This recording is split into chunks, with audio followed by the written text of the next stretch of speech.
559. A ferry headed to Zhongyue of the old Zhuang dynasty docked at a ferry named Miasma Cloud. 2 men and a woman got off the boat quietly. Wei Pai stood on the top floor of the ferry and watched the 3 leave. Approaching Zhuang dynasty was tantamount to leaving one's own mountain and entering someone else's territory. Wei Pai's perception of Mount Biyun weakened a lot. When he arrived at the new Zhongyue of Dali, he would only be suppressed by nature. This was an invisible rule that all the gods of mountains and rivers had to abide by. Mountain gods waded through water, water gods climbed mountains, their hands and feet were bound. It was the same for a king of Zhongyue to leave his own territory and visit a king of Zhongyue. But even so, it was not a big problem. It couldn't be helped. He, Wei Ba, was now the first Upper 5 Realms mountain monarch in the history of the Aquarius continent. That middle mountain monarch who didn't care much about etiquette was still not a true Upper 5 Realms god. This time, Wei Pai left the northern mountains both for public and private reasons. Dali Imperial Court was willing to turn a blind eye even if they were not happy to see it. Wei Pai's referral in Dali Imperial Court was Mahist Ranger Su Ruo. Back then, Wei Ba had left the Chestun Mountain with Su Ruo and went to the Cloud-Splitting Mountain. The stooped Zhu Lian was barehanded. The slender Lu Baixiang was carrying a narrow saber to stop Shui. At the ferry, after Lu Zhongruan got off the boat, he could not help but say to Zhu Lian who was walking beside him, "Mr. Zhu, it's not difficult to find the Water Hall Dragon boat. The Water Hall is an object that was completely refined by an ancient immortal. I have the method to open a mountain and collect it. The Water Hall is only the size of a horse carriage and can be transported to the ferry. However, the dragon boat has always been at the level of a small refinement. If you want to bring it back to Longquan County, you can only spend some immortal money and use the dragon boat as a ferry and parade it through the city." Zhu Lian smiled and said, "It doesn't matter. The Dali cavalry will have people to protect us and search for treasures. After that, we will take the dragon boat back to Luopa Mountain. It will only be smooth sailing." Lu Zhongruan smiled bitterly.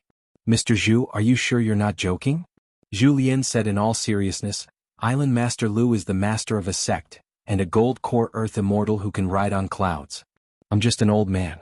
How would I dare to offend you?" Lu Zhongruan felt that he could only take one step at a time. The water hall and the dragon boat had always been Lu Zhongruan's sore spot. Who to give it to was a great learning.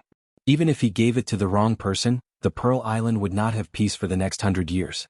It was hard to say whether the ancestral Master Hall could be preserved.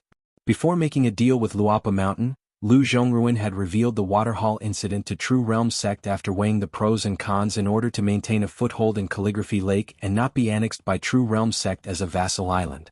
Pearl Hairpin Island relied on others' charity and had no choice but to lower its head. Lu Zhongruan took it as a financial loss to avert disaster. True Realm sect was indeed a subordinate sect of Jade Gui sect, the leader of Tongya continent.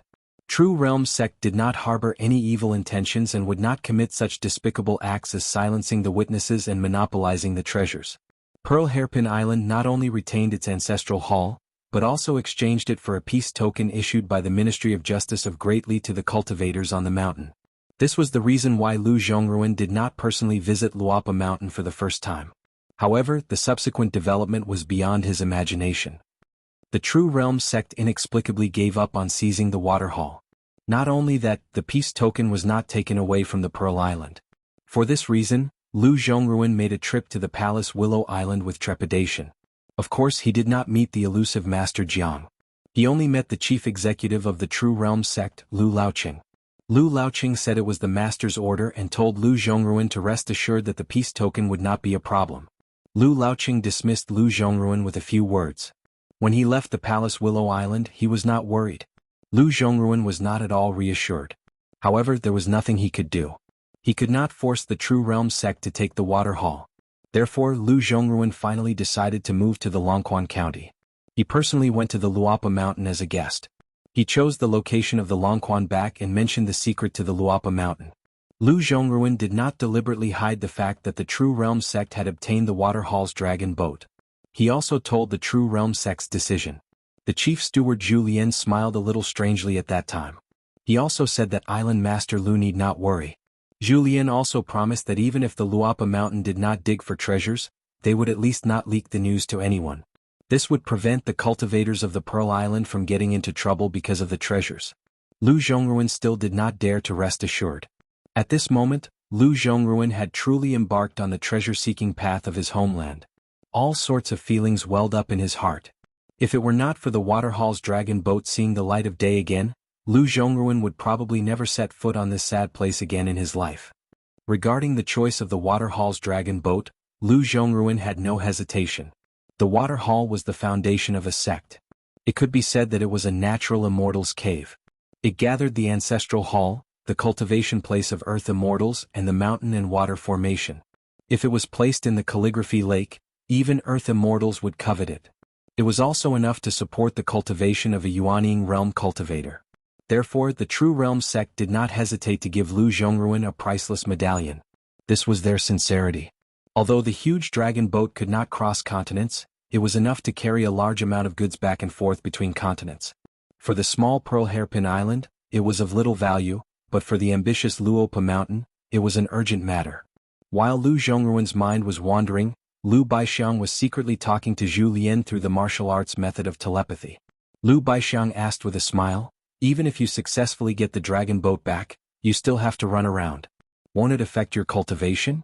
If you become the leading figure of the Luopa Mountain, you can no longer be the unscrupulous martial arts madman. Won't you feel uncomfortable every day?" Zhu Lian replied with a smile, "Being busy every day, I feel very comfortable."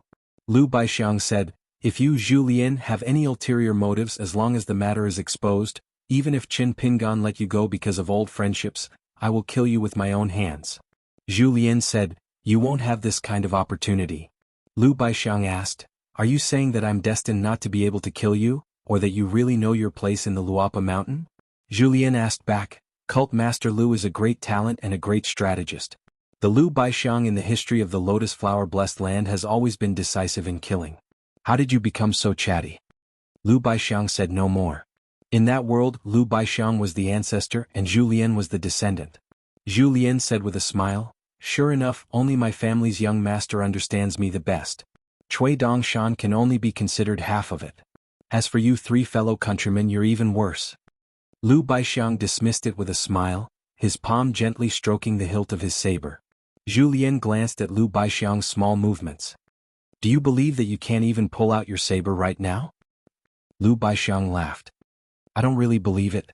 Zhu Lian said, "I'll find a chance to practice with you?" Lu Baixiang shook his head. "Let's leave it for now. We'll talk about it again in a few years." Zhu Lian laughed. "I'm just afraid that Cult Master Lu will be alone. The sky is high and the Emperor is far away. You're used to living in a remote and desolate place. If your life is too comfortable, it's easy for you to not know the immensity of heaven and earth." Lu Baixiang turned his head to look at Zhu Lian. Zhu Lian met his gaze. "Lu Baixiang, from the Lotus Flower Blessed Land, where there are no cultivators, to the vast world where ghosts and immortals run all over the mountain, especially in the last few years, have you always kept your saber by your side? What's wrong? With the magical saber in hand, does the world belong to me? Why don't you be more straightforward and learn from that Sui Yuyu, directly cultivating to seek immortality? Wouldn't that be better?" Lu Baixiang frowned. "You hide on the Luopa Mountain and have to constantly be on the lookout for killing? How can you compare to me?" Zhu Lian sneered. "Practicing martial arts is my family's business. Don't ask me. The answer, whether it's good or bad, whatever you want to hear, I can tell you whatever you want. As for the truth, you have to ask yourself." Lu Baixiang sighed. "It's a bit troublesome." Zhu Lian laughed. "In a small place, if your aptitude is good and your luck is not bad, some impurities won't show. In a big world, it won't work. Among the four of us in the picture scroll, I only find you slightly more pleasing to the eye. If you want to please me, you should say less." Lu Baixiang nodded. He had understood.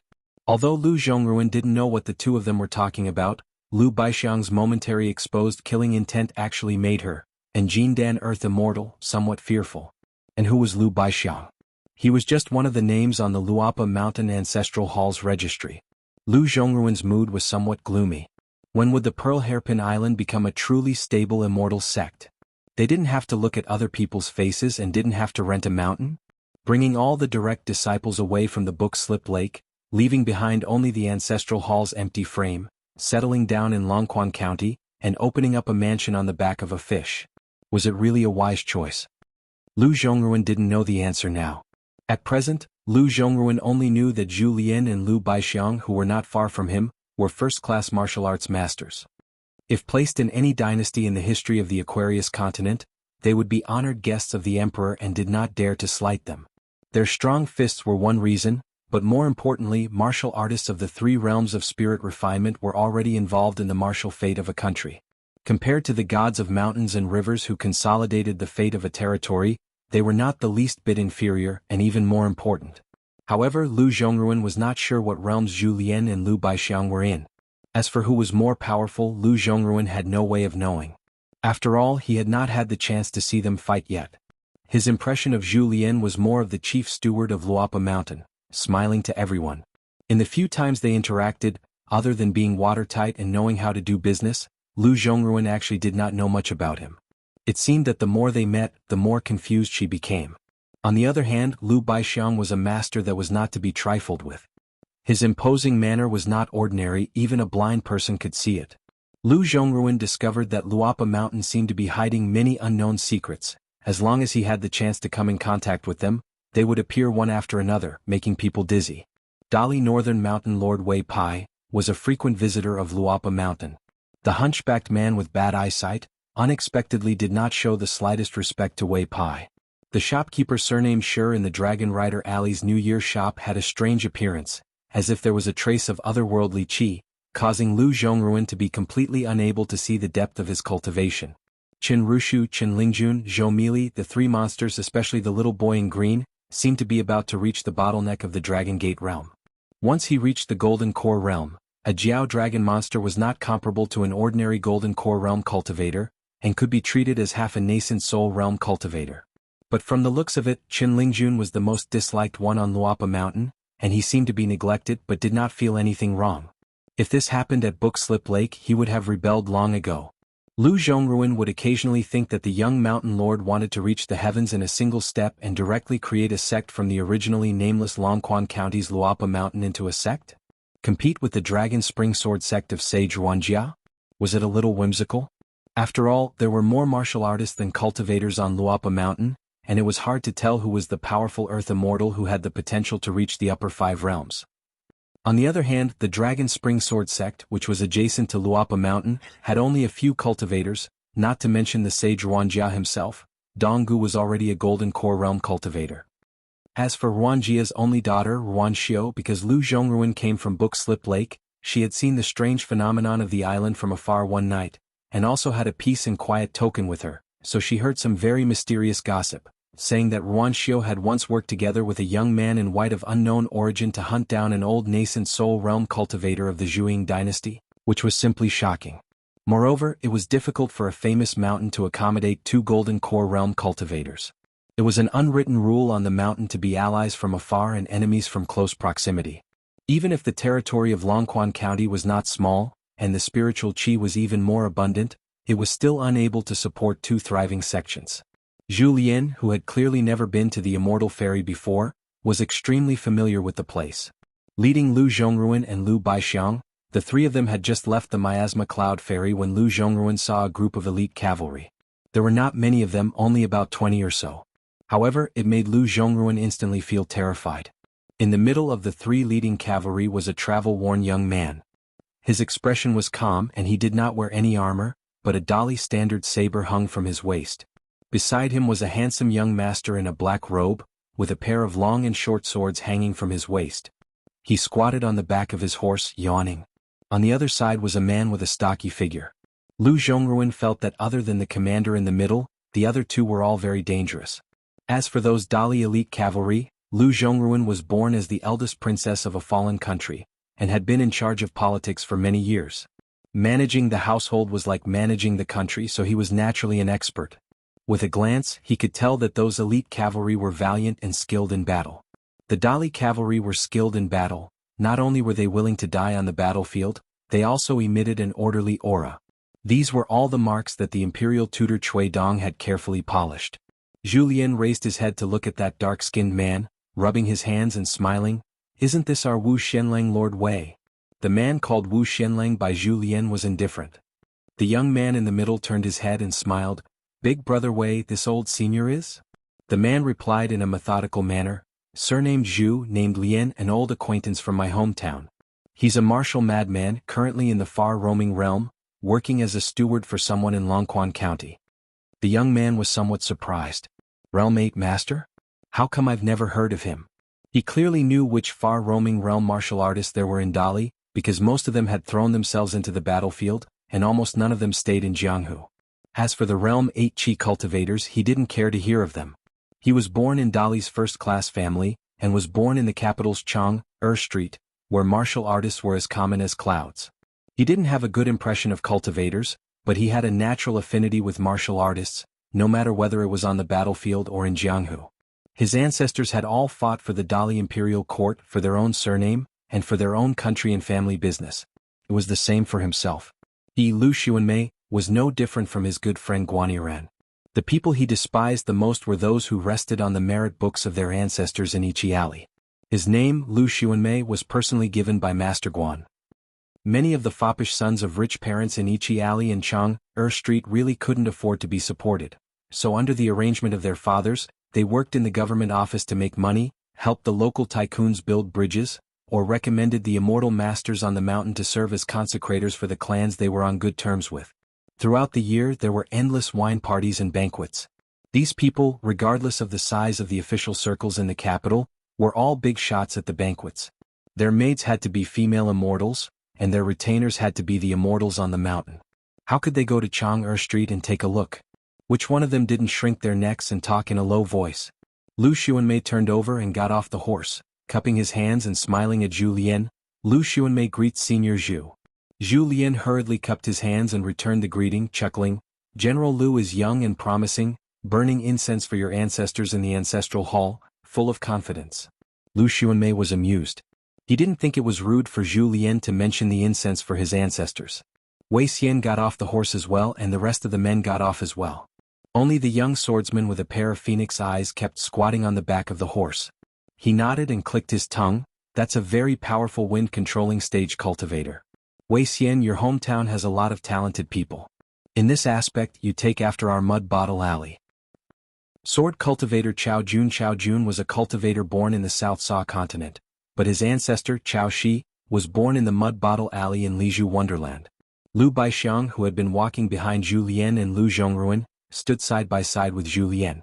Wei Xian nodded at Lu Baixiang, and Lu Baixiang returned the greeting with a smile. After Wei Xian left Chui Dongshan, he joined the army of the Great Li and became an accompanying cultivator of the Great Li's Iron Cavalry. Relying on a series of real and dangerous battles, he was now temporarily a sergeant. Once the Ministry of War issued the official document, Wei Xian, who had obtained the title of Wu Xianlang, would immediately be promoted to a standard commander. Of course, if Wei Xian was willing to personally lead the army into battle, he could be promoted to a 6th-grade general according to the law and lead a battalion of over 1,000 soldiers and horses. Sergeants like Dali were the most precious sergeants in the world. They were able to meet all the generals below the 3rd-rank general level on the road. They didn't need to salute. If they were in the mood, they could just cup their hands. If they didn't want it, they could even turn a blind eye. As of now, Wei Xian had been given the 6th grade of the 12 grades of Great Li's Iron Cavalry, Wu Xianlang, whose name started with the word Wu. Normally, the first 5 grades of Wu Xianlang would only be given to generals who had made great contributions to the battlefield. In the Dali Imperial Court, which was founded on martial arts, the first rank of Wu Xianlang was the Shangzhugua. However, the highly respected title of Shangzhugua was not only given to martial artists. Chao Jun had always been Wei Xian's immediate superior. With his military achievements, he was in charge of all the cultivators of Dali Iron Cavalry. Although Wei Xian was only a sergeant, he was somewhat like an assistant to Chao Jun. According to Chao Jun, the lazy man, he should not use his brain if he could. Therefore he liked to throw all the troublesome tasks to Wei Xian, who didn't know his background. Wei Xian was said to be a military cultivator, but he was more like a pure martial artist. At first there were some criticisms. They always thought that this guy was a hanger-on of some big boss in the Ministry of War. After the battle ended, he shamelessly came to gain military achievements. However, after a few battles there were no more rumors. The reason was simple. The cultivators who fought side by side with Wei Xian were all alive. Dali's elite cavalry prepared the horses. Everyone rode to the place where the treasure was hidden. It was not too far from the Miasma Cloud Ferry, more than 200 miles away. The Waterhall Dragon boat was buried at the bottom of a river. The secret passage was extremely well hidden. Only Lu Zhongruan knew how to break the many mountain restrictions. Otherwise, even if they found the treasure, they would not be able to enter the secret realm unless they destroyed the foundation of the mountain. However, if they did so, they would trigger the mechanism and the Waterhall Dragon boat would be destroyed. When Lu Zhongruan learned that this young cavalry general Lu Xuanmei, who was not even 30 years old, was a Dali 4th-grade military official, he was even more shocked. On one hand, he was surprised by this person's meteoric rise in his official career. Dali's military general must have a foundation of military achievements. This was an iron law. The general family with ancestral influence may have a higher starting point, but there was a limit. On the other hand, he was surprised by the loyalty of the officials in Luapa Mountain. The one who showed up was the military general Lu Xuanmei. Then the one who nodded and promised this matter must be a powerful general.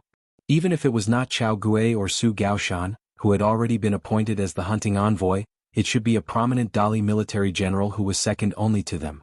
In fact, it was not only Lu Zhongruan who did not understand. Even Lu Xuanmei himself could not make sense of it. This time, he led the team because a confidant of Grand General Chao Gui personally conveyed the message. Among the cavalry, there were also 2 Green Wave Pavilion spies who were monitoring the troops.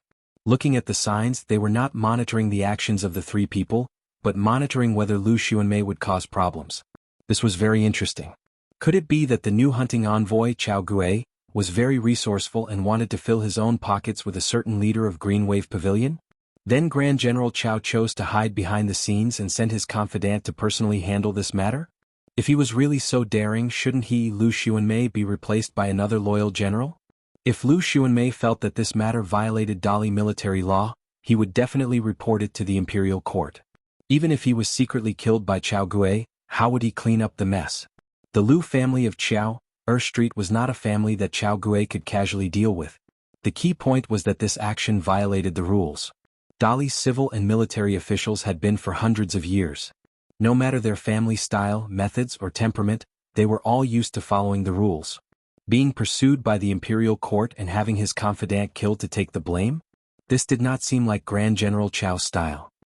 But to say that there was someone who was so resourceful that even Chao Gui had to listen to orders and make a hunting envoy, who was equivalent to a pillar of the imperial court, personally make a plan, Lu Xuanmei did not dare to believe it. Could it be the imperial tutor's idea? Was there a need to be so sneaky for a mountain treasure that had someone leading the way? Dali's cavalry went south, collecting mountain treasures and piling them up into a mountain. Banning and destroying thousands of mountains and temples were all done according to Dali's established rules. Was this one thing missing? Lu Xuanmei was full of curiosity, and he hoped that he could live to know the answer. Lu Xuanmei and Lu Zhongruan rode side by side discussing the route. Wei Xian and Lu Baixiang followed closely behind, chatting about the past.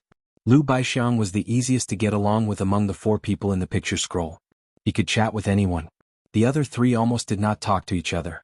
Somehow, Zhu Lian was hanging at the tail of the cavalry with Chao Jun. They chatted happily, calling each other brothers and talking about everything. Of course, the 2 men did not talk much about women. No matter what you say, Chao Jun, Zhu Lian's reply will never reach your heart. Even if this old chef's cooking skills aren't that good, I don't know how to cook according to the person's taste. Chao Jun's eyes lit up. He even wanted to leave the army and go to Luapa Mountain to be a servant. After Li Shixing left Lion Peak with Cui Ci, he returned to the capital of the Artemisia nation. The Artemisia nation was a small and remote country in the North Continent, but it was not a vassal of a big country. In the capital, Li Shixing bought a small house in a place called Dongxian Street.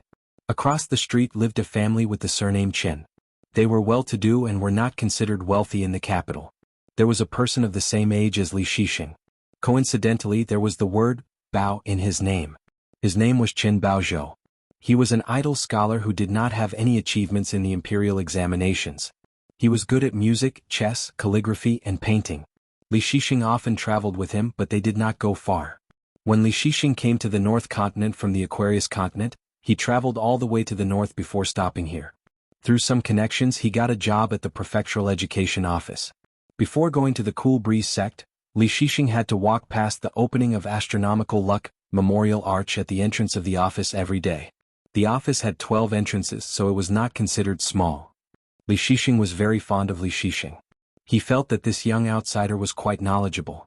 Of course, Li Shixing was famous for being a clean and honest civil official. To be able to suddenly rise from a low-paid yamen to the center of the imperial court and become the assistant minister of the Ministry of Rights, There must be some extra knowledge involved.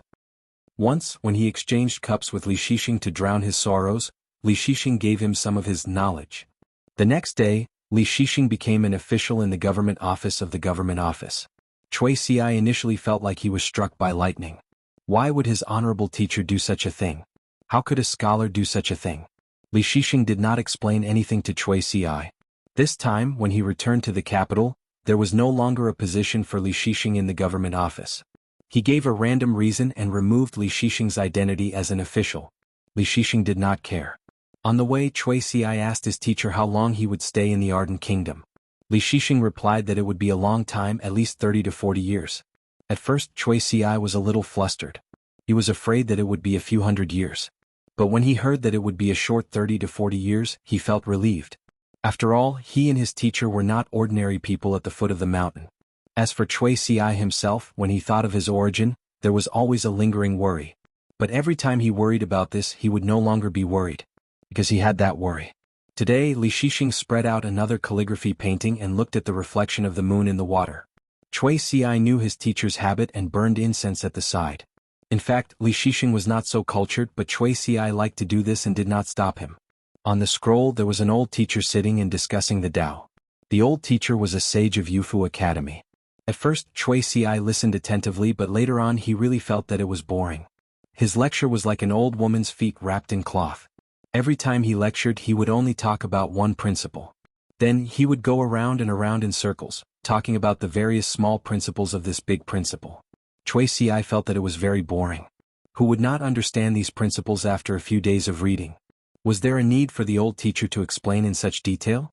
No wonder his teacher later took him on a tour of the Yufu Academy. He learned that the old teacher was laughed at as an old vulture who only knew how to pick up phrases. The old teacher was also regarded as a sage with the least real talent in the academy. Later on, the Confucian students in the academy could not stand the teaching, so the old teacher arranged this task for the academy. He was in charge of the reflection of the moon in the water and preached to those cultivators on the mountain. Not only the academy knew that this was just a formality, but the old teacher himself probably knew that no one would listen to his nonsense. But he still lectured for 30 years.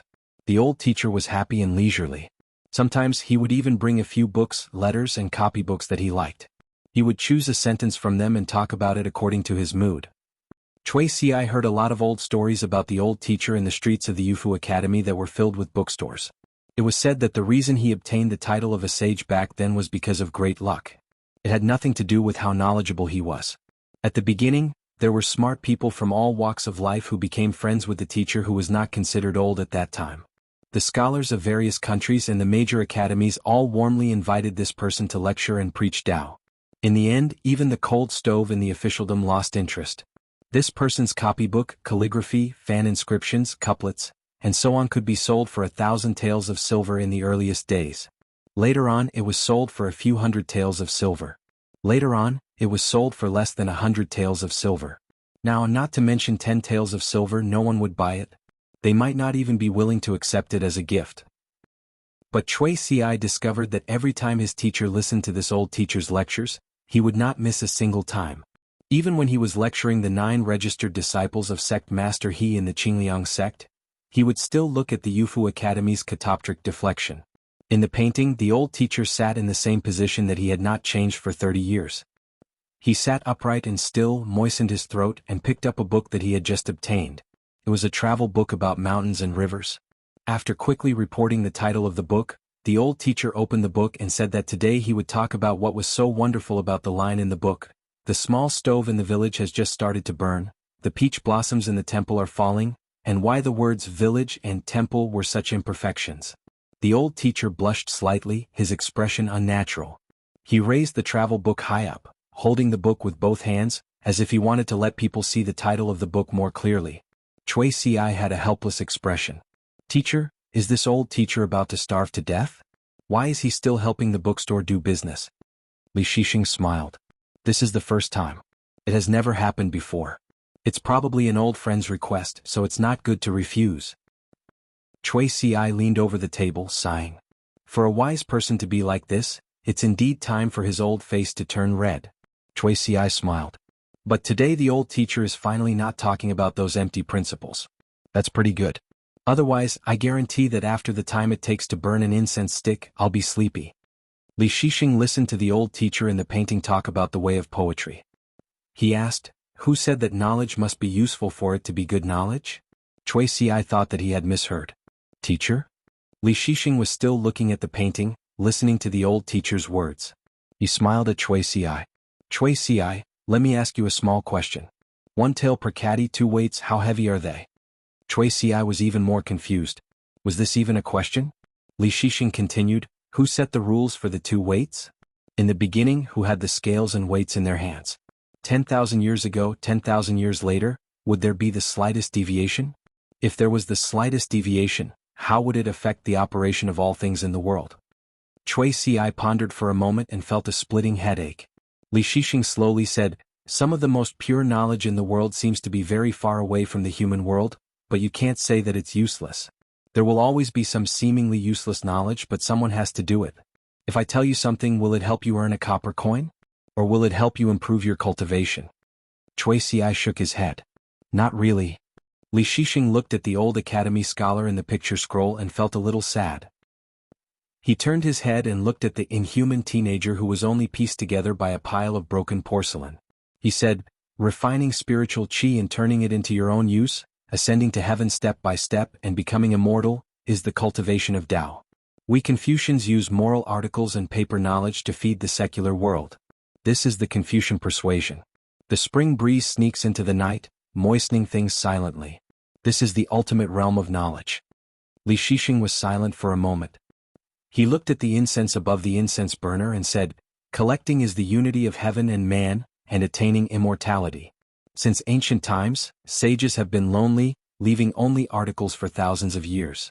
The real disciples of Confucianism never only seek immortality. The old man was old. He felt tired as he talked. In the past, he could talk for an extra hour of the academy's 2-hour homework. Today, after an hour, he no longer had the energy and spirit to continue his lecture. The old master's expression was sorrowful as he looked into the distance and muttered to himself, I actually know that no one is listening. No one is listening to me. The old man said softly, 20 years ago, I heard from the hill master that occasionally there would be some snow, and the spiritual qi would increase. 10 years ago there was very little snow. Every time I heard that someone was willing to spend money on my poor knowledge, I would find someone to drink with. Speaking of this, the old man squeezed out a smile and grabbed the travel book. I'm the old guy who engraved this book and sold it for money. In the blink of an eye, I've become old after a few drinks. In recent years, I haven't been able to earn enough money for the academy to spend on a single snowflake with my knowledge. I feel bad about it. The old man looked sad. He put down the book and suddenly laughed. Old bastard Chin, I know you're looking here. Are you afraid that I won't help you sell the book? Put down your legs. It's okay if you don't want to. Remember not to finish the wine and food. Leave some for me to chew after I leave the academy. The old man stood up and bowed. This lecture is the last time I humiliate myself in the academy. It's better if no one listens so I don't have to waste money. It's not easy to cultivate on the mountain. The knowledge that I've taught for 30 years is really useless.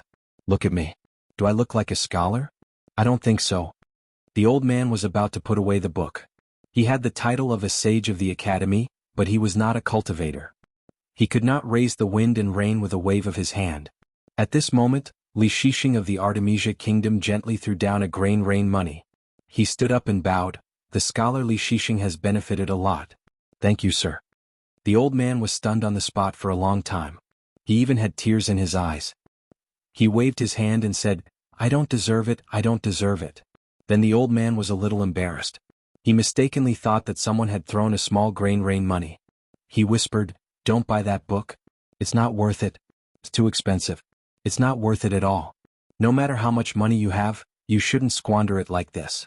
The two things in the world, cultivation and family, are big things, but in fact they should be small. The old man was habitually nagging about those principles. Suddenly he shut his mouth.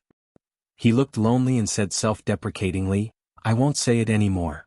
Suddenly, another person threw a grain rain money and said loudly, Lu Jinglong has listened to Sir's teachings for 30 years. I'm here to thank you. This time, I didn't miss your last lecture.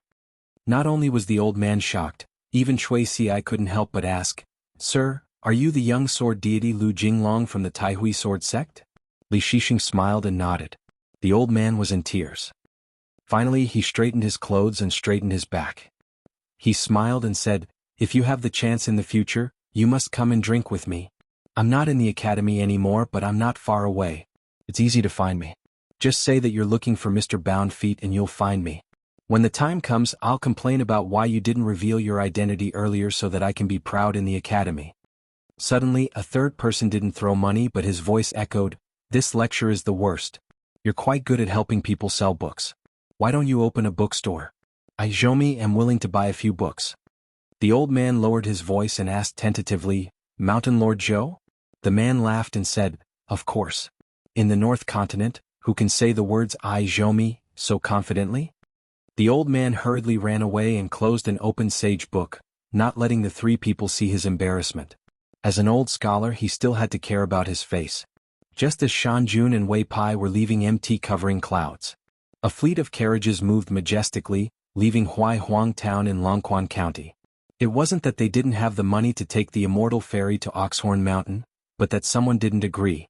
This made a woman who was in charge of money and power feel very regretful. She had never taken an immortal ferry in her life.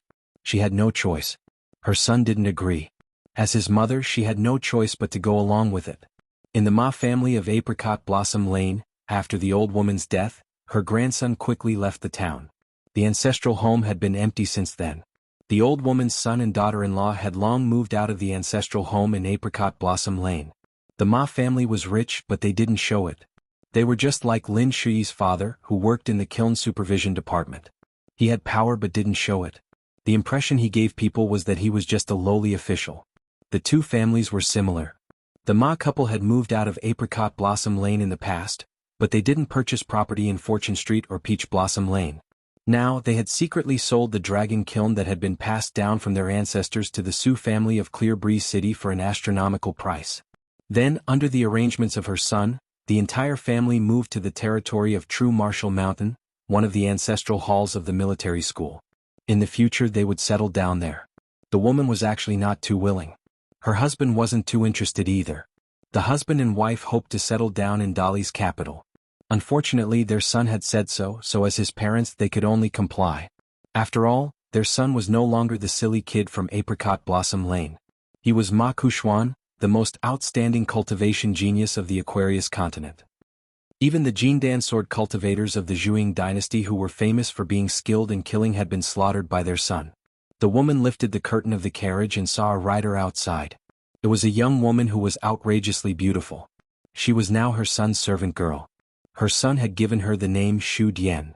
The woman found it rather amusing. Only this matter made her feel that her son was still the silly son of the past. He was still sulking with someone. In the early years, Song Jisin from Clay Bottle Lane, who was rumored to be the illegitimate son of the supervisor, had a servant girl called GQ. According to her mother-in-law when she was still alive, her son had actually always liked that GQ. The woman riding slowly beside the carriage felt the woman's gaze. At first she didn't want to see it. But the young man riding at the front of the group turned his head and looked at her coldly. She was so scared that she kept quiet out of fear. She immediately turned her head to look at the curtain of the carriage and asked softly, "Madam, do you need to stop and rest?" The woman smiled and shook her head. She slowly lowered the curtain. The young woman named Shu Dian glanced at the back of the young man in front of her. She was sad, but she didn't dare to show the slightest trace of it. Back then she, the mother and son of the Sioux family from the Windy City, and the mountain-moving ape from the Xinjiang mountain entered the Black Pearl Heaven together. Everyone was there for the opportunity. But in the end she was the most miserable one. Not only did she fail to get any good fortune, but she also got into a big trouble, which was a real disaster for her family. Her grandfather, the master of the Tide Cavalry, had lost his military power after being wiped out by the unstoppable Li dynasty. But he kept an official position in the imperial court and then retired to his hometown. But that young man appeared. He returned to his hometown with honor. The guards from the imperial court and her grandfather's retinue, more than 100 people, were all dead. The ground was littered with corpses. She knelt on the ground with the old man. Ma Kuxuan stood between the two kneeling people and pressed his hands on their heads. He said that the two heads couldn't pay off the debt. Even if the entire Tide Cavalry died, they still couldn't pay off the debt. Ma Kuxuan asked the old man what to do. The old man began to kowtow, begging Ma Kuxuan to let go of his granddaughter and just take his life. He had a lifetime of military service and had countless military achievements. Who would have thought that he would end up like this? The woman knelt on the side. Ma Kushwan pressed his palm down, leaving behind a miserable corpse on the ground. In the end, Ma Kushwan didn't kill her. He kept her by his side and gave her the name Shu Dian. Shu Dian, who was in a daze, followed Ma Kushwan to Longquan County. The first place the young man, who had killed many people along the way, went after returning to his hometown was not Apricot Blossom Lane, nor was it his parents' residence. Instead, he walked along the banks of the Dragon Whisker River. At the waterfall where the Dragon Whisker River and the Chefu River met, Shu Dian saw a god holding a sword appear. It was the #1 water god of the Li dynasty, named Yang Hua. At that time, Ma Kuxian was squatting at the boundary between the river, gently throwing pebbles into the water. He smiled at the great Li deity, who had an extremely high divine position, and said, "I know you're the Empress Dowager's maid, and I'm just the grandson of the river god under your command. Logically speaking, I should show you some respect, but I heard that you weren't very polite to my grandmother, so you should be careful. In life, regardless of whether you're a cultivator, a deity, or a ghost, if you owe a debt, you have to pay it back. When I return next time to visit my grandmother, if you still haven't paid off your debt and dare to order this Dragon Whisker River around, then I'll detain your golden body on Marshall Mountain and temper it every day. I'll feed you as much incense as you break, and I want you to pay it back for 1,000 years. Even if I, Ma Kuxian, die, as long as Marshall Mountain still exists, you'll have to suffer for 1,000 years." The water god Yang Hua snorted. Ma Kuxian added, "Since you can become the main god of the river, you naturally aren't afraid of suffering. It's alright, you're a woman after all, and you don't have a human nature. Some of your natural instincts are hard to get rid of. Every few years I'll capture some deities or spirits of the mountains and lakes and bring them to Marshall Mountain. Then I'll teach them a divine secret technique that has long been lost. I'll let them profit from their misfortune and let you know what it means to repay a debt with your body." Ma Kuxian finally said, "I'm telling you all this in hopes that you won't be like some people who are stupid enough to think that many small things are just small things. Otherwise, if I, Ma Kuxian, break through too quickly, you'll pay back your debt very quickly." The water god of the Iron Seal River didn't say anything, only sneering. Ma Kuxian tilted his head. "You don't believe me, right?" Ma Kuxian smiled. "Then wait. I've changed my mind now. One day I'll ask the Empress Dowager to personally issue a decree for you to go to Marshall Mountain's territory and become the main river's water god. At that time I'll visit you as a guest. I hope that the water god will treat me with great hospitality, and I'll return the favor by inviting you to the mountain as a guest." Yang Hua's expression became serious. Ma Kuxian shook his head. "Sorry, it's too late." Yang Hua narrowed her eyes. A Tao protector of Marshall Mountain appeared behind Ma Kuxian and smiled. "The water god has killed someone without permission. It's against the rules." Yang Hua sneered. "Ma Kuxian is already your Marshall Mountain's mountain lord?" That military cultivator shook his head and smiled. "Of course not. It's just that Ma Kuxian's words seem to be more effective than our mountain lord's. I've been dissatisfied for a long time, but I can't do anything about it." Yang Hua noticed that the cultivator secretly gave her a look. Yang Hua sighed and said to Ma Kuxian, "Ma Lan Hua will be able to have her own river god temple very soon." Ma Lan Hua, the river granny of the Dragon Whisker River, had been unable to build a temple ever since she became a river god. If the water god of the Iron Talisman River spoke up and built a temple for incense, then both the local government of the Dragon Province and the Ministry of Rights of the Dali Imperial Court would not make things difficult for her. Ma Kuxian stood up and clapped his hands. "All right. Then I, Ma Kuxian, will also go back on my word. In the future, the water god will be my esteemed guest." Afterwards, the tall and slender Ma Kuxian, dressed in black clothes and a white jade belt, looked like an elegant young master who had come out of a wealthy family to enjoy the scenery. He walked along the Dragon Whisker River, and when he no longer concealed his aura, he purposely leaked it out. Not long after he walked, water plants began to appear in the river, swaying in the water as if they were spying on the movements on the shore. As if she was afraid to acknowledge Ma Kuxian, the woman who no longer seemed old and decrepit poked her head out of the river and looked at the young man on the bank. The river gods did not cry, but the woman wiped her face subconsciously. This was the first time the maidservant Shu Dian had seen the young demon Ma Kuxian. She smiled resplendently. She even discovered that even such a cold-hearted wretch could cry. That day Ma Kuxian sat beside her on the bank of the river. The woman held Ma Kuxian's hand gently as she constantly murmured, Ma Kuxuan only sat there and did not say anything for a very long time. Her face was rather unfamiliar, but it was the nagging that he was most familiar with in his life. His grandmother talked about many trivial matters and scolded many people, but in the end she told him not to worry about anything. In the end she told her grandson to wait for a while, and then went to the shabby residence in the river. She brought back all of her accumulated belongings and placed them neatly beside the two of them. She explained the origins of each item one by one, and in the end she told Ma Kuxuan to take all of them away. She said that these were all the money she had saved for her grandson's future wife, but she did not know if there was any girl he liked over the years. In any case, that GQ was a natural seductress, and she was not a woman he could marry into the family. Other than her, she would accept any woman as her granddaughter-in-law. Ma Kuxuan said that it was GQ. The woman habitually stretched out her finger and gently poked her grandson's forehead, scolding him for being obsessed and not knowing the slightest bit of good. He was an idiot who did not care about his parents and deserved to suffer hardships. In the end, as the woman spoke, she began to cry. She said that in order to become Granny she had suffered a lot. If it wasn't for the fact that she still had a grandson like him and had no one to take care of her, she wouldn't have been able to make it through. Ma Kuxuan took a deep breath and wiped his face with his hand. The woman said that Ma Kuxuan had to promise her one thing. Ma Kuxuan said that there was no need to be afraid of this. If they really followed the clues to the Apricot Blossom Alley's Ma family, if that Chen Pingan dared to kill one person, he would kill the two people that Chen Pingan cared about the most. The woman only shook her head and insisted that Ma Kuxuan promise her. She said with a sobbing tone, "They are your parents, how can you settle accounts like this?" Ma Kuxuan remained silent. In the end, the woman used her trump card, saying that if he did not agree, she would not have a grandson in the future. Ma Kuxuan could only agree. Deep in his heart he had his own plans. After parting, Ma Kuxuan did not go to find his parents, but instead went to the Yang family's shop. After learning that his grandmother had to stay in Dragon Whisker River, there was no room for discussion. Ma Kuxuan had no choice but to change his mind and have his parents sell the ancestral dragon kiln at a high price, and leave Longquan City with the family. In the end, there was this leisurely journey away from home. Along the way, Xu Dian discovered a strange thing. For some reason, it seemed that Ma Kuxuan's relationship with his parents was very ordinary. It was not the kind of estrangement that immortals had. It was as if he did not have any feelings for his parents since he was young.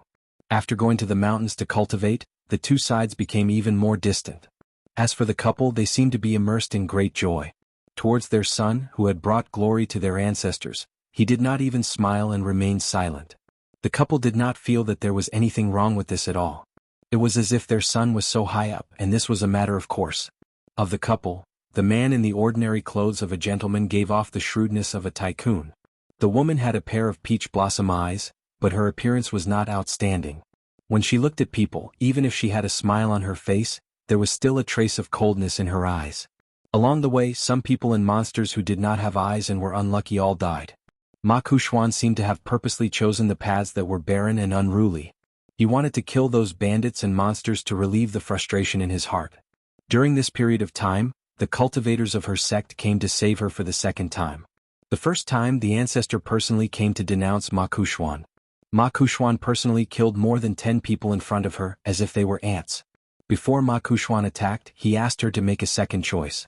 Would she live or would the people who saved her die? If she answered incorrectly, she would die. Xu Dian answered correctly. Therefore those people died. This time, it was a senior martial brother from the same sect who had the potential to become her Tao companion on the mountain. He came with his friends to save her from the abyss of suffering. Ma Kuxuan asked her to make a choice again. Would she die as a couple or would she live alone? Xu Dian still wanted to live. As a result, the senior brother whom she had always thought she loved deeply and his friends, all died without any suspense. At that time it was raining heavily and muddy. Xu Dian's entire body collapsed. She sat on the ground and loudly asked why Ma Kuxuan did not allow her to die the first time. After that, he fulfilled her wish again. At that time, Ma Kuxuan was dressed in a long robe that was not stained by the rain. He laughed at her. "I want you to live a life worse than death. What is there to not understand? Your lack of understanding is the reason why a fairy like you is sitting in the mud and crying pitifully. When you understand, you will be able to live a carefree life. Everything that happened in the past is not worth mentioning." Ma Kuxuan grabbed her head and threw her onto the back of the horse. "As a servant, if you disrespect me again, I will cut your tongue. There will be no next time." The caravan continued its journey in the rain. At the end of spring, the sun shone brightly. Ma Kouchouan was at the front of the caravan. He sat on the back of the horse, swaying leisurely. In his mind, he was silently calculating which upper 5 realms cultivators were in the Aquarius continent. Dali Imperial Tutor, Embroidered Tiger Chui Dong. Not counting this old man was indeed someone who did big things. He hid in Dali's capital for many years. The Mo clan branch's son had forcefully killed the Yinyang Lu clan cultivator. He was quite capable. Ma Kouchouan had seen the 12 mountain fairies with his own eyes. When he looked up, they covered the sky and covered the earth. Under the fairies, the human territory within 100 miles was as dark as night. This was the main reason why Dali's cavalry could travel south so quickly. The construction of each huge ferry was tantamount to cutting off a large piece of flesh from the Dali imperial court and the Song clan's emperor.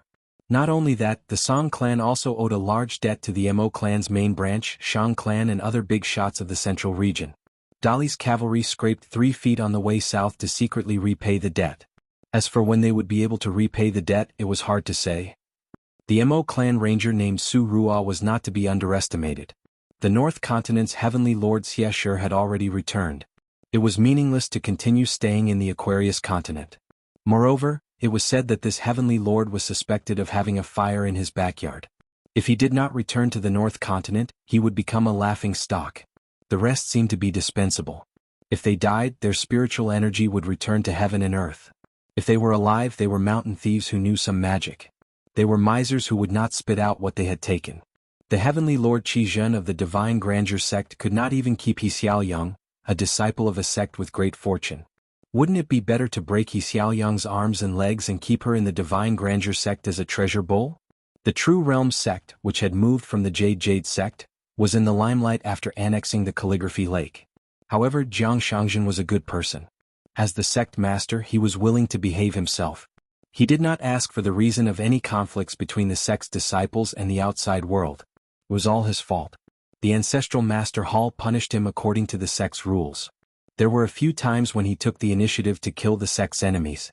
The wild cultivator Lu Laoqing of the Gong Willow Island had reached the Jade primitive state. Perfected cultivator Lu Jimao had also broken through and became the second wild cultivator of the upper 5 states. Of course, they were now the immortal masters of the True Realm sect. The childlike ancestral master of the Wind Snow Temple had not left the mountain for hundreds of years. He only showed up once during the battle between the Xingyang Mountain and the Wind Thunder Garden. A female cultivator of the Martial Mountain was even quieter than the ancestral master of the Wind Snow Temple, who was also from the military ancestral court of the Aquarius continent. However, many of her disciples had been very active in the Dali border army. The family master of the Jiang family of Cloud Forest, who had been hiding behind the scenes. The first god of the upper 5 states in the history of the Aquarius continent, Wei Pai of the Cloud Pagoda Mountain. The sword cultivator of the upper 5 states from the Zhuang dynasty had not shown up until now. No one knew if he had died in seclusion or if he had chosen to continue hiding. As for the storyteller of the Great Sui Kingdom, he was now a prisoner of the Cloud Pagoda Mountain, protecting a prince of the Gao family.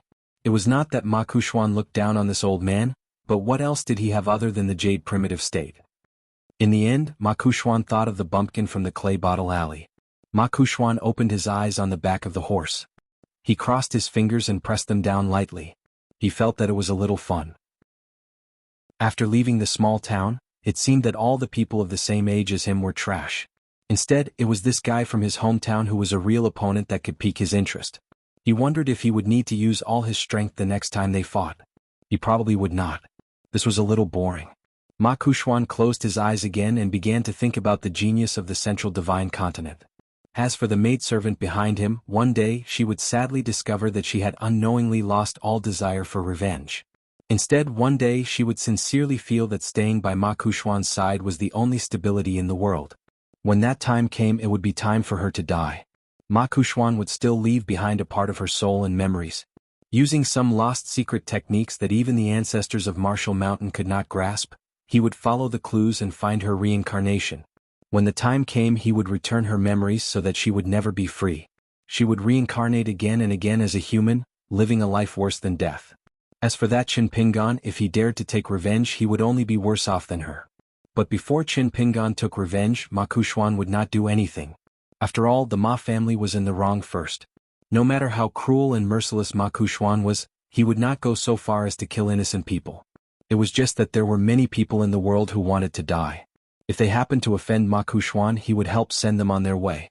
Early in the morning on Luopa Mountain, Pei Qian had already prepared all her belongings. She was about to go on a long trip. Yesterday the old man had told her, "Carry your small bamboo box and bring your walking stick. We'll go to your hometown and study together. Don't worry, just treat it as accompanying this old man to relax. Things like practicing martial arts can wait." At that time Pei Qian had just shouted, "Old man Shui, did you eat your fill today?" Then she pushed open the second floor's bamboo door and steeled her heart to eat another beating. In any case, if she did not say a few heroic words, she would be beaten anyway. She might as well take advantage of this situation and treat it as earning a few copper coins for herself. In the end, the old man, who was wearing a green robe and was barefooted, said such a thing. Pei Qian was still a little uncomfortable, so he quickly replied, "Old chef has left, but there's still Nuan Shu on the mountain to take care of our meals. Besides, I didn't snatch your bowl at the dinner table, did I?" Cui Qing almost couldn't resist giving this girl another solid punch. In the past few days, Cui Qing had frequently appeared and eaten at the table. Cui Qing only said one sentence, "Go downstairs and cool off." However, Pei Qian's eyes turned rapidly. After dilly-dallying for a long time, she swaggered out of the bamboo building and stood in the corridor with her hands on her hips. She shouted, "Zhou Mili."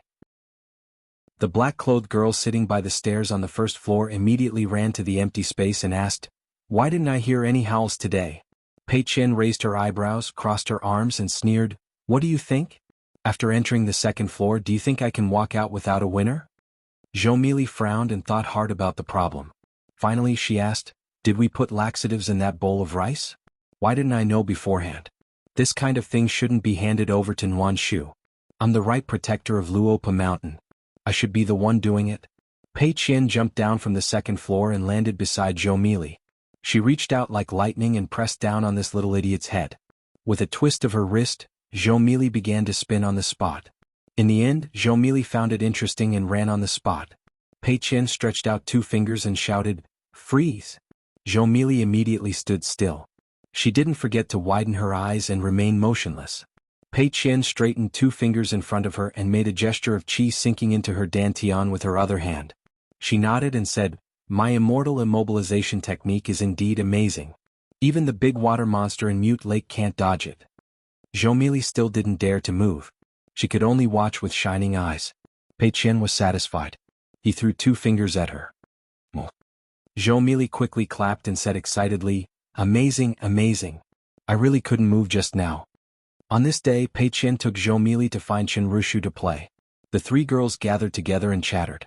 It was like countless peach blossoms in the mountains with orioles on the flowers. Then a day passed in the blink of an eye. This morning not only Chen Rushu and Zhou Mili arrived, but even Jing Dafeng and Chen Lingjun came.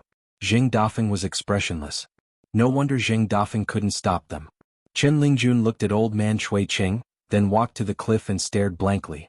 Cui Qing said to Jing Dafeng, "Tell Zhu Lian that he doesn't want the other half of the martial fate. It's not bad." Jing Dafeng held onto a Tongyi umbrella and laughed mischievously, "If old chef doesn't want it, you can give it to me." Cui Qing kicked out. It wasn't fast, but Jing Dafeng could still easily dodge it. Pei Qian was at the side showing off the long-lost blades at his waist. The bamboo blade and bamboo sword were all there. He also held onto a mountain walking stick and carried a small bamboo chest. The old man was also dressed in scholarly robes. It was not that Pei Qian had never seen the old man dressed like that before, but he felt that it was extremely unfamiliar. Cui Qing laughed, "You don't know? This old man is also a scholar. I learned a lot in my early years, and am one of the great scholars in our Aquarius continent." Pei Qian said, "Did you count it yourself?" Cui Qing laughed, "Oh?" Pei Qian immediately said loudly, "That shouldn't be the case. It is definitely a fact that everyone in the Aquarius continent knows." Jing Dafeng sighed in his heart, "The location has been chosen. According to Senior's wishes, we will start from the westernmost desolate mountains of southern Garden Country." Cui Qing nodded his head and turned to look at Pei Qian, "Are you prepared?" Pei Qian nodded her head. She held onto the mountain walking stick tightly, and said with a trembling voice, "It is somewhat done." Finally, one old and one young, as though they were riding on clouds, they landed on a desolate mountain peak. Pei Qian's face was pale white. Cui Qing chuckled, "After we finish this journey, you won't be so afraid anymore." trust this old man. Pei Qian stabbed the mountain walking stick into the ground and sneered, "What are you afraid of?" Cui Qing looked into the distance and said, "Then I will have to trouble you to keep the talisman in your sleeves." Pei Qian's sleeves trembled slightly, and pretended that she did not hear anything. The two of them walked down the mountain. At the start, Pei Qian was still uneasy, but she was used to the mountain roads, and as she walked, she felt that there was nothing to be afraid of, at least for the time being. They were still very far away from the capital of Southern Garden Country. Below their feet was only the barbarian land of the Lotus Blossom Blessed Land, not even the real territory of Southern Garden Country. At dusk on this day, Pei Qian had already familiarly cooked a small pot of fish soup and rice. There was a river at the foot of the mountain. Pei Qian cut a bamboo pole, tied a fishing line and hook to it, and then threw the pole into the water. She quietly squatted by the river, and when the fish completely took the bait, she suddenly pulled it up and went ashore. Cui Qing had a headache when he saw the thick fishing pole. How could this be called fishing? It should be called pulling fish, right? However, when he drank the fish soup in a big bowl, the old man sitting cross-legged did not care about this. It was a little salty, so when Charcoal asked him how it tasted, the old man went against his conscience and said it was okay. Pei Qian scooped some fish soup for herself and ate it with rice. It was fragrant, and with the fish soup it went really well with the rice. Pei Qian squatted on the ground, her shoulders shaking, and the little girl was overjoyed. The old man was too lazy to say that he should sit properly and eat properly. He was not that Chen Pingan. In the future, if Chen Pingan dared to talk about such trivial matters, the old man felt that he might not be able to resist reprimanding him. What was so great about being a master, being in charge of everything? How old was Pei Qian's temperament? But when he thought of this, the old man felt a little self-deprecating and said softly to Pei Qian, "Eat slowly, no one will snatch it from you." Pei Qian made a no sound and began to chew slowly. After clearing away the bowls, chopsticks and the pot of soup, Pei Qian took out the kettle and washed her hands. Then she took out a brush, paper and ink from the small bamboo box where the various items were arranged neatly. Using the small bamboo box as a desk, she began to earnestly copy the book. Cui Qing sat at the side and smiled, "You don't have to copy books here. If master blames you in the future, just say that I agreed." Pei Qian meticulously copied the entire sentence, then turned her head and glared at him. "What nonsense are you talking about?" Cui Qing waved his hand. When Pei Qian finished copying the book, the sky was already dark. She carefully put away all the items. In fact, to the current Pei Qian, night vision was as simple as drinking water and eating. Seeing that old man Cui was dozing off, Pei Qian held the mountain walking stick and tiptoed to the mountain peak far away to practice the crazy demon sword art. Cui Qing smiled and asked, "Since it's a sword art, why don't you use the bamboo sword at your waist?" Pei Qian stopped her sword and replied loudly, "I'll learn from master. Master won't easily use his sword, you won't understand. Of course, I don't really understand either. Anyway, I'll just do as I'm told." Cui Qing asked, "Then what if your master is wrong?" Pei Qian continued to practice the crazy demon sword art, whistling like the wind, to the extent that her words, when falling into the ears of ordinary martial artists, sounded a little intermittent. Fortunately, Cui Qing naturally heard it clearly. "Master is on my side, how can he teach the wrong disciple? He won't be wrong, not in this lifetime. Anyway, even if he's wrong, I still feel that he's right. None of you can control him." Cui Qing smiled and no longer said anything. He began to close his eyes and rest. Around midnight, Cui Qing woke Pei Qian up. Pei Qian rubbed her eyes and didn't complain. Traveling day and night, trekking through mountains and rivers, what's so strange about it? When going down the mountain, Pei Qian was carrying a fishing rod that didn't look like it. Cui Qing asked, "Aren't you tired?" Pei Qian seemed to be waiting for this sentence. She said pitifully, "I'm tired." Cui Qing said, "Don't think that I'll help you carry the fishing rod. This old man can't afford to lose face." Pei Qian sighed and asked Cui Qing to wait for a moment. She took off the fishing line and put it back in a small bag in the bamboo box. After carrying the bamboo box again, she grabbed the fishing rod and shouted, "Let's go." The fishing rod was nailed straight into a big tree in the distance. After that, the morning and evening meals of the day, because they were walking along the river, were still fish soup and rice. Cui Qing sipped the fish soup and said, "If we walk along the river, will we eat this every day?" Pei Qian rolled his eyes and said, "You should be satisfied with something to eat. Why do you still want to make trouble?" Pei Qian finally snorted and said, "You don't know that when I was traveling in Jianghu with my master, it was just the two of us. Old chef and the others didn't have anything to do. At that time it was really hard. Master was testing me and hadn't officially accepted me as the first disciple. Master was good at fishing but I couldn't. Once I was really hungry but Master didn't ask me to eat with him. Chui Ching smiled and said, begging Chin Pingon to give you a bite to eat? Pei Qian sneered and said, Bullsh *t, I went to a muddy river. The water wasn't deep and it reached halfway up my waist. With a splash, I plunged into the water and stretched out my arm to explore the cracks in the rocks. With that, I hooked a big fish for me. It was a big catfish about the size of my arm. It was very fierce and wouldn't let go once it bit me. I quickly surfaced from the water and ran ashore. I raised my arm and swung it a few times with all my strength before I smashed the big catfish to the ground. Pei Qian said proudly. Master was dumbfounded. He gave me a thumbs up and praised me non-stop. Chui Ching smiled and said, nonsense. Pei Qian immediately relaxed his shoulders and said, all right, Master didn't give me a thumbs up, nor did he say anything good about me. He just glanced at me.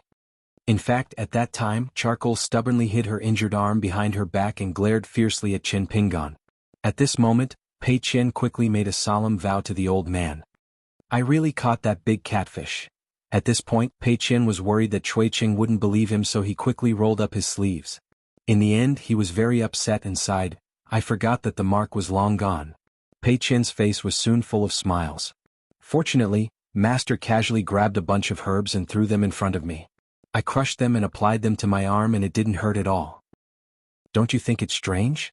Doesn't it work? You don't understand, do you? Chui Ching smiled and nodded. After that, Pei Qian would still copy books every day and practice the crazy demon sword technique from time to time. Chui Ching just took Pei Qian slowly and hurried along. One day, seeing Pei Qian playing with stones, the old man casually asked, Little Pei, what's the saddest thing you've heard in your life? Pei Qian purposely didn't hear it. The old man asked again. Pei Qian squatted by the water and slowly said, just 2 times. The first time was at the border of the Great Spring Empire in the Tong Yi continent. Master didn't actually say anything, but he just looked at me and I felt sad. After that, there was a sentence that the big white goose said. He asked me if I was only willing to practice martial arts after Master died. It was also sad and made me unable to sleep. Chui Ching didn't say anything else. Pei Qian, who seemed to have quickly become carefree, had already plucked 2 nameless blades of grass by the river and was playing with the favorite grass of the countryside children. The mountains and rivers were far away and they gradually reached a place with signs of human habitation. Chui Ching still took Pei Qian to the scenic place. At a precipitous cliff, the old man put his hands behind his back and smiled. What an iron flower embroidered cliff, the murderous aura of a frog. Pei Qian made a sound of acknowledgement and nodded lightly, as if he completely understood. Chui Ching turned his head and smiled. We're used to trekking over mountains and rivers. Next, let's go over mountains and ridges. Do you dare? Pei Qian stuck a talisman to his forehead and said heroically, for people of the Jianghu, there's only the can't, there's no dare. Chui Ching didn't travel with the wind, but instead climbed up the cliff with Pei Qian following behind him. When they reached the peak, they were at least 10 miles away from the green mountain in the distance. Chui Ching smiled, hold on tight to the mountain walking stick in the bamboo box. Before Pei Qian could ask anything, the old man grabbed his shoulder and shouted with a smile, go! Pei Qian, who was like an immortal riding the clouds on the mountain, was so scared that his hands and feet turned cold. However, he quickly adapted and started to play dog paddle. Looking down, the mountains and rivers meandered under his feet. There was nothing to be afraid of. When he was about to hit the green mountain, Pei Qian gently adjusted his breathing and stretched his body in the air. He changed his posture and slightly changed his trajectory. Stepping on a towering tree, he bent his knees and curled his body up. The whole tree was broken by him. When the broken tree fell to the ground, Pei Qian lightly touched the ground with the tip of his foot and floated to the ground. Chui Ching was already standing beside him and said, let's see who can reach the top first. Pei Qian ran like a wisp of smoke. Chui Ching kept a distance of 50 or 60 feet from Pei Qian. He could see but couldn't catch up. The old man and the young man went in a straight line in the following mountain road. When there was no road ahead, Chui Ching threw Pei Qian. In the end, Pei Qian could even play the crazy sword art in the clouds. One day, when the moon was bright and the stars were few, the 2 people landed at the foot of a famous mountain in Sierra of the Nanyuan Kingdom. Pei Qian blinked his eyes and eagerly said, throw me up? Chui Ching smiled and said, it's time to walk. Scholars should respect the mountains. Pei Qian nodded, that's right. In the history of the mountains of the Nanyuan Kingdom, there were naturally no real miracles. As for the legends and the unofficial history, there might be many, but now it was hard to say. Cui Ching took Pei Qian to climb the mountain. Walking on the steps, Pei Qian bounced the small bamboo box and gently tapped the steps with his walking stick. He smiled and said, "It's a bit like the steps of our Luapa mountain." Cui Ching said, "If you don't look carefully, the scenery in the world will be similar." Pei Qian nodded and decided to silently remember this sentence. In the future he could show it off to fool Zhou Mili the little fool. Cui Ching slowly climbed the mountain, looked around and recited a poem. Thousands of mountains towering over the scales, thousands of valleys full of pine trees, strange things startle centurions. Pei Qian nodded and said, "Good poem." Cui Ching smiled and said, "You know it?" Pei Qian grinned and said, "I said it for my master." Cui Ching laughed heartily. At the top of the mountain there was a Taoist temple with a closed door. Cui Ching didn't knock on the door. He just walked around with Pei Qian and looked at some inscriptions on the cliff.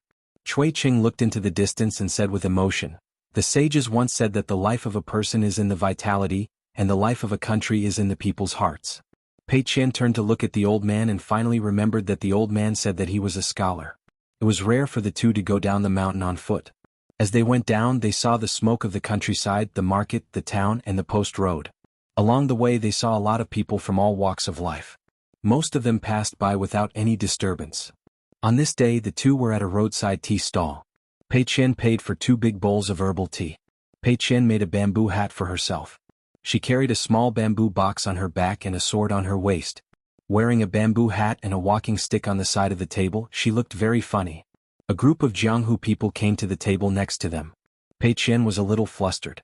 She, who was sitting opposite the old man, quietly sat on the bench next to the old man. Quickly looking at the group of real Jianghu people, Pei Qian lowered her voice and asked the old man, "Do you know what things are necessary to travel in Jianghu?" Cui Ching smiled and said, "Tell me." Pei Qian said softly, "A big bag of golden leaves, a tall horse, a treasured sword that can cut iron like mud, and a famous Jianghu nickname. Master said that if I have these, I will be popular everywhere in Jianghu."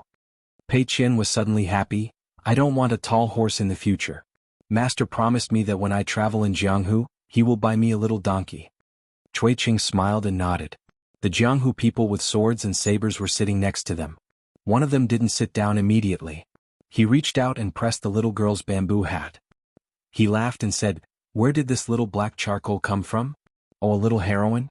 Carrying a sword and saber so impressive." That person reached out and pressed Pei Qian's head heavily. "Tell me, who did you learn it from?" Cui Ching just drank his tea. Pei Qian's face was pale. She didn't say a word. She slowly raised her head and said timidly, "I learned it from my master." That Jianghu person smiled and took a step back. He lifted his leg and kicked the bamboo hat girl's green bamboo box. "How can you travel in Jianghu with a broken book box?" Pei Qian wanted to ask Cui Ching for help, but the old man smiled and said, "Solve it yourself." Pei Qian wiped the sweat off her face. Seeing that the person was going to kick the bamboo box behind her even harder, Pei Qian stood up and moved to avoid it. She subconsciously reached out and grabbed the mountain walking stick in her hand. That person stepped on empty air. Just as he felt that he had lost face, his embarrassment turned into anger.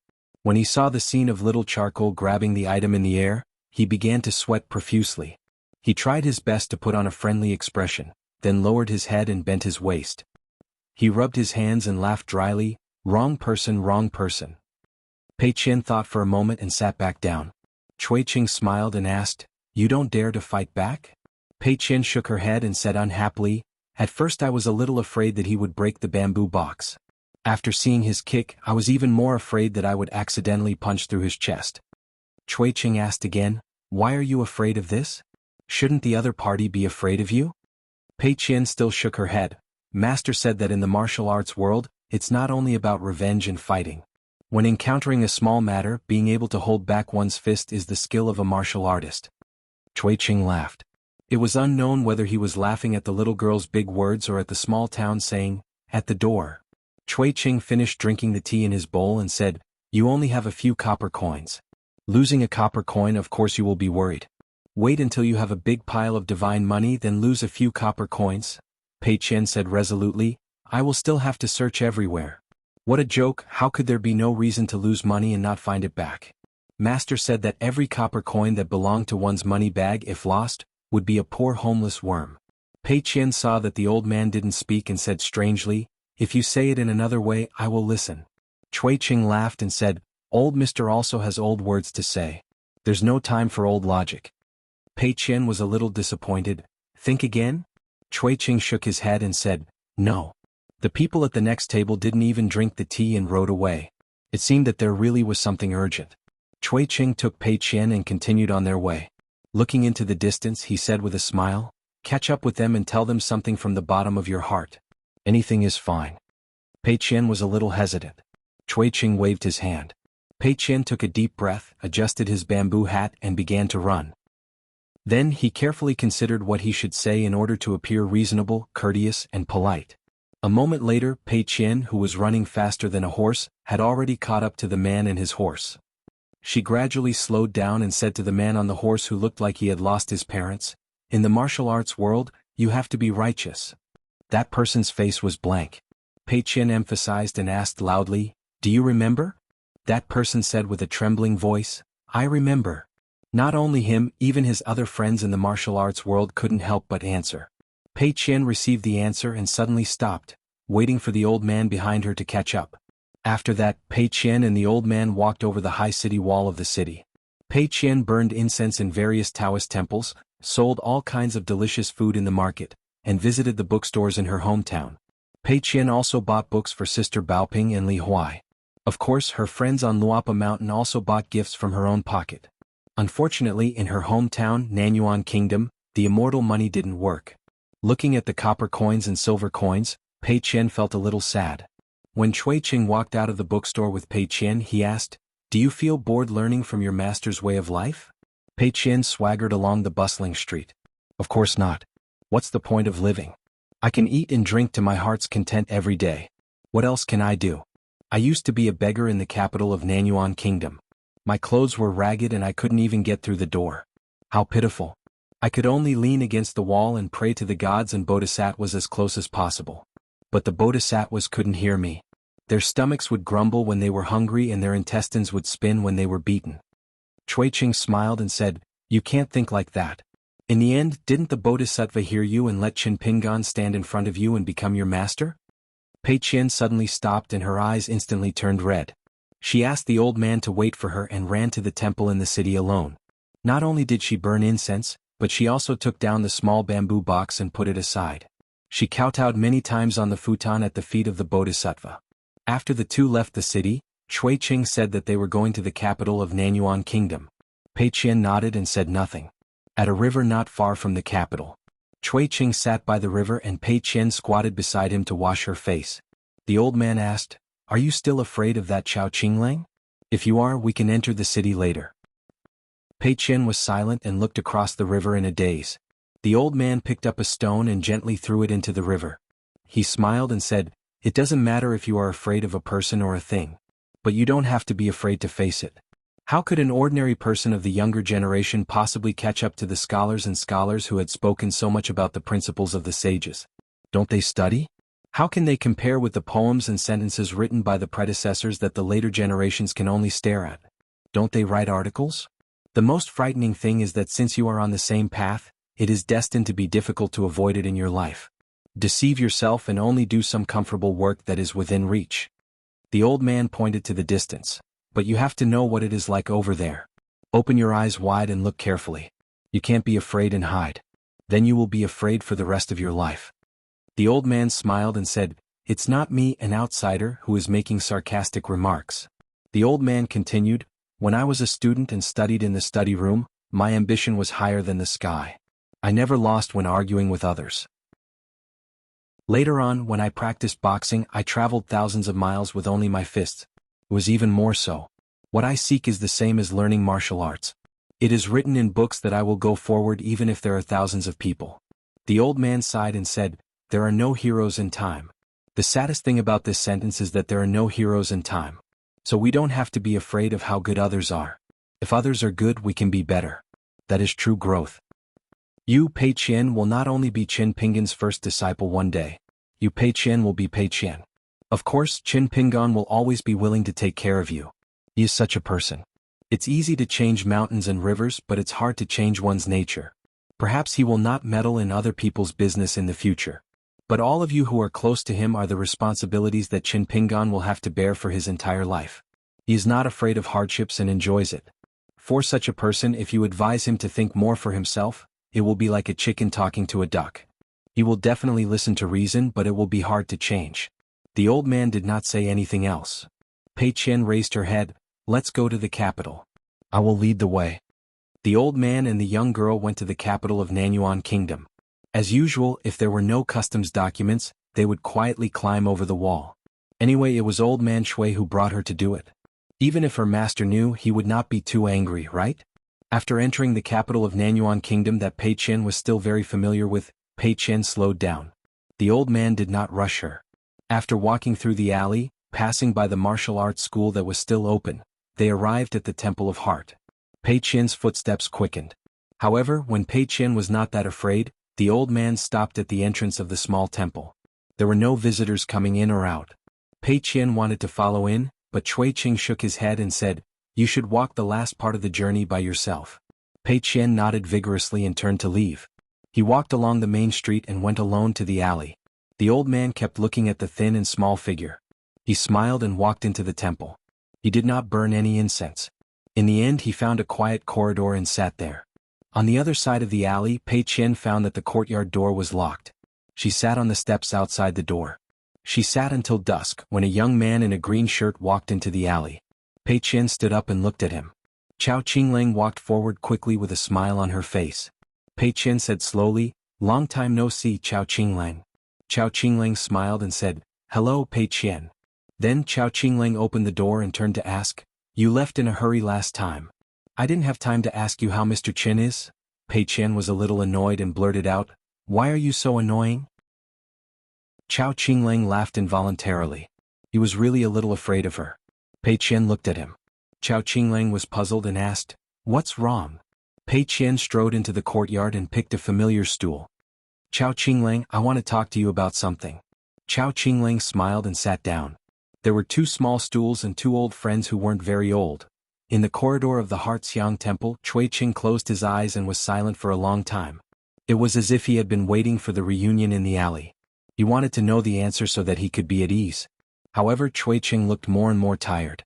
After Pei Qian left, he could no longer hide his old appearance. During this time, a monk came near, but Cui Qing just smiled and shook his head. The monk smiled, put his palms together, bowed his head and left. Cui Qing sat cross-legged on the spot. It was as if he had finally let go of his worries. His hands were gently folded and his eyes were in a daze. After a long silence, he gently closed his eyes and muttered, "There is true meaning in this. I wanted to explain it, but I forgot to say it." 560. On Luopa Mountain, the young mountain lord and the old man on the second floor had traveled far away. No one lived in the bamboo house. Recently, Chen Lingjun no longer wandered outside. From time to time he would sit at the stone table by the cliff. He knew that he was the most unlikable existence on Luopa Mountain. He was not as diligent and smart as the little fire python from the Chao clan's Jilan Lu. He was not even as cute as Zhou Mili. Cin Yuanji was brought up the mountain by Zhu Lian. He had a good aptitude and could endure the hardships of training. His daily life was busy and fulfilling. Shi Rou managed a shop in the small town.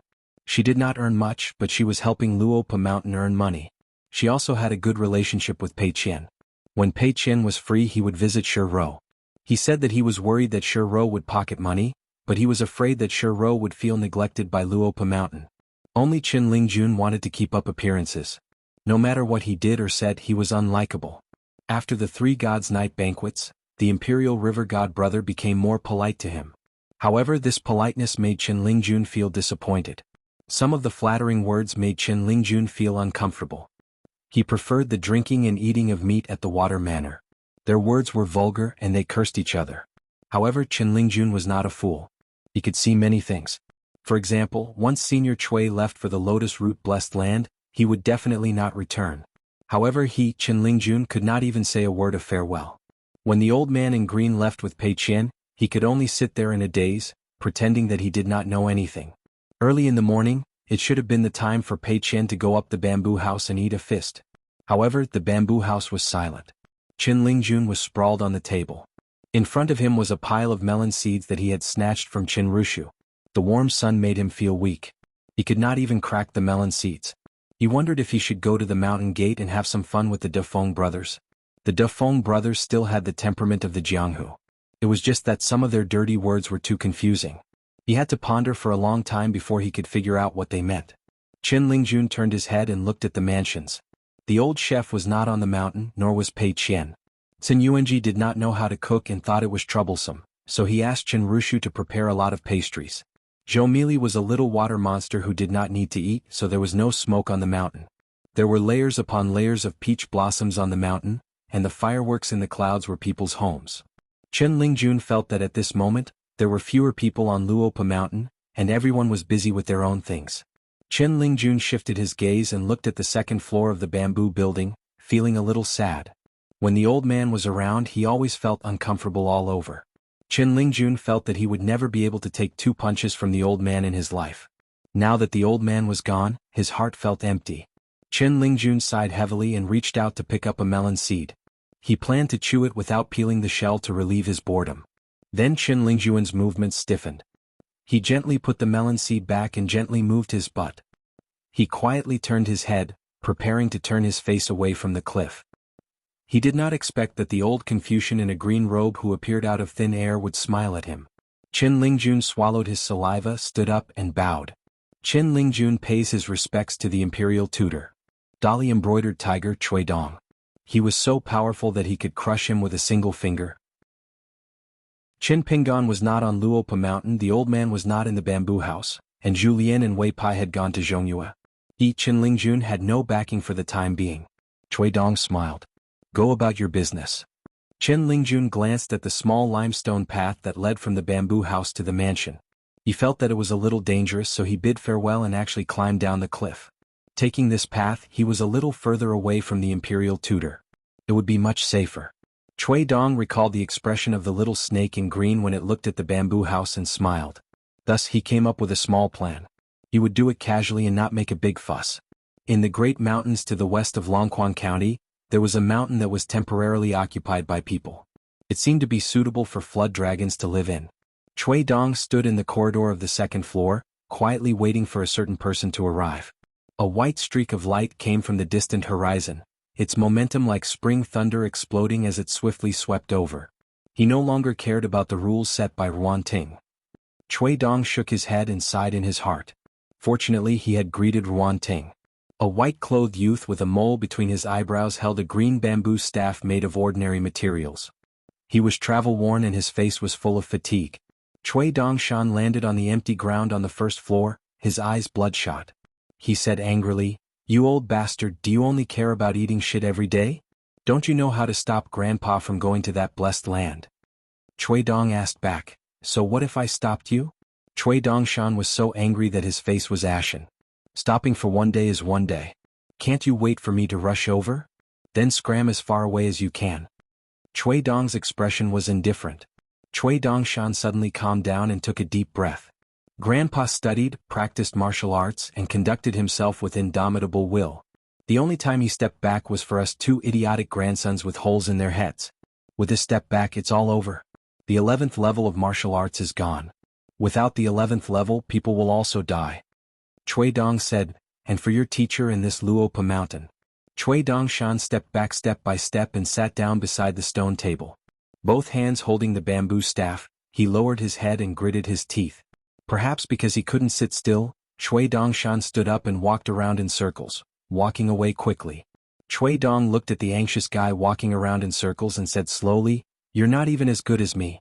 You can't even figure out what Grandpa cares about and why he has to make such a choice. What's the point of coming? What's the use of letting you go to Lotus Root Blessed Land and find Grandpa? If it's useful, maybe it's really useful. That's to make Grandpa feel uneasy when he leaves." Cui Dongshan stopped in his tracks, his eyes sharp. "Cui Dong. You'd better be careful with your words." Cui Dong said, "Cui Dongshan, you should be more careful and be more sensible. Just because you've re-entered the upper 5 realms, you're not qualified to jump around on my side." Cui Dongshan sat down lightly, hugging the green bamboo staff. He didn't look at the second floor anymore and said to himself, "Why did Grandpa have to get involved in that fight for 3rd and 4th place? Why did Grandpa lose his mind? Wasn't it because of us? Grandpa was a scholar and always wanted us to be true scholars. Grandpa's lifetime of learning, the root of his knowledge, was the lineage of the secondary saints. Why did he have to fight for the lineage of the literary saints in the Central Plains? Why did we have to betray our teachers and ancestors and make Grandpa even more disappointed? Chui Dong slapped the railing and finally flew into a rage. Ask me? Ask heaven and earth, ask your conscience. Chui Dongshan's eyes were dull, his hands clenching the mountain staff. I'm a little tired, I can't ask any more. Chui Dongshan remembered that when he was young, he had to be brought by that strict and old-fashioned old man to visit mountains and climb mountains. The journey was long and the child suffered unspeakably. One time the old man went up the stairs, completely ignoring the child behind him who was drenched in sweat, and walked up by himself. The old man seemed to be purposely angering his grandson. Not only did he walk far away, he even recited a poem by a literary hero of the Central Plains loudly, saying that the husband's integrity was like young Master Jun Sai. I wish to say that Anne's brush was like a long bar. The child remembered that poem well. Later on, he never thought that when the child grew up, the youth would leave home in a fit of anger and become the disciple of the old scholar. The old scholar would mysteriously become the literary saint, and the youth would mysteriously become the first disciple of the sage. He finally had the chance to meet the renowned Confucian sage of the Central Plains.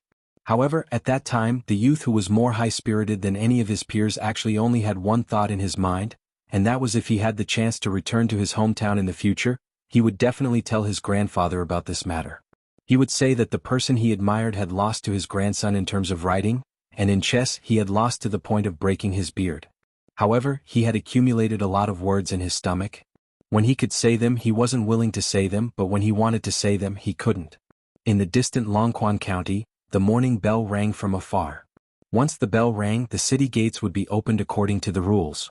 Tens of thousands of people would work until the drums beat in the evening. Then, there would be family reunions and happiness. The Yuchun County near the foot of Dali's new Zhongyue Mountain was a medium-sized county. In the old Zhuang dynasty, it wasn't considered a rich land. Its literary and martial fortunes were very ordinary, and its feng shui was mediocre. It wasn't able to bask in the limelight of the great Zhongyue Mountain.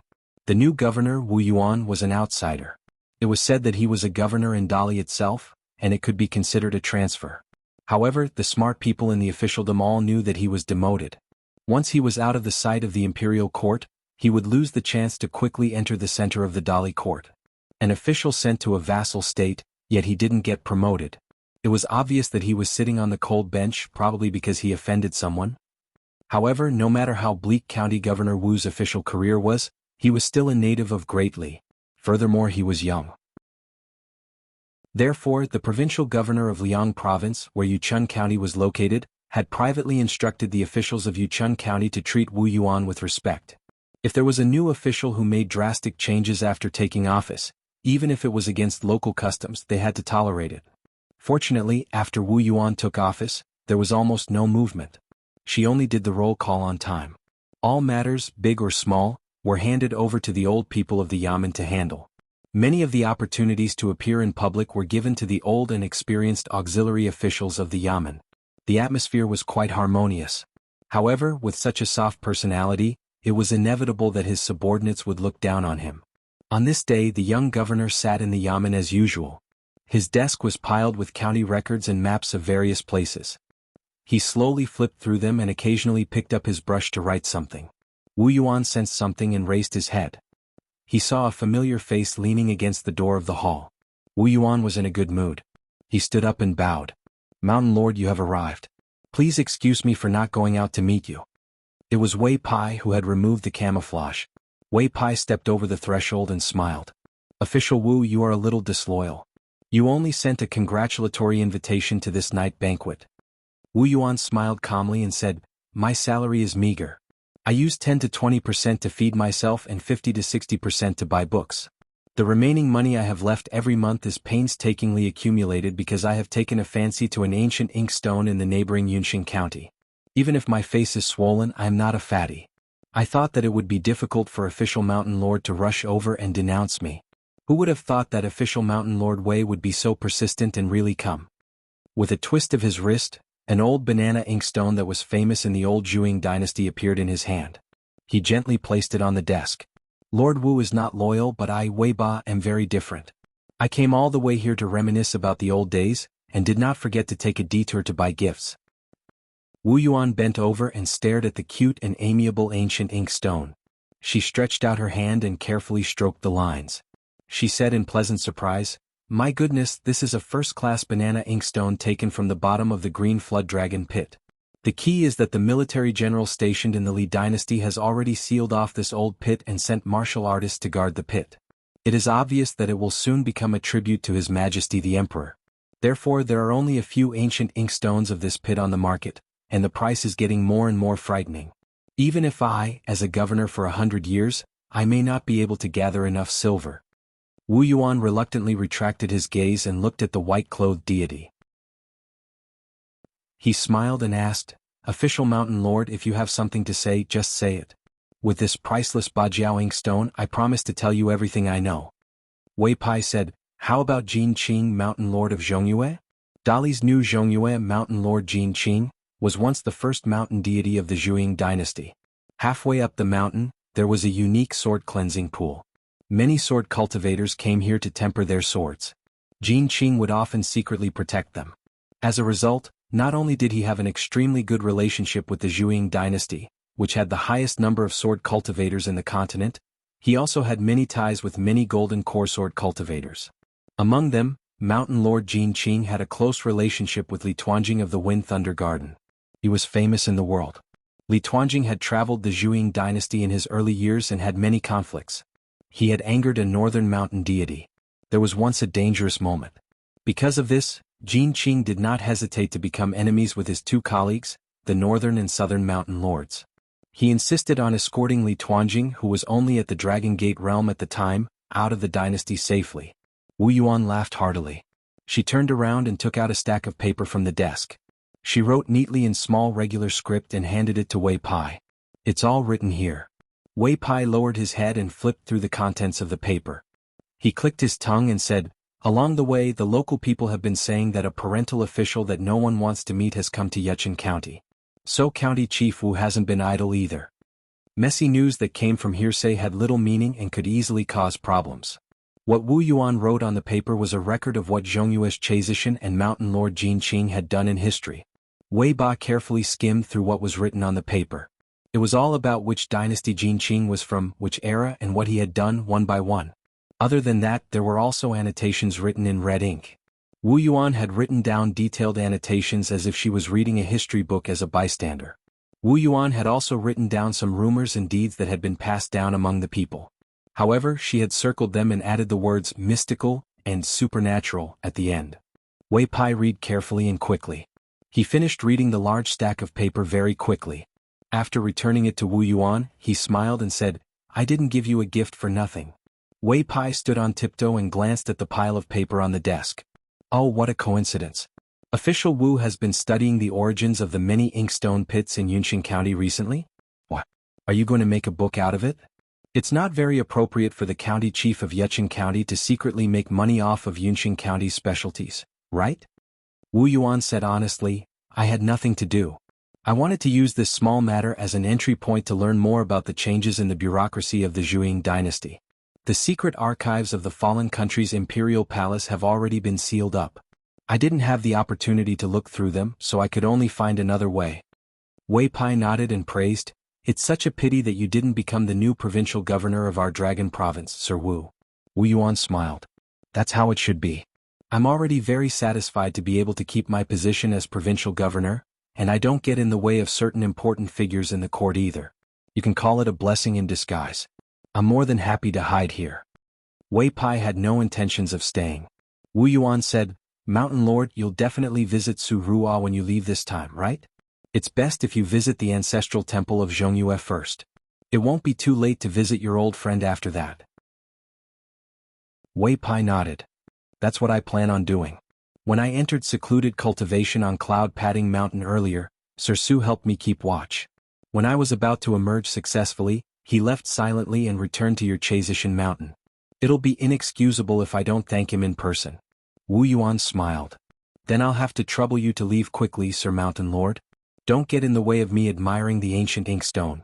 Wei Bo smiled and departed, his silhouette vanishing.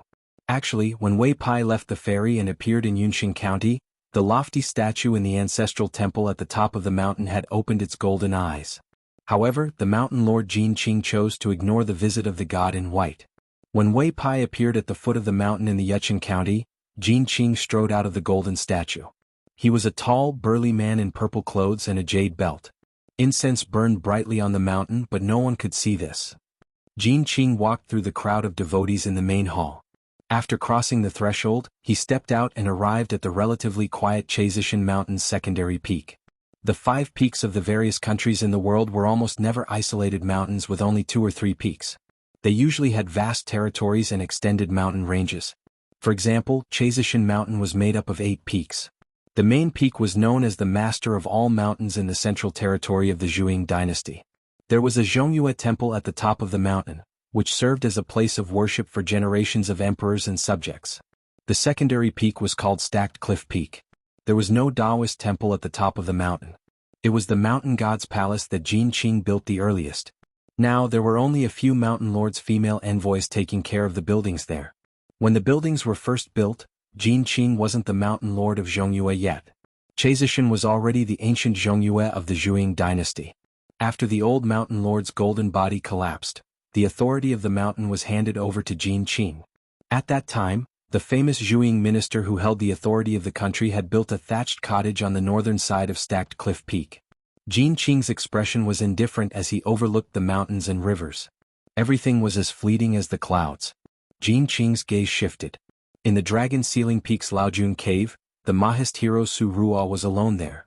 He said that he was concentrating on cultivation, but in fact the mountains and rivers of Chazishan knew that Su Ruo was monitoring Zhongyue. Compared to the earth-shattering battle at Mount Qi of the New East Peak, where countless cultivators from both sides were killed or injured, Mount Qizi was not stained with blood. Jin Qing only knew that Su Ruo had left the territory of the Middle Peak twice. The most recent time was when he went to Mount Biyun to guard the pass for Wei Bian. The first time his whereabouts were unknown. After that, Jin Qing originally thought that the old sword immortal who could be said to be the stabilizing force of the Zhuang dynasty would definitely show up. However, Jin Qing was not sure if it had something to do with Su Ruo. If it was really Su Ruo who stopped the old sword immortal. As the abyssal mountain lord of the Aquarius continent, Jin Qing would feel better. As for Su Ruo's cultivation level, no one could tell, and there was no definite explanation. If Ruan Jiao of the Dragon Spring Sword sect was the most famous cultivator of the upper 5 realms in the Aquarius continent, then Su Ruo was the one with the most hidden strength.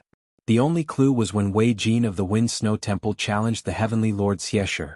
After that, there were only a few words that spread out, saying that there was someone behind him, and that Wei Jin might not be able to win. Even if Su Ruo was cultivating right under Jin Qing's eyes, Jin Qing was still the same as before. He was like a layman looking at the abyss, unfathomable. Jin Qing glanced at the Yechun Prefecture Yamen and sneered. As expected, after this northern mountain lord met Wu Yuan, he would first go to Dragon Ceiling Peak to thank Su Ruo. If he came to find him, he would have more confidence. Jin Qing frowned. The next moment, a white robe fluttered and landed on the Stacked Cliff Peak. He slowly walked toward Jin Qing. The man smiled and said, "Greetings, Mountain Lord Jin. Sorry to disturb you." Jin Qing said, "We are all mountain lords, but the 5 mountains are different. There is no need to be so polite. If you have something to say, then say it. If not, then I won't keep you." Wei Pai nodded. "That's good. I came to Mount Purple to remind you, Jin Qing, not to be the mountain lord of the Middle Mountain. I'm not happy." Jin Qing did not look at the handsome man in white. He just looked into the distance and asked, "So what if you are not happy?" Wei Pai stretched out his finger and tapped the golden earring on his ear. He smiled and said, "Then the Middle Mountain will be sealed." Jin Qing turned his head. "Do you have a secret decree from Emperor Dali? Or do you have a decree from the Imperial Court's Ministry of Rights?" Wei Pai nodded. "Of course." He then shook his head and added, "Neither." Jin Qing stretched out his hand and sneered. "Then you are casual?" Wei Pai really was casual. The fate of the North Mountain was like a mountain and an ocean. It rushed towards the Middle Mountain from the south to the north. It was like Dali's cavalry on the clouds. From the looks of it, it was not an act to scare people.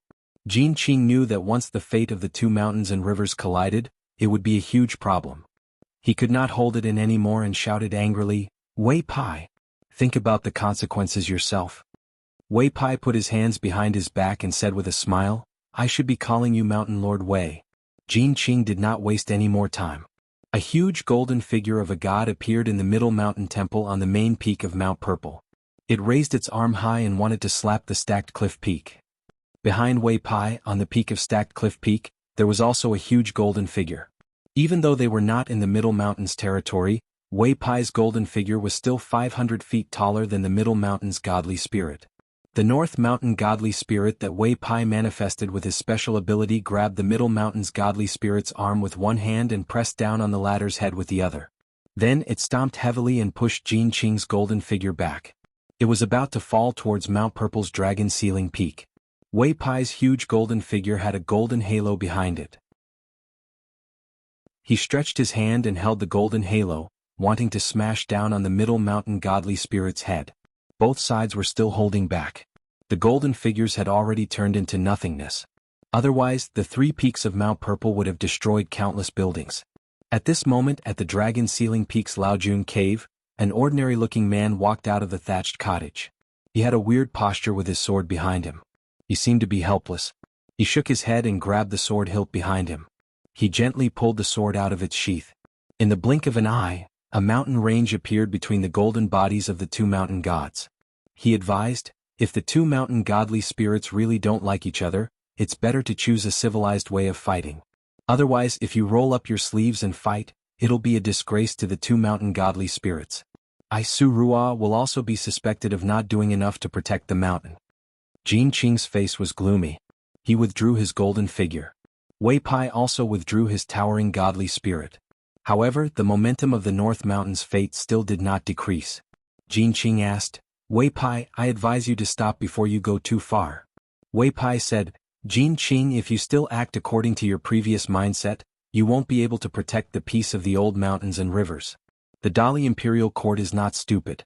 They know very well that you, Jin Qing, have never truly submitted to them. If you can't understand this, I'll just help Dali change to another mountain godly spirit. Anyway, I really don't like you. Su Ruo has already done her best to stop you once. Jin Qing turned his head and looked to the north. At the border between the two mountains, there was already a phenomenon of wind and rain. Jin Qing said dejectedly, Tell me, what should I do to make you withdraw the North Mountain's feng shui?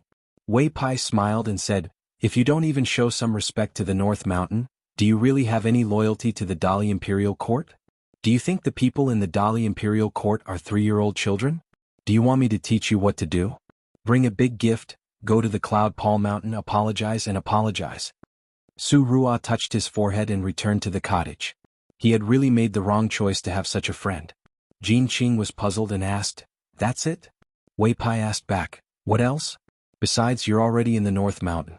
How far can you be from the capital of Dali? Won't you be there by just lifting your feet? As long as the North Mountain is not in chaos, the Dali Imperial Court is not crazy. Why would they deliberately start a massacre here? Do you know that your vague attitude, which seems to be loyal and righteous, will make many survivors of the perished country feel lucky and hope that their generous sacrifice will wake you up and raise an uprising with them in the end? If you really have such thoughts, then you're a man. If you don't want to do so, you're willing to bear the infamy and want to protect the safety of the people. Why are you pretending? Jin Qing was speechless. Wei Pai said, When you go to the Cloud Paul Mountain, don't forget the gift. The more the gift, the more the sentiment. After that, Wei Pai left the Cloud Paul Mountain and went to the cottage outside the Dragon Paul Mountain's Old Lord's cave. Su Ruo stood at the door with her arms crossed and leaned against the door. She said angrily, Mr. Mountain Wei, is this how you repay me? Not only did you come empty-handed, you even made such a scene? Wei Pai stomped his feet and lamented, I really don't know how to repay your kindness.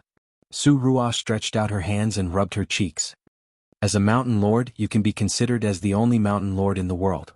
Wei Pai's eyes were full of resentment. Isn't it because the horse is thin and the hair grows long? Su Ruo smiled and casually pointed her finger. Disappear. Hurry up and leave. Wei Pai smiled and said, Understood. He left. Su Ruo thought for a while and went to the Cloud Paul Mountain. The mountain lord Jin Qing stood there with a serious expression. Su Ruo did not say anything. Jin Qing suddenly said, Under the sun, tens of thousands of people climb the mountain. 1,000 people pull the sails. 100 men carry the sails. Under the bonfire they cook the sails. Su Ruan knew what this mountain lord was talking about. He was talking about the Zhuang dynasty's history of digging mountains to obtain water in order to obtain a famous ink stone. And this Jin Qing just so happened to be a quarry when he was alive. Some said that he accidentally drowned in the end, while others said that he was whipped to death by the supervisor. After death, his resentment did not dissipate, but he did not become a malicious spirit. Instead, he became a heroic spirit that protected the mountains and rivers. In the end, the mountain lord of the Zishan mountain valued his character. Step by step, he was promoted to the mountain god of the Cloud Pall Mountain. Su Rua said slowly, "There is no monarch in the world with clean hands.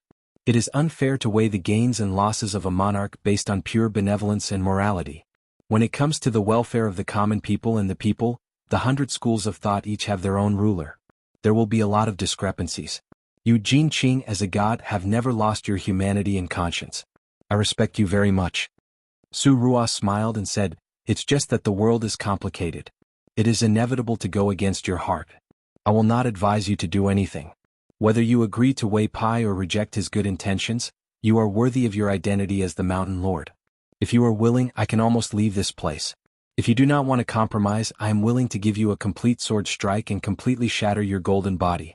I will not let anyone humiliate you, Jin Qing and Zishan." Jin Qing turned his head and smiled. "Su Rua, is a complete sword strike very powerful?" Su Rua nodded and said, "I have been training this sword for many years. It is very powerful." Jin Qing smiled, "Then let someone else experience this sword strike. I Zishan cannot bear it." Su Rua hesitated and reminded him, "You don't have to give too many gifts when visiting Mount Cloudy." Jin Qing laughed and scolded, "So you are all the same." Su Rua cupped his fist and smiled, "I have disturbed you for a long time. When you reach the capital, remember to say hello. I will treat you to a drink." Jin Qing nodded and asked, "Mr. Su, did you deliberately come to Zishan?" Su Rua stopped and said indifferently, "You and I are here to reduce the number of deaths. But if you want to ask why we chose Dali and let so many people die in Aquarius continent, I cannot give you an answer now. Please wait and see." Jin Qing did not say anything. Su Rua did not return to Seal Dragon Peak. He left Zishan and rode the wind to Dali's capital. He did not like to ride the sword. Because Su Rua always felt that swords and swordsmen should be on equal footing.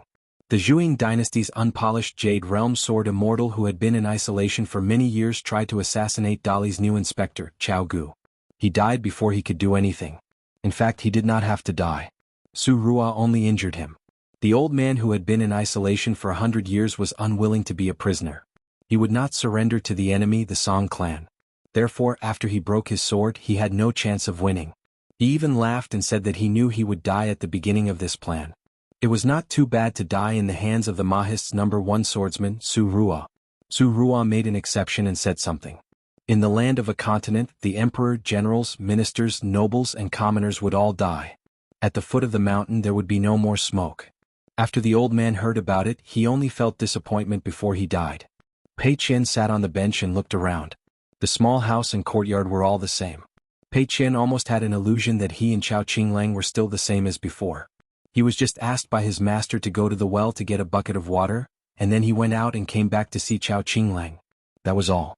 When she was waiting outside for Chao Qinglang, she had looked at the Spring Festival couplets 100 times. The handwriting was good but not good enough to make her feel ashamed. Chao Qinglang looked at the tan girl and actually had a lot of questions to ask her. Why was she still not much taller after being away for so many years? In terms of height, the difference between the two of them was as much as a head. Why did Pei Qian suddenly carry a bamboo box on her back and carry a bamboo sword? How was Mr. Qin doing during his study abroad? Pei Qian took the bamboo box and put it behind her. She placed the walking stick on her lap and sat upright. She looked straight ahead and did not look at Chao Qinglang. She went straight to the point. "Did you know that my master wanted to take you away from Lotus Blossom Blessed Land? He didn't want to take me with him at all." Chao Qinglang hesitated. She was not in a hurry to answer. She smiled and asked, "Did Mr. Qin take you as his disciple?" Pei Qian's eyes shone like the sun and moon. She nodded and said, "Yes. I went through thousands of mountains and rivers with my master, and he never left me behind." Chao Qinglang gently clenched her fists and rested them on her knees. She smiled gently. "Although it's a pity that Mr. Qin didn't take me away from here, I think it's a wonderful thing for you to travel thousands of miles with Mr. Chen. I envy you. Pei Qian was silent. Chao Qinglang turned her head and asked, now that Mr. Chen wants you to carry water, will you still carry the bucket and sprinkle water to clean the streets? Pei Qian abruptly turned her head. She was about to get angry when she saw the smile in Chao Qinglang's eyes. She felt as if she had good martial arts skills and her fists weighed 100 caddies, but she could not exert any strength in front of a ball of cotton. She snorted coldly and crossed her arms over her chest. What do you know? I've learned thousands of skills from my Shifu. I've never been lazy. Every day I not only copy books and learn how to read and write, but also practice martial arts. Chao Qinglang pretended to be enlightened. I see. Pei Qian was a little sullen. Chao Qinglang was still an eyesore after all these years. She seemed to have become bolder than the timid girl she used to be. Pei Qian's eyes lit up. She asked, iron flowers embroidered on the cliff, killing intense silenced the frogs. Have you heard of this poem? Chao Qinglang shook her head. He was now half a Taoist cultivator, so he could remember everything he saw with a single glance. He had liked to read since he was a child.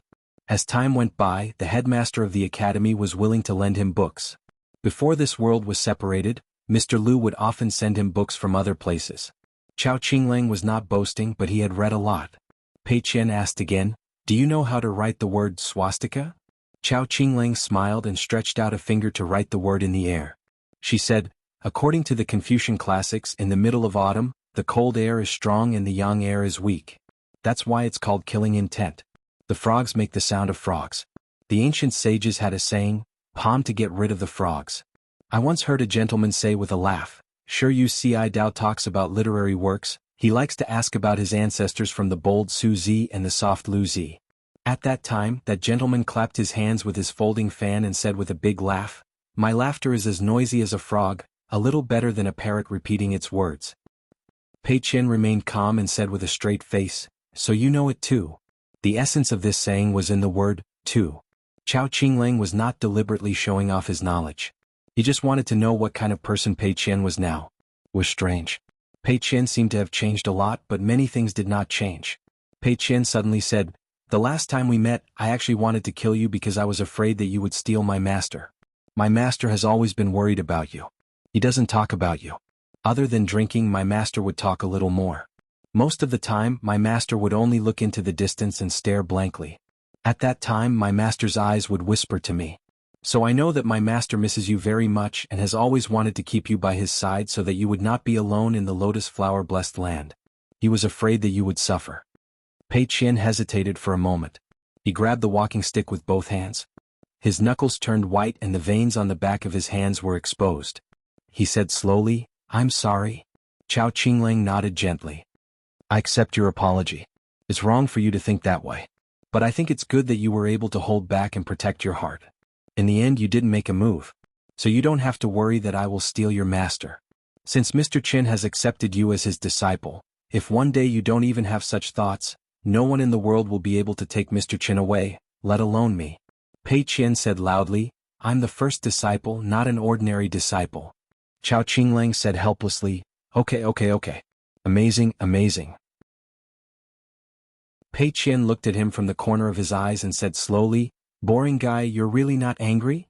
Chao Qinglang slightly propped up his elbows and looked at Pei Qian. He made an angry face, like a door god looking at the mortal world with his eyes wide open. I'm very angry. Pei Qian's mouth twitched. Isn't that childish? Chao Qinglang asked, did you come to the Nanyuan kingdom alone? Mr. Chen didn't come? Pei Qian shook his head and said sullenly, I came to the Nanyuan kingdom with an old man who taught me fist techniques. We walked a long way to get here. Chao Qinglang asked curiously, where is the old man? Pei Qian turned his head and looked in the direction of the Temple of Heart, not saying a word. After a while, Chao Qinglang was shocked. Pei Qian, who was slightly taller and less charcoal, opened his mouth. He did not cry, but his tears and snot were running down his face. In an instant, Pei Qian stood up. His movements were too hasty, and he knocked away the walking stick on his knees. She didn't care about it. Then the ground of the small courtyard shook, and Pei Qian's figure instantly disappeared into the distance. Chao Qinglang was worried about her, so he flew up like a bird. His green robe fluttered in the wind as he followed the skinny figure from afar. Pei Qian landed outside the corridor of the Temple of Heart. He looked at the old man with his eyes closed and said angrily, "Old man, don't sleep." Pei Qian stomped one foot on the ground and took a step back. He pulled out an ancient fighting stance and cried, "Grandpa Chui, get up and give me a punch." Chao Qinglang stood behind Pei Qian. A middle-aged monk came over. Chao Qinglang put his palms together and apologized. The abbot of the Temple of Heart nodded slightly. He lowered his head and put his palms together. After a Buddhist chant, he left slowly. Pei Qian maintained his fighting stance for a long time. Chao Qinglang walked to Pei Qian's side and reached out to press down on his fist. The old man has left. Chao Qinglang realized that she could not press down on his fist at all. Pei Qian said to himself, "Grandpa Chui, don't sleep anymore. Let's go home together." "This is not home. Our home is at Luapa Mountain." Chao Qinglang had already sensed Pei Qian's abnormality. He could only press down on Pei Qian's fist and call out softly, "Pei Qian." Pei Qian's natural fist intent burned Chao Qinglang's palm like charcoal. Chao Qinglang's expression did not change at all. He moved his feet like an immortal using the dipper steps. His two sleeves were like a breeze. He made a sword sign with one hand behind his back and actually pressed down Pei Qian's fist by more than an inch. Chao Qinglang said in a low voice, "Pei Qian, do you still want the old man to leave in peace and worry?" After Chao Qinglang interrupted his waterfall-like fist intent, Pei Qian seemed to wake up a little. He squatted down and hugged his head as he cried bitterly. His eyes were still fixed on the green-robed old man sitting in the corridor. In the next moment, the green-robed old man who was in deep sleep after death seemed to be attracted by Pei Qian's drum-beating fist intent. The silent fist intent of a dead person seemed to come back to life. From Chui Cheng's hands that were gently folded in front of him, two balls of brilliant light that were like the sun and moon hanging in the sky appeared. All the fist intent of the martial artist at the peak of the 10th realm, from the withered body, from the Palace of 100 Bones, rapidly surged into the two balls of light. Chao Qinglang was blinded by the light and could only close his eyes. Not only that, the fist intent that was about to topple like a mountain forced Chao Qinglang to be unwilling to retreat, and could only slide backwards. In the end, his back was against the wall and he could not move. He could not gather the spiritual qi that came from his cultivation. However, the vigorous fist intent that seemed to be unrestrained by the heavens and earth did not affect Pei Qian at all. Pei Qian clenched his fists and stood up. A bead hovered in front of him and eventually circled around him. The other bead soared into the sky and collided with the sky. It shattered with a bang. It was like a martial arts reign in the blessed land of lotus roots. This half of the martial arts fate should have been given to Zhu Lian and the old man to enter this new blessed land of lotus roots together. After the old man died, Zhu Lian was a martial artist in the far travel state and the top martial artist in the world. Naturally, he could get a lot of the martial arts fate. However, Zhu Lian refused. Pei Qian did not dare to take the martial arts fate bead that the old man left for her. What if Grandpa Chui was not dead? What if she accepted this gift? Then Grandpa Chui would really die. Why did they have to be separated by life and death when they were young? Now that they had grown up, it still had to be like this. Chao Qinglang looked at the back and said softly, "No matter how sad it is, don't lie to yourself." She was gone. She was gone. The only thing we can do is to make our lives better. Pei Qian, who had her back to Chao Qinglang, nodded slightly. She reached out her trembling hand and held the martial arts fate bead.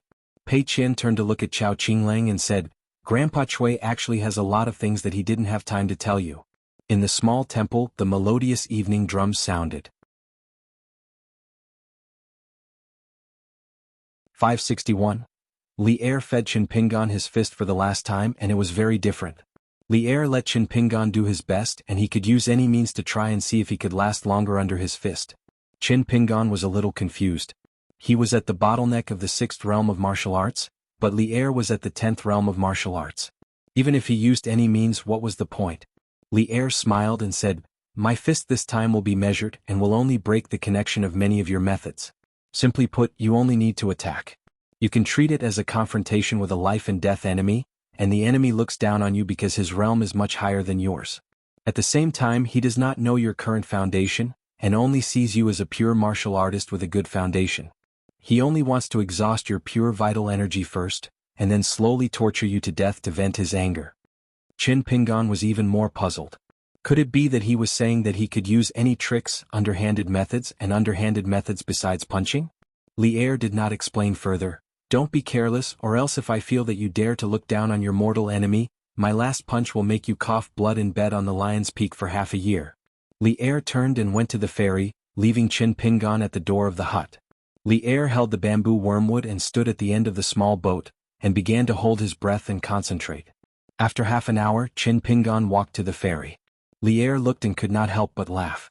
The young man was barefooted and he rolled up his trousers but did not roll up his sleeves. He did not forget to carry the sword fairy from the Fu family in the old dragon city. Li'er nodded and said, "Get on the boat." In an instant, the bamboo shoot in Li'er's hand chopped down. Chin Pingan, who had already rolled up the mind talisman in his sleeve, had already disappeared into thin air.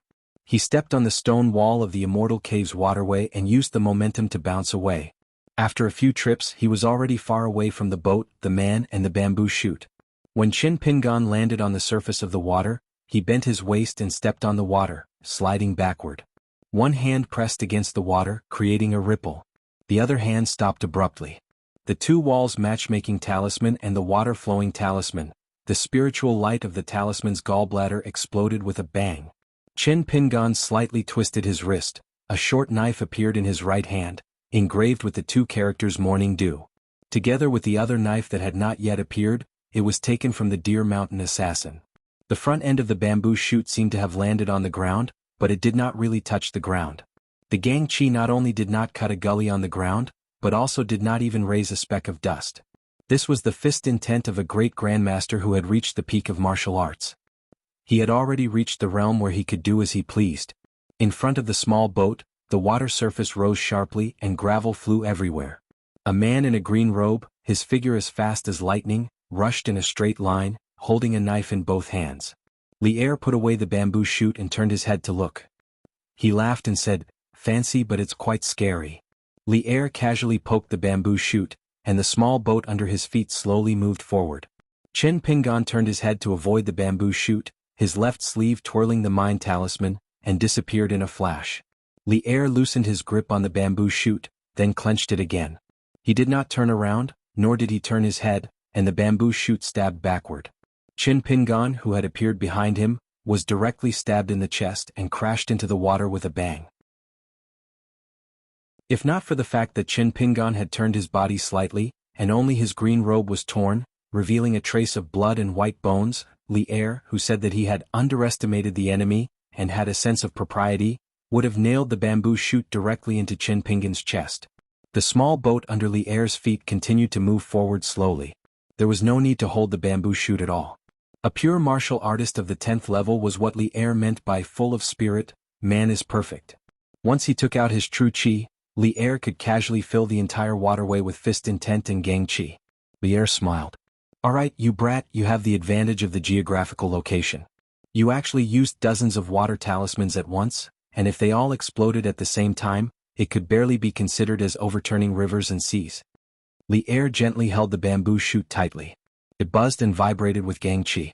One man and one boat continued to move forward, neither fast nor slow. Not a drop of water came close to Li'er and the boat. Li'er stomped his feet and a muffled thunder sounded from the bottom of the water. Li'er was slightly surprised.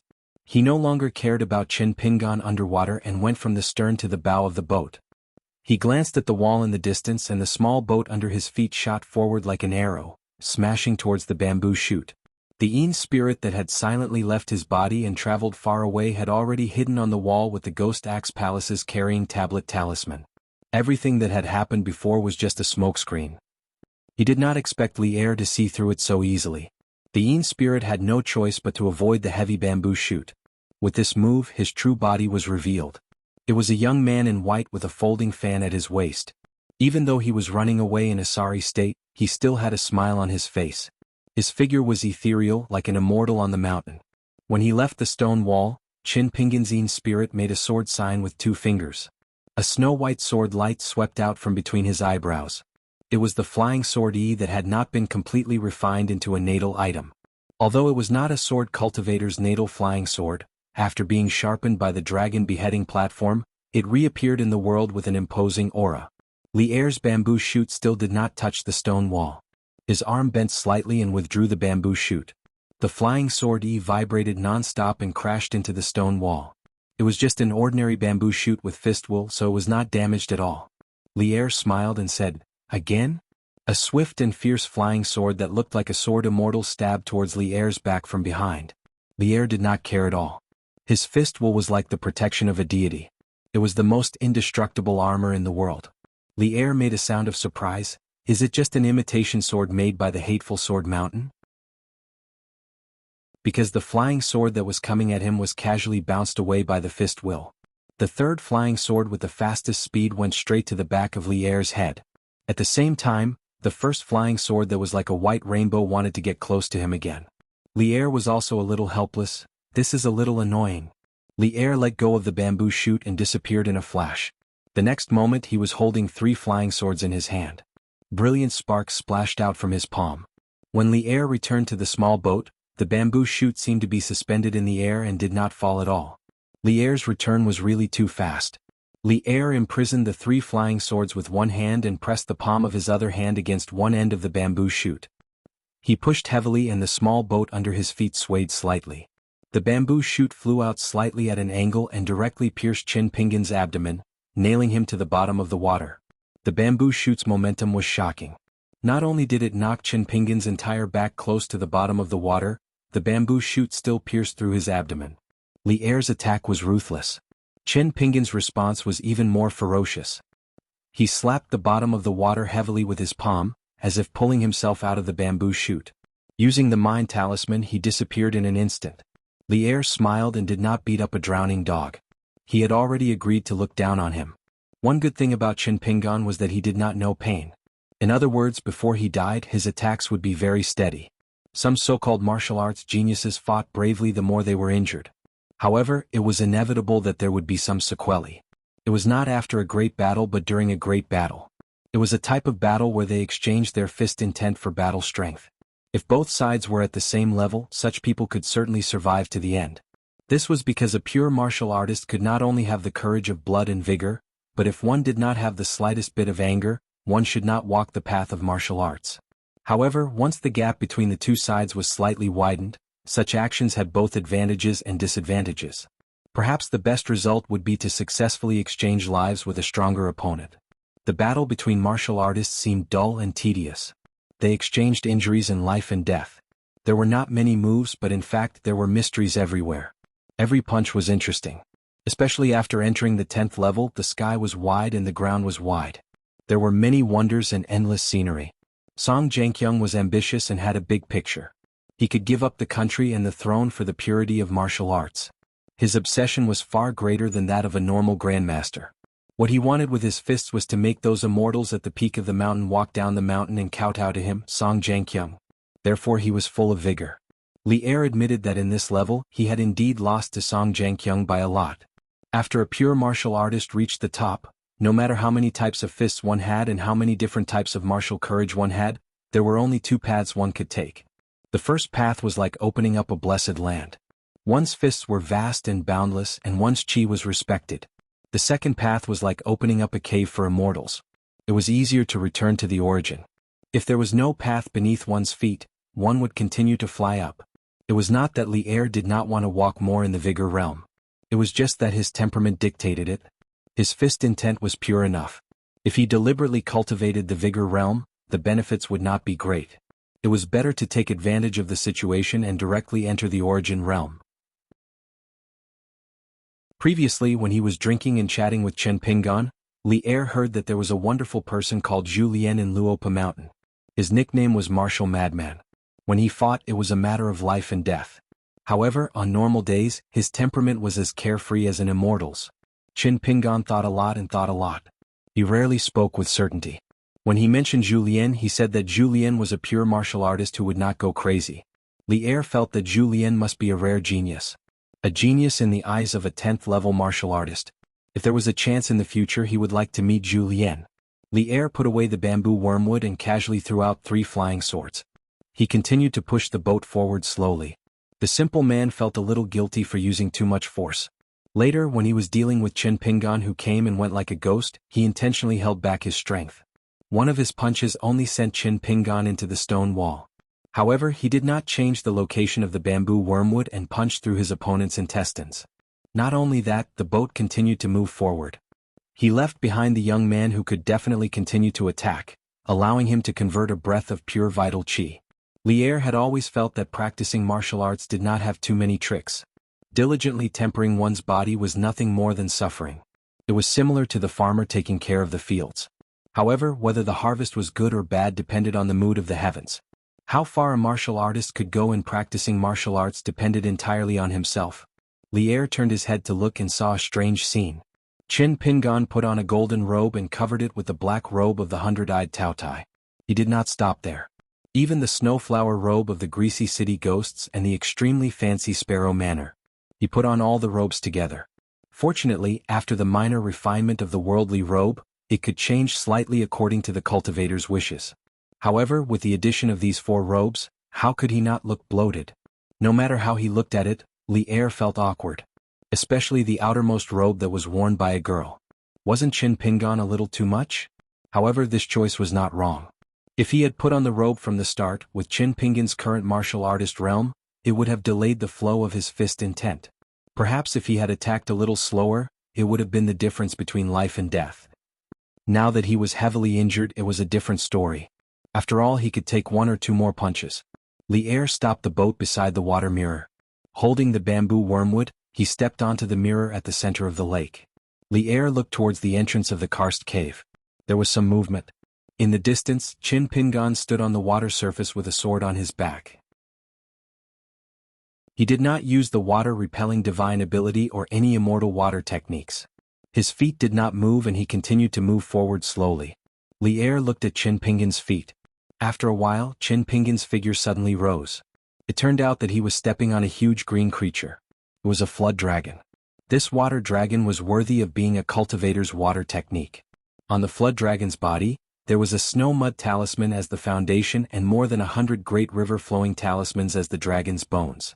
It seemed that a little bit was used as the talisman gallbladder of this strange but spectacular talisman. It was the immortal fire dragon who wanted Qin Pingan to ponder over the 2 superior Taoism formulas of refining objects. The incantation of refining the 3 mountains and the celestial incantation of the immortal praying for rain tablet of the Azure Palace should not only be used as a means of refining objects. Therefore, at this moment, the spine of the flood dragon was like 2 ropes intertwined with each other, becoming tighter and tougher. One was the mountain refining method and the other was the water refining method.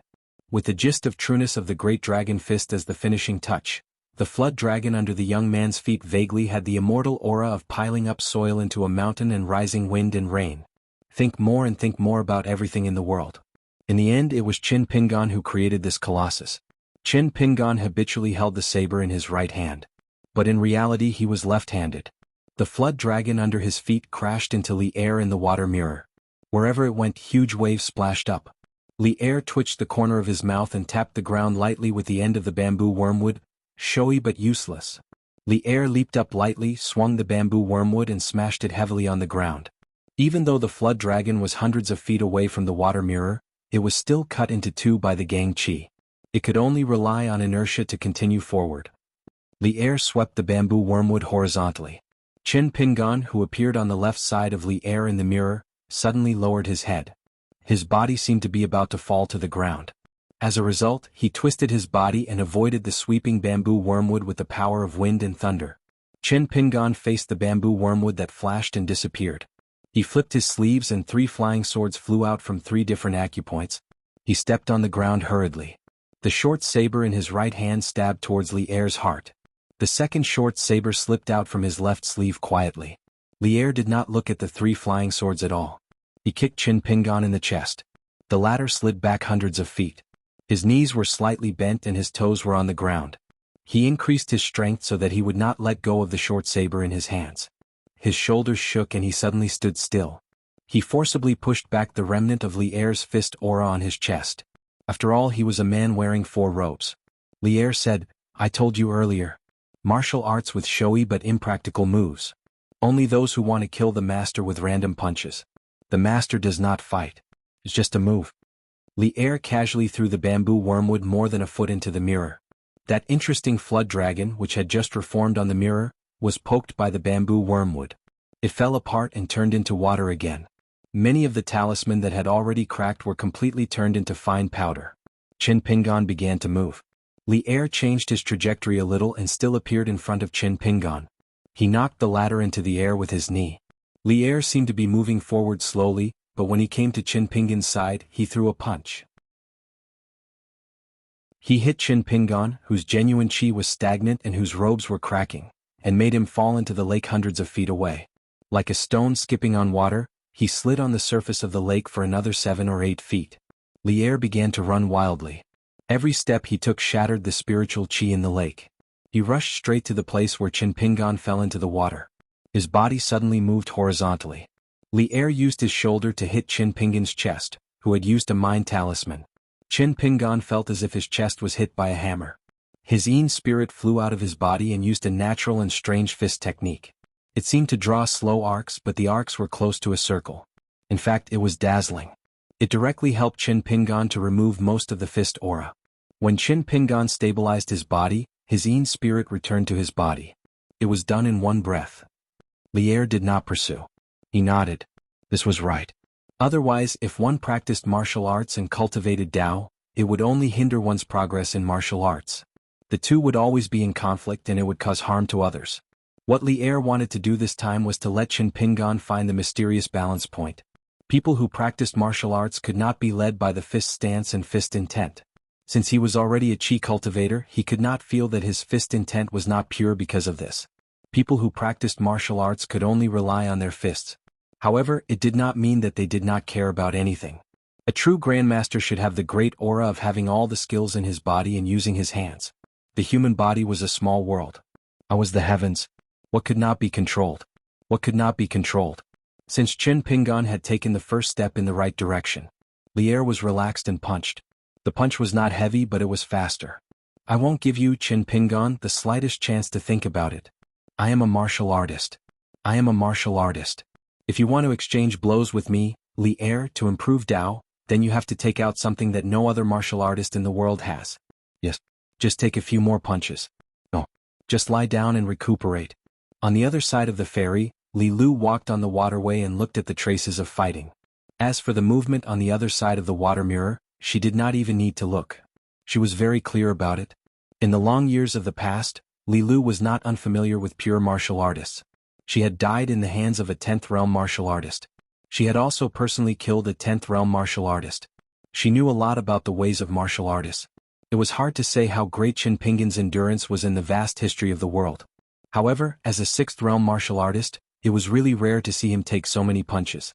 In the world, there were only a few martial artists at the peak of the 9th realm and the end of the 10th realm who did not accept direct disciples like Guyu. There were also many martial arts masters who wanted to learn from his father and train their disciples' physiques. However, it was a pity that the disciples had to be able to withstand it. Some people's physiques could not withstand it, some people's temperament was not up to standard. Of course, most of them could not do either. They had seniors and masters who were willing to help or even drag them along, but they could not enter the room and could not cross the threshold no matter what. There were also some who seemed to have broken through, but in fact they were the ones who fed the punches. When the disciples passed the threshold, it was as if they had lost an arm or a leg. The heart mirror had a subtle flaw that could not be detected. Therefore, once they reached the 8th realm and the 9th realm, all kinds of hidden dangers would undoubtedly be revealed. Li Lu reached the end of the waterway in the karst cave and did not continue forward. She turned around and began to walk. Li Lu arrived at the ferry and looked at the distant scenery outside Lion Peak at the edge of the mountain restriction of this immortal's cave. Li Lu vaguely sensed a strange phenomenon. She raised her gaze and looked at the sky. The 72 Confucian temples of the Confucian school had been the most pitiful existence since ancient times. They were neither alive nor dead and there were many rules. Year after year, they watched the mortal world and were absolutely not allowed to interfere in the affairs of the world. Li Lu had landed in the northwest continent in his previous life. As the sect master of the Peak Immortal Realm, he had once chatted with a Confucian sage who was guarding the territory of the half-continent in the sky of the Liuxia continent. In the eyes of these sages who were silent and motionless like boats in the void, it was like mortals looking at the mountains and rivers under their feet at the top of a mountain. Even if they had limited eyesight, they would not be able to see the real scene. However, if they used the ancient magical power of watching the mountains and rivers, Even if a man was wearing a jade pendant inscription or a woman's black hair was mixed with a strand of white hair, they would be able to see everything clearly. However, after watching the mortal world for thousands of years, there would be a day when they would get tired of watching. What's more, their duty was to monitor the cultivation grounds of those ascendant realm cultivators, as well as the cultivators of the upper 5 realms. They also had to have a plan in mind so as to prevent the cultivators from being unrestrained in their spells and harming the world. If those great cultivators in the Blessed Enclave left the small world, they would be like exceptionally eye-catching lights that could be seen by the mortal teachers at the top of the mountain. Naturally, the sages in the sky would immediately pay attention to them and keep an eye on them. If there were any violations of etiquette, the sages would take action to stop them. If everything followed the rules, there was no need for them to appear. At that time, the Confucian sage who had a few words with Li Lu said with a smile that his greatest pastime was to go to a certain country, a certain county, and a certain country every 10 years. He wanted to see the subtle changes on the stone tablet that people didn't care about after 10 years of being exposed to the wind, the sun, the rain, and the snow. Li Lu was speechless. The sages were lonely. The mortal world did not know. About 2 hours later, Li Lu, who had been wandering thousands of miles away, collected his thoughts and turned around with a smile. Someone was rowing a boat back. It was the somewhat miserable Qin Pingan. Li Er sat on the small boat and said, "You have to hold on until the martial arts fate arrives at Lion Peak. Otherwise you won't be able to do that thing." Qin Pingan nodded. Li Er asked, "You really don't regret it? Li Lu might know some strange methods that can keep you for a while." Qin Pingan shook his head and said, "No. The mountain quaking fist was created by Senior Gu Yu of the northern continent. During my travels he taught me 3 more moves. In the end, even if he died, he still wanted to give me the martial arts fate. So I don't regret it." Li Er did not say anything else. The two of them arrived at the ferry. Li Lu smiled and said, "Congratulations, Mr. Qin. You've broken through in both martial arts and cultivation." Qin Pingan grinned. He had deliberately suppressed his true qi and spirit qi. With this slight movement, it was immediately broken. His face was covered in blood again. Qin Pingan walked past the mountain and river restriction at the entrance of the cave abode. He clenched his fist and looked up. A golden sea of clouds suddenly condensed above the clear and boundless sky of Leo Peak. Then a sweet rain began to fall from the sky. Wisps of rain fell slowly, extremely slowly. Qin Pingan said softly, "First day, 15th day." 2 flying swords flew out and disappeared in a flash. They hovered in front of Qin Pingan like 2 steps. Wearing a green robe and carrying a divine sword, Qin Pingan started to run. He stepped on the 2 flying swords and ascended step by step. When he was a few hundred feet away from the sea of golden clouds and the rain of martial arts fate, he suddenly stopped. Qin Pingan's fist intent surged. He was like a god in the sky. He punched upwards with the clouds steaming swamp style. After the punch, the sea of martial arts fate and the rain of martial arts fate were pushed back and scattered in the northern continent. The exhausted Qin Pingan took a deep breath and wiped the sweat off his forehead. He bent over and panted. His vision was a little blurry. He turned his head and looked towards the south. He laughed softly and said, "Senior Gu, I didn't dare to tell you before. Someone in the bamboo house in my hometown said that our mountain quaking fist was full of the smell of dirt and that it was nothing special. It was only the fist intent that was considered passable. He was the one who taught me the punch just now. Senior Gu, don't worry. I was not convinced back then. When I return to my hometown this time, I will definitely argue with him. Now that I'm in the golden body realm, I can take 2 more punches and talk more."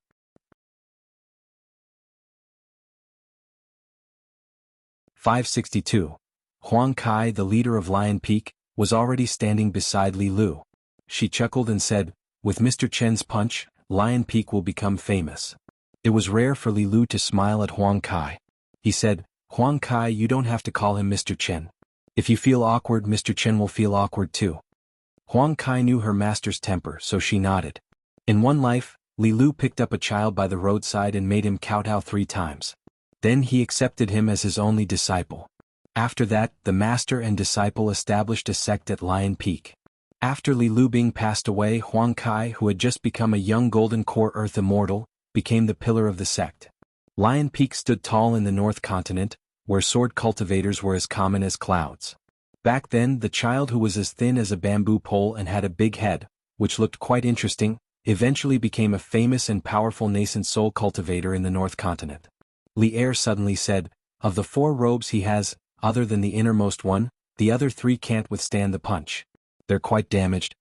Fortunately, before they returned to the ferry, they didn't forget to take off the cumbersome robes, especially the outermost robe of the Sparrow residents. Otherwise, if they were to fight so openly, half of the North Continent would soon hear that there was a pure martial artist in Lion Peak who liked to wear women's clothes. As for the far-reaching effects of Chin Pingan's punch that scattered the golden sea of clouds and left a strong martial arts fate in the North Continent, Li didn't deliberately tell Chin Pingan more about the inside story after he learned of Chin Pingan's decision. There was no need to. If he did, it might cause Chin Pingan's punch to have some impurities. Even the small group of 9th and 10th level martial artists at the peak of martial arts in Utarakuru who had sensed this would feel a little happy. Regardless of the temperament of these grandmasters and the level of their martial virtues, they would have to show some respect to the young man at the peak of Lion Peak today. All the martial temples in the continent would be grateful to this person. Not to mention others, just the scholarly sage who was familiar with Huang Kai of Lion Peak, had to think highly of Chin Pingan. He felt that Chin Pingan's temperament suited him. Li Lu recalled Chin Pingan's flashy attire. She held back her laughter and said softly, "I will help Mr. Chin repair his robe." Li chuckled. Li Lu said helplessly, "Father, what nonsense are you thinking?" Li said, "I'm not thinking too much. I'm just happy that I'll have wine to drink when I go down the mountain."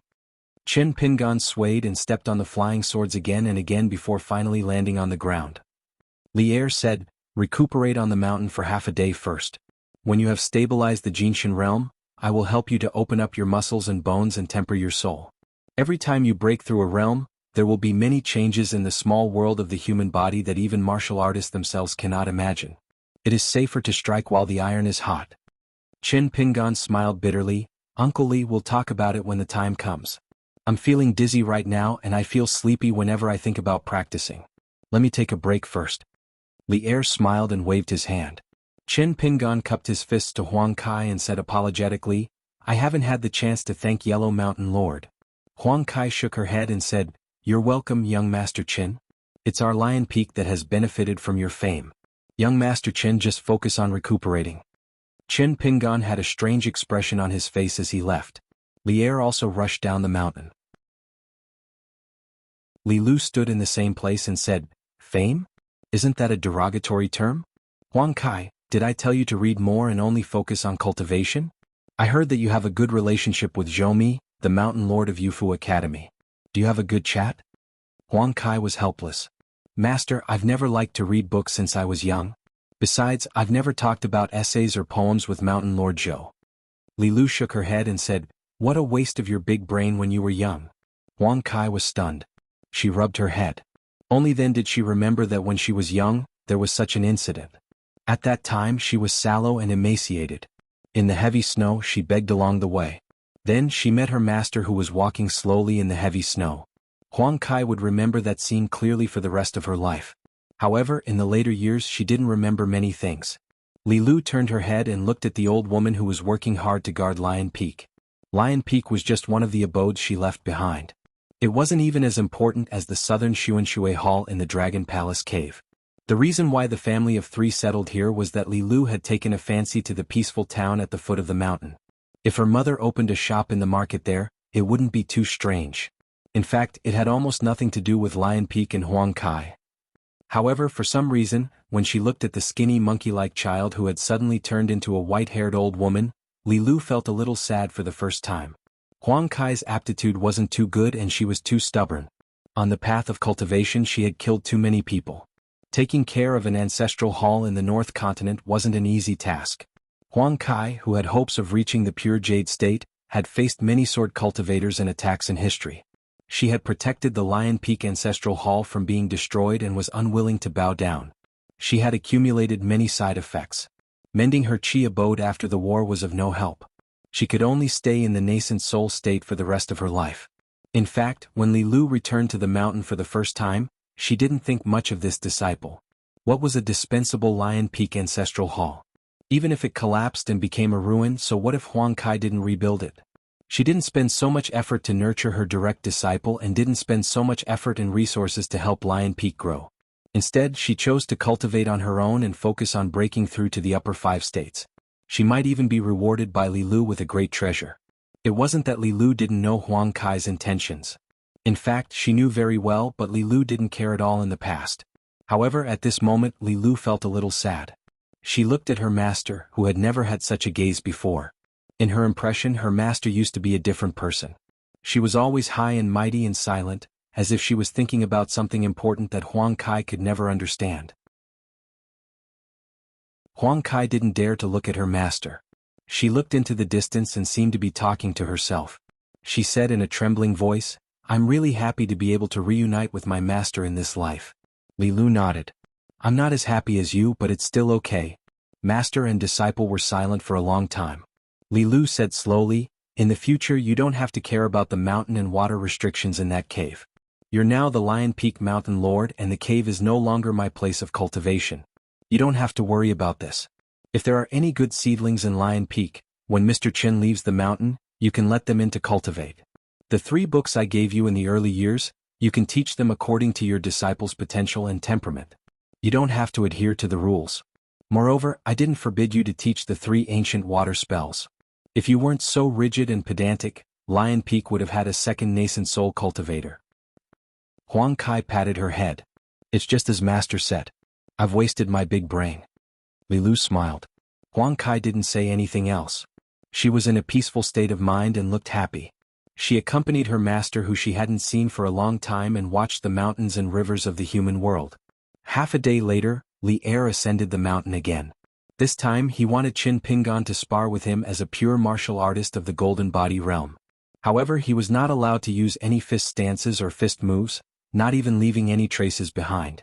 If Li Er discovered even the slightest clue, then he would have to eat a punch from the peak of the 9th realm. He wanted Qin Pingan to only punch quickly. If he was slow by even a little bit, then he would have let down the Golden Body realm that was hard to come by and he would have to eat a punch. Finally, Li Er dragged Qin Pingan to the small boat. This time it was Li Er who returned to the ferry. He said that he was still lacking and that he would polish it again after half a day. Qin Pingan rarely rejected his kindness. He said that he really had to hurry on his way. Since Qi Jinglong had broken through and was about to face the first sword challenge, he had to hurry to the Tai Hui sword sect to take a look. Then he would go to Crouching Ground Peak to visit Venerable Fire Dragon and another good friend. He also had to go to the Dongxian Street in the capital of the Qinghao Nation to meet Li Shixing. After that, he would go south and return to the Skeleton Beach. Li Er did not make things difficult for Qin Pingan. At dawn, the 2 of them walked down the mountain quickly. Li Er asked curiously, "Since you are in such a hurry to go to the inverted hanging mountain, why don't you just go from the North Continent? You still have to go to the Aquarius Continent. Luopa Mountain does not have legs. There is also Julien and Wei Pai, one inside and one outside to help. Actually, you don't have to worry about anything. If you miss the Skeleton Beach and go to the Aquarius Continent, only the Old Dragon City has a cross-continent ferry. It is also a long journey. Don't you think it is troublesome?" Qin Pingan laughed. "If I don't go back home to take a look, I will not be at ease." Li Er did not say anything else. These days he helped Qin Pingan to punch. He had spoken too much and it was more tiring than punching. When they reached the cloth shop at the foot of the mountain, Li Lu helped in the shop. The business was slow. Qin Pingan wanted to say something but stopped. Finally, he could not help but ask, "Miss Li, do you know why your business is not good when you sell cloth in the shop?" Li Lu nodded. The women and young ladies in the small town were not happy to see her. Even if she was willing to be stubborn and praise her shop's cloth to the heavens, those ordinary ladies, as long as she stood in the shop, they would inevitably feel uncomfortable. So what if they bought cloth and added a bit of beauty? As long as they saw her, they would be discouraged. Li Lu liked to stay at the shop, but more so she wanted to spend more time with her mother. Qin Pingan smiled and said, "You can let 1 or 2 of the fairies on Lion Peak who are not so good looking. Choose a time when the street is lively and buy silk and satin here twice. The first time they buy less and the second time they buy more. Remember to wear the clothes made of silk and satin that the shop bought here. In this way Miss Li won't have to worry about the shop's business, and she can chat with Aunt Lu in the backyard." Li Lu laughed. "We can follow Mr. Chen's plan and give it a try." Previously, when the woman saw Qin Pingan's complexion and served tea to the table, the first thing she said was, "Are you sick?" Qin Pingan quickly smiled and shook his head, saying, "No, it's just a little cold. Aunt Lu does not need to worry." The woman then told Qin Pingan some of the traditional health care methods in her hometown, and told him not to ignore it. That day there were 4 people at the table. When Aunt Lu heard that Chin Pingan had eaten and was leaving the small town today, she was a bit disappointed. At this moment, the woman was overjoyed when she heard that Chin Pingan was willing to write a letter for her and send it to the Great Sui Kingdom Academy. Li Lu turned to look at Li Er. Li Er just smiled and took a sip of wine, enjoying it. In Li Huai's room, Chin Pingan took out a pen, ink and paper. The woman sat at the side while Chin Pingan and the woman sat on a long bench. Li Lu sat opposite Chin Pingan's table. Chin Pingan smiled and said, "Aunt Lu, you tell me and I'll write. Let's write more trivial family matters. Li Huai will feel more at ease when he sees it." The woman looked at the clean young man in green with a gentle smile on his face. For some reason she felt uncomfortable in her heart. She said softly, "Ping An, if only your parents were still here, how good would that be? Auntie Lu doesn't have much knowledge. She's a woman who only knows how to blabber, but she's still a mother. I dare say that no father or mother in the world would be unhappy to see a son like you." Chin Pingan lowered his gaze, his expression calm. Then he raised his head slightly and laughed softly. "Auntie Lu, I also wish that my parents were still around. However, I was still young at that time and couldn't do more. In fact, I've been suffering all these years." The woman felt very guilty for bringing up such a sad matter. She hurriedly said, "Ping, and Auntie is just speaking casually. If you can write it down, then write it down. If you can't write it down, then just skip it." Chin Pingan smiled and said, "There's a lot of paper. And you can say more. If you write a longer letter, you can get a good omen." The woman was very heavy. She sighed heavily and then turned to stare at Li Lu. "Did you hear that? In the past, when I asked you to help me write a letter, 1 or 2 pieces of paper would be gone. Do you still have your brother in your heart? Do you still have me, your mother? I raised a heartless daughter like you for nothing." Chin Pingan smiled apologetically at Li Lu, who was sitting across the table. Li Lu nodded quietly and then put her hands in front of her. She begged the woman for mercy. "Mother, I know I was wrong." Then in the small room, there was only the woman's nagging and Chin Pingan's meticulous writing. The green-robed young man, who had traveled thousands of miles and read thousands of books, sat upright and still. His back was straight and his expression was serious. In the end, Chin Pingan left the shop with the bamboo box on his back and the mountain walking stick in his hand. The woman and the man stood at the door and watched Chin Pingan leave. The woman insisted that Li Lu send him off. Li Lu had a package in her hand. It was filled with items prepared by her mother. Most of them were the town's specialties. Of course, there were also 3 robes that she had personally repaired. The woman whispered, "Li Er, will our daughter be able to find such a good man in the future?" Li Er thought for a moment. Difficult. The woman stepped on the back of Li Er's foot and used her finger to poke Li Er's forehead again and again. "Then why didn't you put in more effort? You just stared and let Ping An leave? I don't see you drinking less and you're not reliable at all. I have a man like you, Li Lu, and Li Huai have a father like you. Is it because the heavens don't open their eyes, or did the 3 of us not accumulate good karma in our previous lives?" Li Er did not say anything. Of course he did not dare to avoid it. The woman sighed and resentfully withdrew her hand. She couldn't poke any more. Her man was originally a blockhead who didn't understand things. If he accidentally poked her head again, wouldn't she be the one to suffer? On the town's main street, the 2 of them walked side by side. Li Lu said softly, "Mr. Chen, Huang Kai will bring you to the ferry. You can reach the eunuch ferry around the Tai Hui sword sect. Once you get off the boat, you will only be a few steps away from the Tai Hui sword sect. The first person to visit the Tai Hui sword sect is Fu Ping Sword Lake Zi Kai. This kind of thing is an old rule in the North Continent. Mr. Chen, don't think too much about it." At this point, Li Lu smiled and said, "I forgot that Mr. Chen values rules the most." Chin Pingan shook his head and said, "But when it comes to reasonable rules, your understanding is still too shallow. You're far from knowing what real etiquette is." Li Lu did not comment on this. The main reason was that she did not want to criticize. Li Lu asked, "Mr. Chen, don't you yearn for pure and absolute freedom?" Chin Pingan smiled and said, "Actually, I envy that kind of freedom. But I've always felt that absolute freedom without enough knowledge to support it is not stable and is also a disaster." The 2 of them walked past the corner of the main street. Not far in front of them stood the old nascent soul mountain master of Lion Peak who had cast a camouflage spell. Li Lu took off the package in her hand. Chin Pingan had already taken off the bamboo box. Li Lu originally wanted to let him stand while she opened the bamboo box. Now, Li Lu handed over the package and smiled. "Mr. Chin, are you afraid that people will misunderstand?" Actually, the neighbors have already misunderstood. Qin Pingan placed the package in the bamboo box and carried it on his back. He smiled and did not say anything. Finally, Li Lu said telepathically, "There's a Xuandu temple in the Green Netherworld. It's the ancestral court of the Taoist sword immortals. The temple master is called Sun Huaizhong. He's magnanimous and has the aura of a pugilistic world." Qin Pingan answered, "Thank you for giving me such a reassuring pill, Miss Li." Accompanied by Huang Kai, Qin Pingan chatted with the Lion Peak mountain master along the way. After that, they bade each other farewell. Finally, they boarded a richly ornamented celestial ferry and headed towards the eunuch ferry. There were many people, many of whom were heading towards the Tai Hui sword sect. They were discussing animatedly on the ferry. It was very normal. Since the land dragon of the North Continent had come out of seclusion and broken through, 3 shocking sword immortal quizzes would follow. They were the female sword immortals Xiao Kai, Dong Zhu, and the number 1 sword immortal of the North, Bai Shang. Other than that, they would talk about the golden sea of clouds and martial arts reign on Lion Peak. They were all guessing whether the Lion Peak had deliberately hidden a pure martial artist or a passerby guest. Qin Pingan went to the house and opened the bamboo box. He was about to take out the 3 robes and keep them in his pocket. However, when he opened the package, he found that other than the various food and specialties prepared by Aunt Lu, there was also an exquisite jade token in emerald green. Li Lu had cast a mountain water restriction spell on it, so the spiritual energy was not obvious. Qin Pingan did not notice it in advance.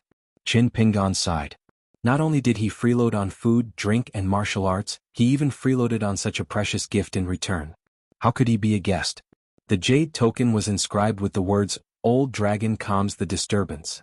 After keeping the jade token and the robes, Qin Pingan began to refine the spiritual energy in the 3 key acupuncture points. Nothing happened along the way. They arrived at the eunuch ferry that was less than 300 miles away from the Tai Hui sword sect. Qin Pingan found that it was overcrowded. As expected, they were all cultivators who had come to join in the fun. After the ferry entered the territory of the Tai Hui sword sect, Qin Pingan sent a message to Qi Jinglong with his flying sword. On the ferry he did not see Qi Jinglong. Qin Pingan only saw the young man from the deer-reaping mountain, the white head. The white head dashed over and shuttled through the crowd like a fish. When he saw Qin Pingan, he grinned and gave him a thumbs up. Qin Pingan was puzzled. "When did I make you so happy?"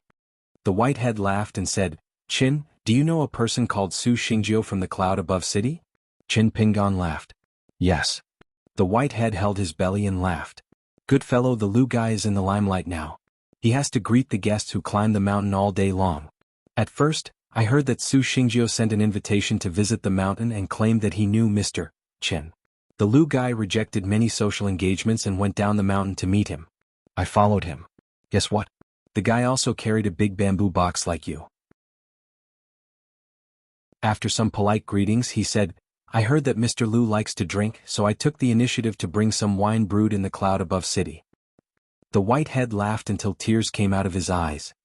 You don't know the expression on the Lu guy's face at that time. He didn't bring any toilet paper when he went to the toilet. Qin Pingan sighed. "This Su Xingjiu, she's so gullible. She must have misunderstood me." The white head raised his hands high and clenched his fists. He shook them hard. "Qin, I admire you." Qin Pingan asked softly, "Is your master very busy now?" "He's so busy that he can't come here to welcome me, so he sent a small fry like you to make up the numbers?" The white head bared his teeth and said, "Qin, you're the small fry. I'm now in the Tai Hui sword sect. I'm a genius that everyone praises. The Lu guy has to secretly burn incense every day to congratulate himself for taking in such a good disciple like me." Qin Pingan smiled and rubbed the youth's head. The white head did not dodge and said angrily, "Don't be rude. Qin, I'm doing you a huge favor so that we can address each other as brothers. If you continue pushing your luck, you can go to the Tai Hui sword sect yourself. I don't care to lead the way for you." When they arrived at the Tai Hui sword sect's entrance, Qi Jinglong was standing there with a stoic expression. Qin Pingan jogged over with the bamboo box and said with a smile, "Not bad. You broke through so quickly." Qi Jinglong twitched the corner of his mouth. "You flatter me. Compared to great sword immortal Qin, I'm far inferior. You broke through 2 bottlenecks in martial cultivation in one go." Qin Pingan waved his hand and said, "You flatter me." The white head said unhappily, "Are you done yet? Is there a point in sucking up to each other the moment you meet?" The youth chuckled and said, Why don't you take out 2 jugs of wine and chat while drinking? Lu, you have to take it easy this time. Drink slowly. The youth was impressed by Su Xingjiu. When they arrived at the thatched cottage on the mountain, the fellow did not say a word and downed 2 jugs of wine in a row. If not for the Lu guy stopping him, it looked like he would have downed 3 jugs in a row. Although the jugs were small, for a cultivator to deliberately suppress his spiritual energy, drinking in such a manner was truly extraordinary. The 3 of them slowly ascended the mountain. Along the way, Qi Jinglong often greeted others but did not deliberately stop to exchange pleasantries. Qin Pingan asked, "Is Su Xingjiu back?" Qi Jinglong said helplessly, "He drank and got drunk for a day. After he sobered up, I finally made things clear. In the end, he started drinking again. I still could not stop him, so I could only accompany him to drink some more." Qin Pingan laughed. Qi Jinglong snorted and said, "Just this once." Qin Pingan was secretly happy and gave the whitehead a high five. The whitehead felt that this Qin guy was more interesting. He could often come to Taihui Sword Sect in the future. If he did not come himself, it was not bad to let others bring wine up the mountain to find the Lu guy. The Taihui Sword Sect occupied a vast area with a group of towering mountain peaks. The scenery was beautiful and the spiritual energy was abundant. Qin Pingan was unable to travel with the wind, so he took out the talisman boat and headed towards Qi Jinglong's cultivation place. Over at the thatched cottage, the whitehead brought 3 bamboo chairs and sat down. Qi Jinglong suddenly said, "Can you lend me a grain of money?" Qin Pingan threw over a grain of money and asked curiously, "You are so poor on your own mountain?" Qi Jinglong caught the grain of money and pinched it with 2 fingers. He drew a talisman in the air with his other hand and threw the grain of money into it. The light of the talisman dissipated and the money disappeared. Then he said in a bad mood, "The disciples of the ancestral hall receive money every 10 years. If you urgently need immortal money, of course you can also pay on credit, but I do not have this habit.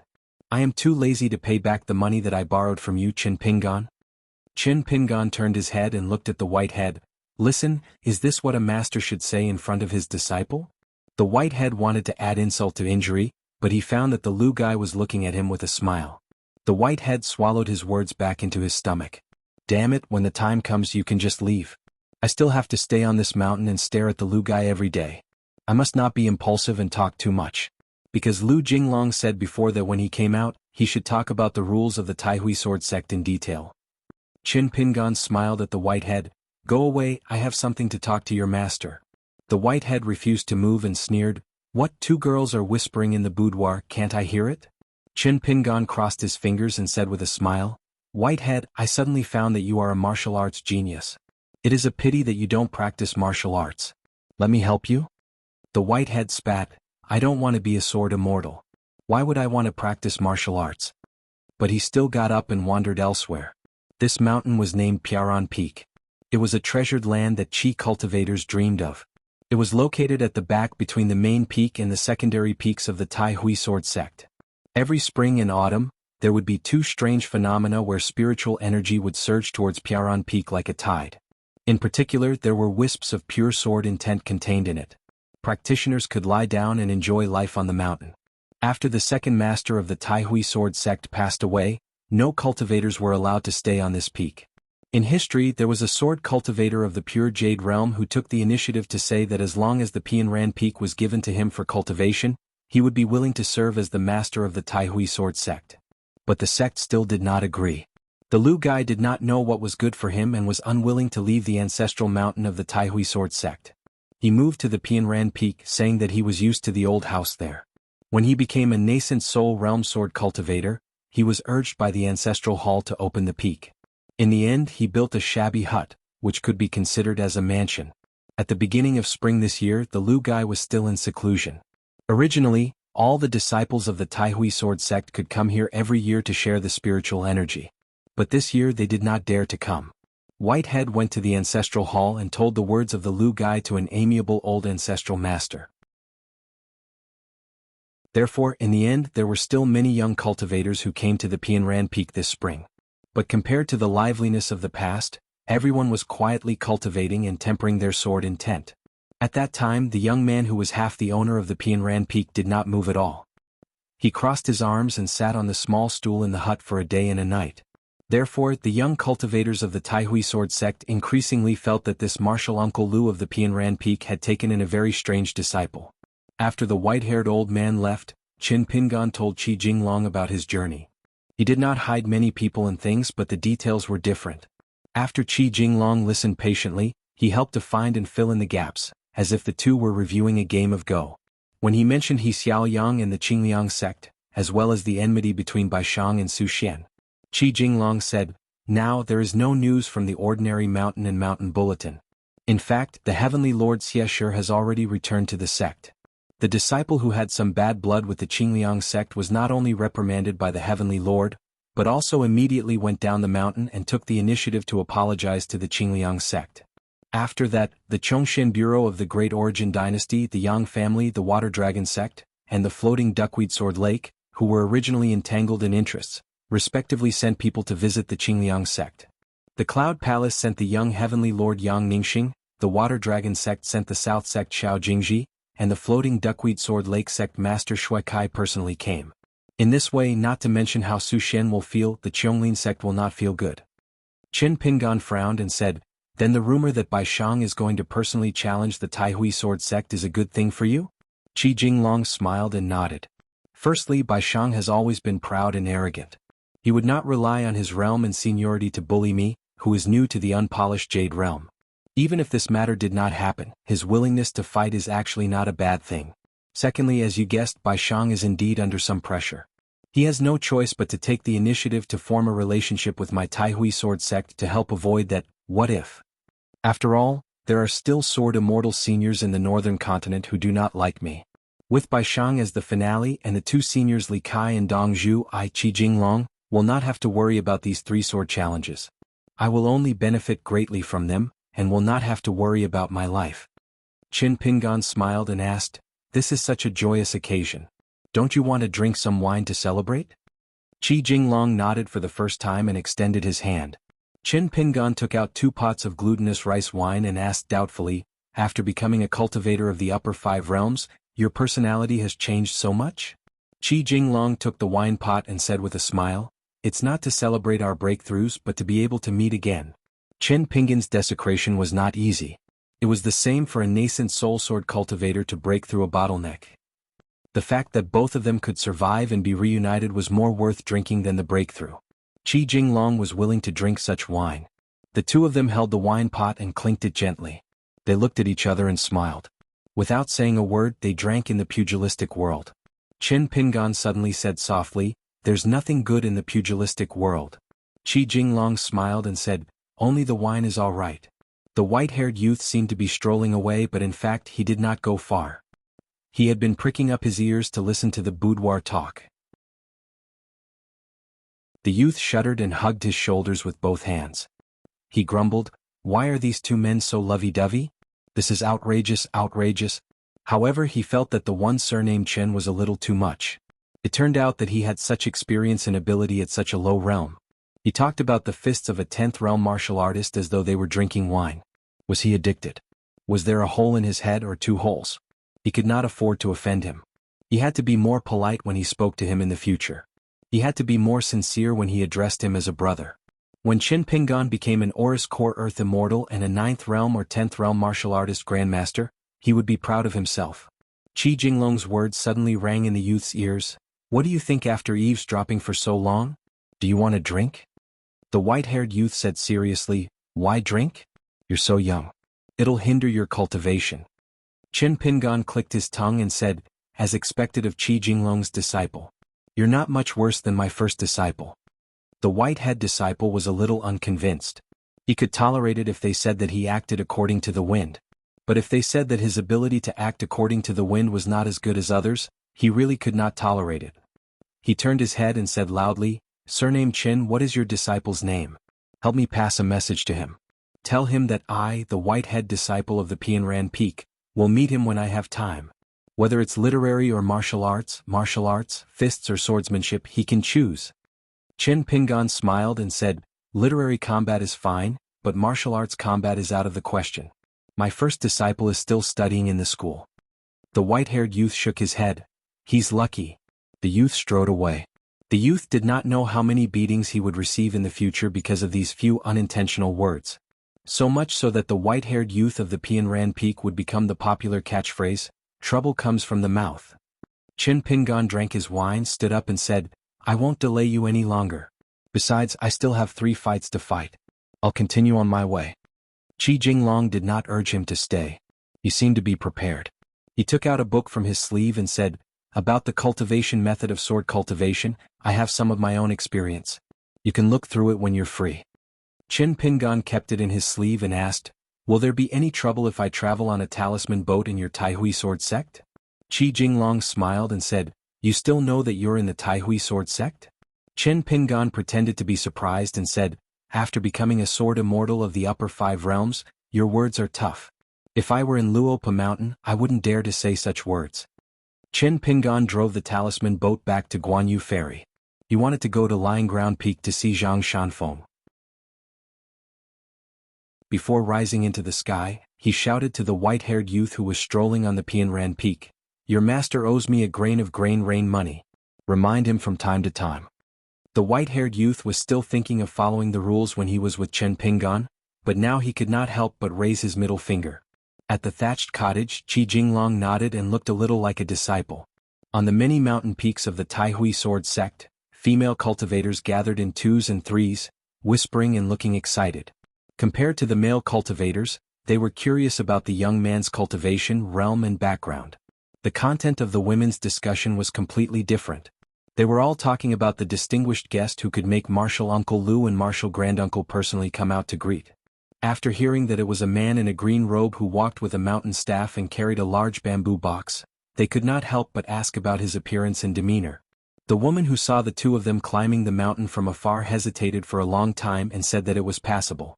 There were other women who were sad and felt that their martial uncle and martial granduncle had suffered a great grievance. On the Pian Ran Peak, of course, Qi Jinglong would never have thought that the juniors in the sect would have such messy thoughts.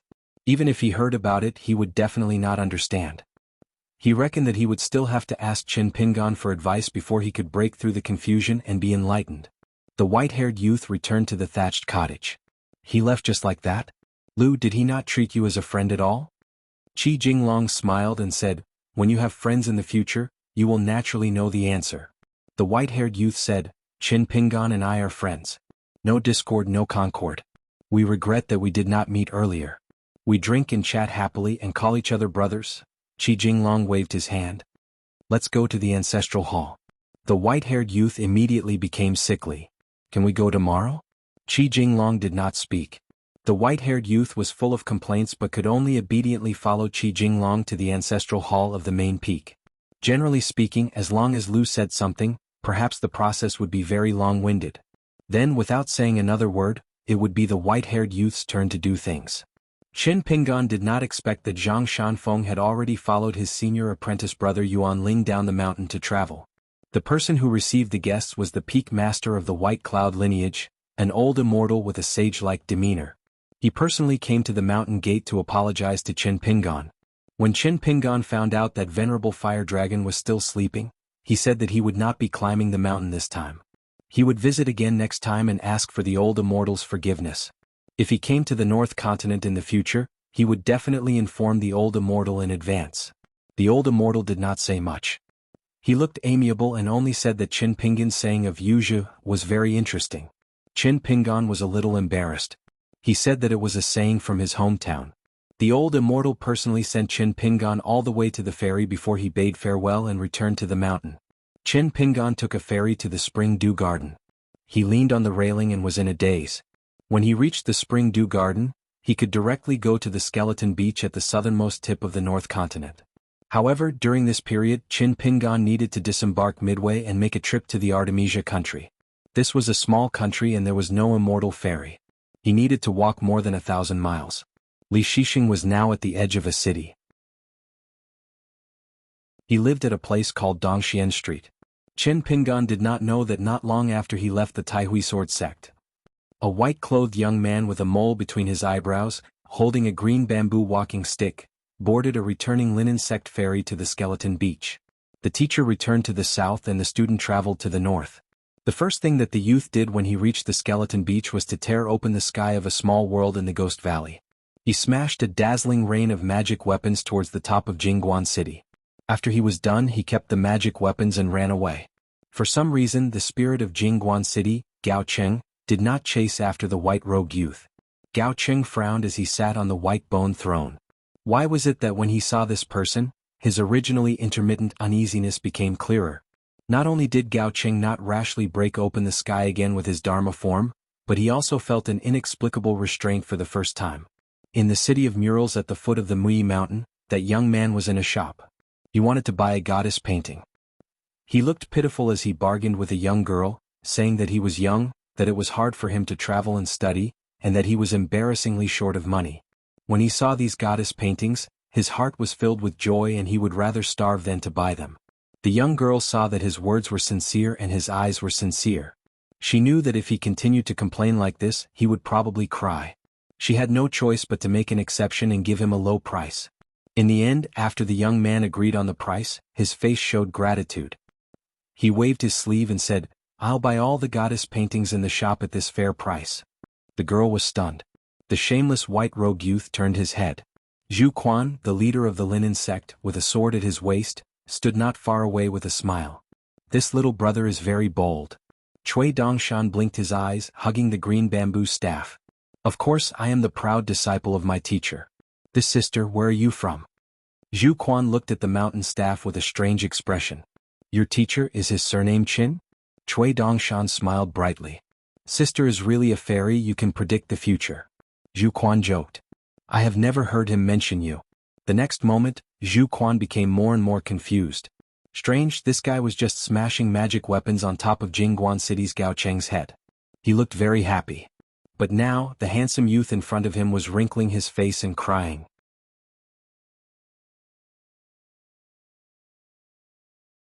563. Chen Pingan left the ferry midway and headed for the Artemisia Kingdom, which was located in a remote corner of the North Continent. Chen Pingan chose the mountain paths for the 1,000-li journey. He traveled day and night and his figure was as fast as lightning. He soon found the city. When he walked into the narrow Dongxian street, the door of a house opened. A slender man in a Confucian robe walked out and waved at him with a smile. Chen Pingan looked up and was a little dazed. He gathered his thoughts and walked quickly. Li Shixing walked down the steps. Chen Pingan bowed and said, "Greetings, Mr. Li." Li Shixing smiled and returned the greeting. The young Cui Ci stood at the door and looked at the two people who had been separated for a long time. Cui Ci was especially happy when he saw the smile on Li Shixing's face. After arriving at the North Continent, Li Shixing would always frown and think about things.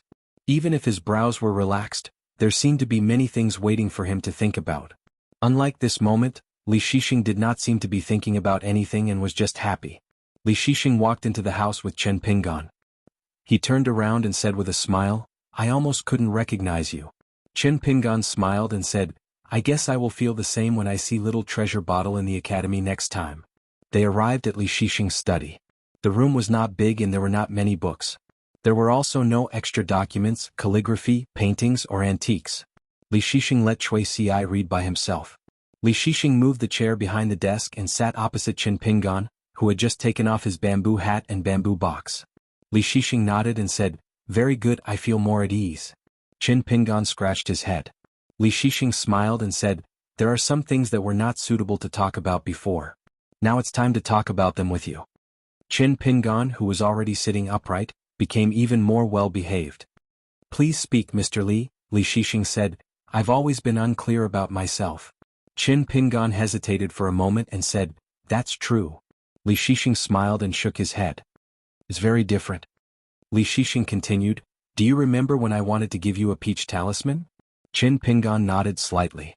Li Shixing said, "Before that, I fought the sword cultivator Chao Jun in Mud Bottle Alley, right?" Chen Pingan laughed. "Sir, you made Chao Jun feel very helpless." Li Shixing said slowly, "In the Black Pearl Grotto Heaven, it is very difficult for Qi refinement warriors to cultivate. However, I am able to break through the realms very quickly. Ma Kuxuan of the Apricot Blossom Alley will be nothing compared to me." Chen Pingan stopped talking and quietly waited for the rest of the story. Li Shixing revealed the secrets of heaven with a single sentence, not stopping until his words shocked everyone to death. I also repeatedly deduced the reason after the matter, and only then did I figure out the reason. The karmic luck that originally belonged to you, or rather, the opportunity of the great Tao, fell on me. Like you, I have always felt that everything in the world is about balance. You gain something, I lose something. Every one, big or small, will definitely not disappear or increase out of thin air. Not even the slightest bit. Chen Pingan was just about to speak when Li Shixing waved his hand. Wait for me to finish first. Li Shixing said, the way you and I think about things is similar, and the way we do things is also similar. Knowing that, I have to do something to feel at ease. Although I didn't know that I had taken your karmic luck in advance, since my realm and chess skills gradually increased, I pushed them back step by step and deduced a clear result. Knowing that, of course, I can't accept it calmly. Although I still don't know the origin of that peach talisman, and I can't deduce the result no matter how I try, I am very clear that to me the peach talisman must be very important. However, it is precisely because it is important that I wanted to give it to you. As a kind of exchange of state of mind, I will decrease your increase and both sides will return to balance.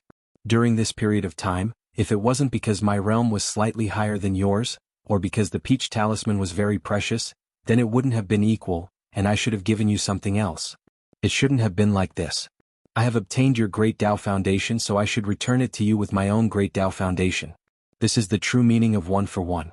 However, you were unwilling to accept it back then, so I could only take a step back. Therefore, I told Lion Peak's Li Heir that whether it is a peach talisman or a peach talisman for the bamboo house, if you come to see me out of gratitude, it will only add to our troubles and make things even messier. It is better not to see you. Qin Pingan's expression was calm as he nodded gently. Li Shixing smiled. As for the true alchemy works and some peach talismans, they are not part of this list. I am only thanking you as Li Baoping's big brother for protecting her along the way. Qin Pingan still nodded. Li Shixing's expression suddenly became a little desolate. He said softly, Qin Pingan, aren't you curious why my younger brother is called Li Baozhen, and Little Treasure Bottle's name also has the word Bao in it, but only I am different? The three children of the Li family from Fulu Street, Li Shixing, Li Baozhen, and Li Baoping. Qin Pingan shook his head. I've never thought about this. Back then, the little girl in the red cotton-padded jacket had nothing to hide from her youngest uncle. Qin Pingan heard that her mother seemed to be more biased towards Li Baozhen, and was not as close to the eldest son, Li Shixing. Qin Pingan was just like what he had said about Little Treasure Bottle's family matters. He would only hear about it and would not delve into it.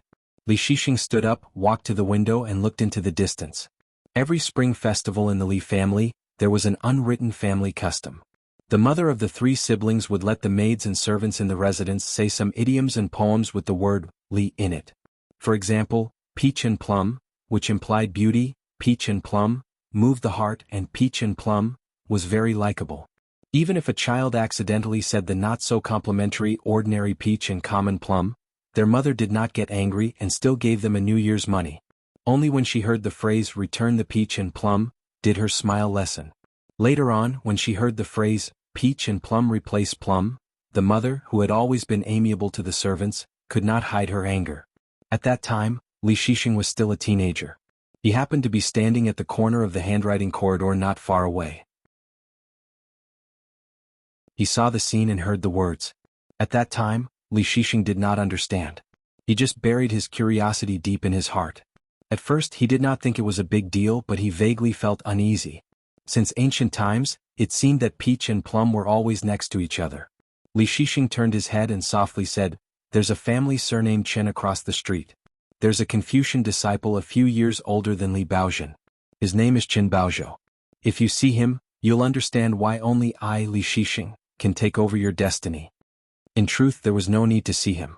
Li Shixing's words made Qin Pingan understand everything. Li Shixing suddenly smiled. I'm fine. North Continent's Dongxian Street, Qin Shixing.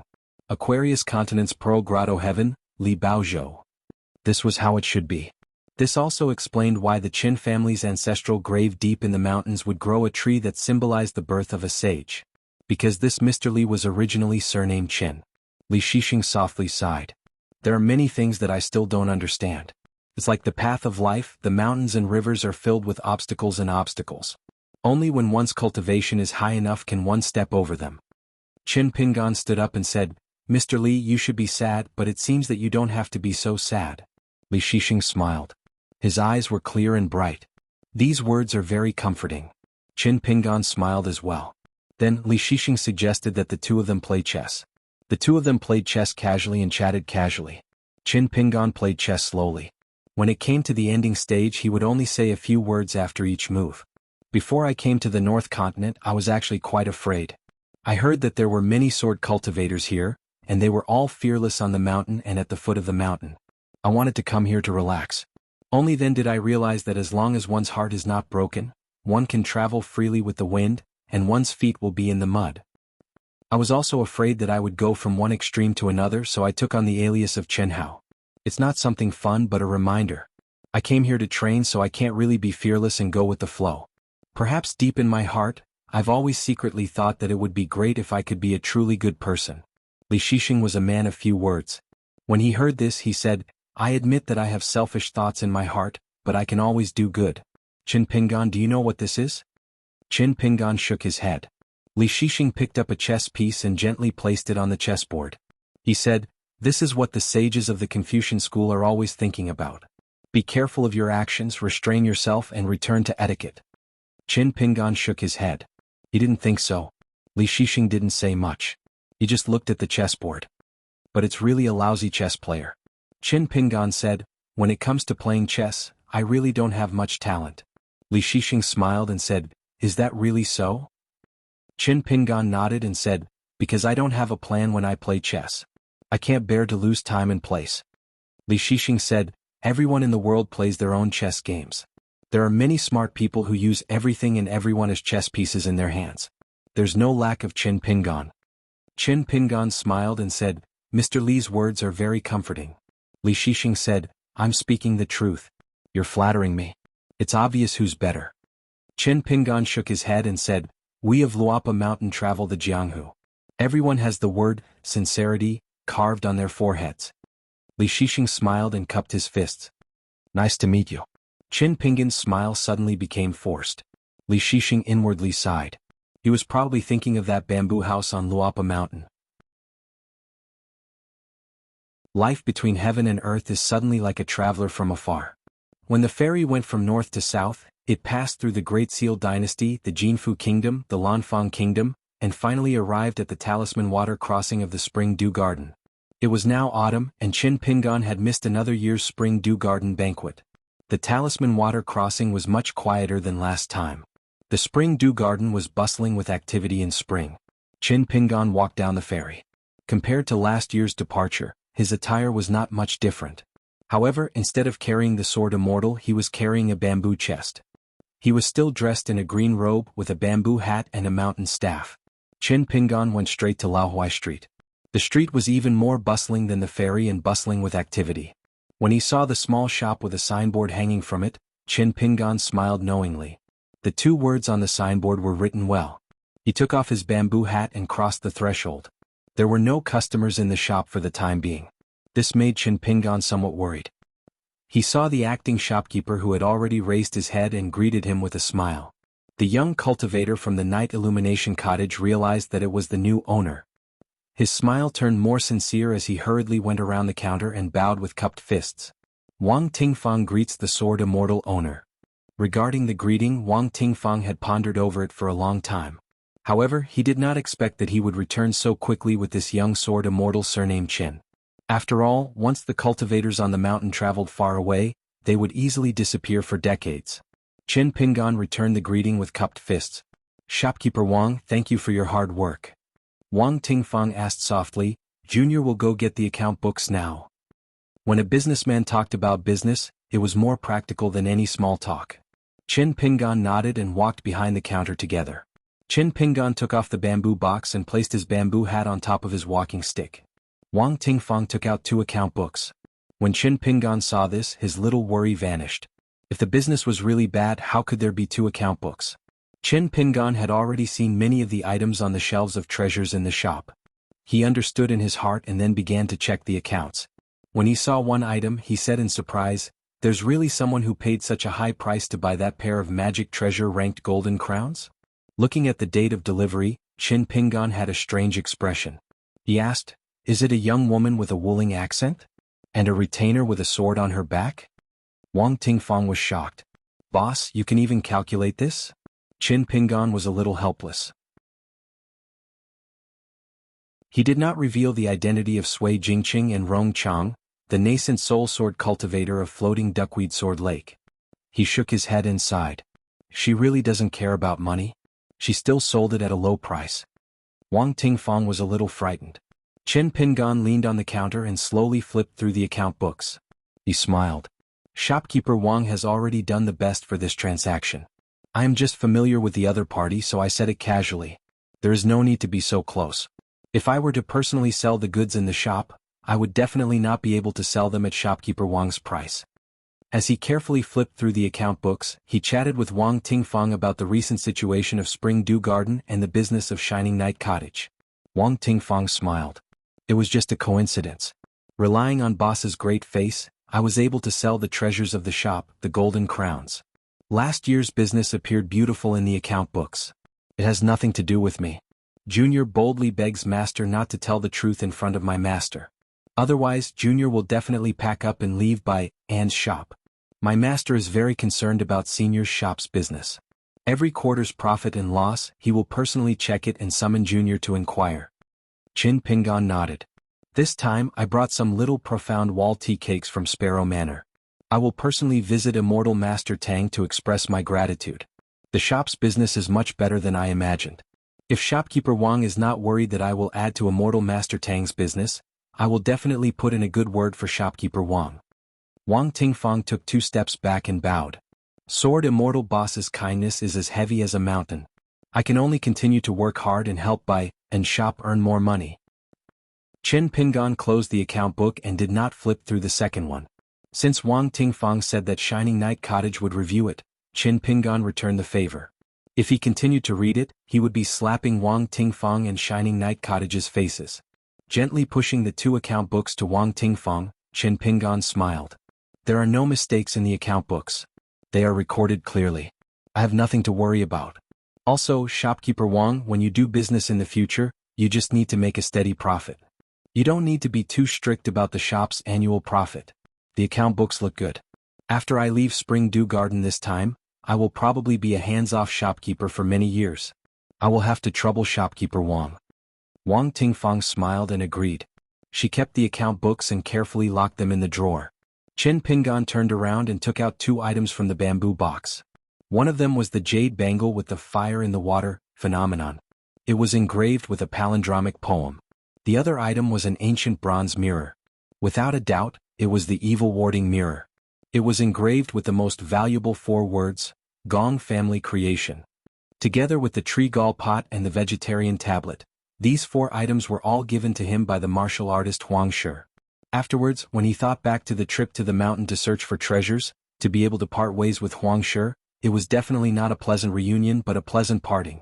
The tree gall pot itself was not of a high grade. However, after the old Jinren Huanyun examined it, he clearly said that this old item could help Qi cultivators to absorb the aura of wood-type spiritual treasures. To Qin Pingan, who was refining his 3rd wood-type natal item, it was something that could not be bought with money. When Qin Pingan was on his way to the south, he refined the tree gall pot into an auxiliary treasure for the key acupoint of the wooden house with the help of the fire dragon Jinren's art of refining the 3 mountains. He placed it in the wooden house. As for the fasting tablet, Qin Pingan also intended to refine it in the wooden house.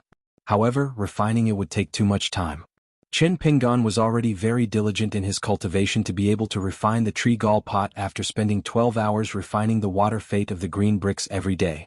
During the few times he took the ferry, Qin Pingan spent almost all of his free time refining the items. Qin Pingan placed the jade bangle and the ancient mirror on the table. He briefly explained the origins of the 2 items and smiled. Since the 2 golden crowns have been sold, the buy and shop no longer has a stabilizing treasure. Shopkeeper Wang, you can take these 2 items to make up the numbers. However, if you don't sell them, you can ask for a sky-high price. Anyway, they are only placed in the shop to attract Earth Immortal customers. Although the shop is small, there are many high-quality goods. Wang Tingfang smiled and nodded in agreement. She carefully put away the 2 items and said, "Then I will buy 2 matching wooden boxes with the best quality from the Spring Dew Garden. Otherwise, it would be a waste of these 2 treasures." Qin Pingan smiled and said, Shopkeeper Wang, you don't have to talk to me about this kind of expenses in the future. I trust the Night Illumination Cottage's business acumen, and I also trust Shopkeeper Wang's character. Wang Tingfang bowed again to express her gratitude. Chen Pingan left by Anne's shop and went to see the young worker who helped to carve the 48 jade cliff pebbles. The worker was so grateful that he shed tears. Chen Pingan didn't say much and just chatted with him for a while with a smile. Then he went to see the old pagoda tree and stood there for a long time. After that, he rowed the talisman boat that Huan Yun gave him and went to the Night Illumination Cottage and the old woman, the master of the Spring Dew Gardens fairy housekeeper Song Lanxiao. The gifts he brought for his visit were the small shen walls that Wu Jiong, the patriarch of the Sparrow Manor's discipline, gave him later. The old woman was especially happy. Her disciple Song Lanxiao's status in the Spring Dew Garden had risen because of this young foreign sword immortal. Moreover, the young man took the initiative to visit her twice and gave her enough face. The old woman didn't return his gifts the first time and she still didn't return his gifts this time. It wasn't that the old woman was stingy, but the young sword immortal who always regarded himself as a junior said, "Don't do things more than 3 times and put them together," which made the old woman very happy. She personally sent him all the way to the foot of the mountain and went back to the mountain. The old woman, who had a high position in the patriarch's hall of Spring Dew Garden, thought for a while and decided to go back and visit the Night Illumination Cottage more often. She also told her disciple Song Lanxiao to take care of the business of Bai Anne's shop in the future. There was no need to hide any traces and be at a disadvantage. In the future, he could just make it clear that it was his master's request. Who would dare to say that the master and disciple and the two of them had Jindan realm cultivators? At the Taihui Sword Sect's Pianran Peak, he should have sent a small jar of Xuanbi to fulfill his promise. However, Qin Pingan didn't dare to add fuel to the fire at that time. Su Xingjiu's sincere visit earlier made Qi Jinglong drink to his heart's content. In the end, after drinking he drank tea. Chen Pingan felt guilty and decided to send it to Qi Jinglong at the Spring Dew Garden. He would have to accept it even if he didn't want to. Previously, when he visited the Night Illumination Cottage, Tang Qingqing, the first daughter of Immortal Master Tang, wasn't on the mountain. She had gone to the Great Guan Dynasty's Iron Mantis Manor to meet her lover. From the tone of Immortal Master Tang, the two of them were about to tie the knot and become a pair of Dao companions on the mountain. After that, Spring Dew Gardens Night Illumination Cottage and Iron Mantis Manor would become in-laws. Immortal Master Tang invited Qin Pingan to the wedding banquet, but Qin Pingan found an excuse to decline. Immortal Master Tang didn't force him. Qin Pingan really didn't like Iron Mantis Manor. In fact, Qin Pingan had formed a grudge with them. On the ferry, he had personally killed the Golden Body Realm warrior surnamed Liao, who had come from the battlefield. However, the Iron Mantis Manor's Wei family didn't pursue the matter. Instead, they were very respectful. Qin Pingan understood their forbearance. Therefore, both sides tried their best to stay out of each other's business. As for the saying, friendship grows from discord, and enmity vanishes with a smile, forget it. He drank several times with Lu Jimao, the Calligraphy Lake's river-intercepting perfected lord. They even became temporary allies and did business together. As for Qin Pingan, he had to get used to it even if he wasn't used to it. Qin Pingan reunited with He Xiaoyang on the shore of the West Sea of the North Continent. During their seemingly casual conversation, Qin Pingan said that if the mountain-moving ape of Xinjiang Mountain had asked him to kowtow, Lu Xianyang would have been able to escape the calamity. On the other hand, he, Qin Pingan, would have kowtowed until a flower bloomed, let alone kowtowing. This was also true. It wasn't a joke. However, after Lu Jimao broke through to the upper 5 realms, Luapa Mountain still didn't congratulate him. On the road of life there were 2 types of bowing to others. One was to live under someone else's roof and be forced by the situation. The other was to pursue the greatest benefits tirelessly. The former would make people depressed and speechless, while the latter would make people happy. Qin Pingan took a talisman boat and went to the Jade Cliff where Lu Jiqing brewed tea in the Golden Crow Palace. Now, it was his territory just like the Taowu shop. Qin Pingan found a familiar person standing in the pavilion at the Jade Cliff.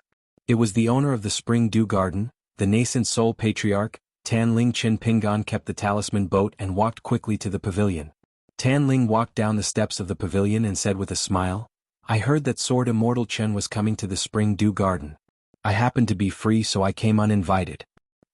Qin Pingan and Tan Ling walked into the pavilion together and sat opposite each other. He smiled and said, "Mrs. Tan, you're too courteous. Tan Ling smiled and handed over a newly published book from the Spring Dew Garden at the end of last winter. He said, "This is the most recent book, Winter Dew Spring." After that, the sect received feedback. This article about Sword Immortal Qin and Sword Immortal Lu on Jade Cliff was the most popular.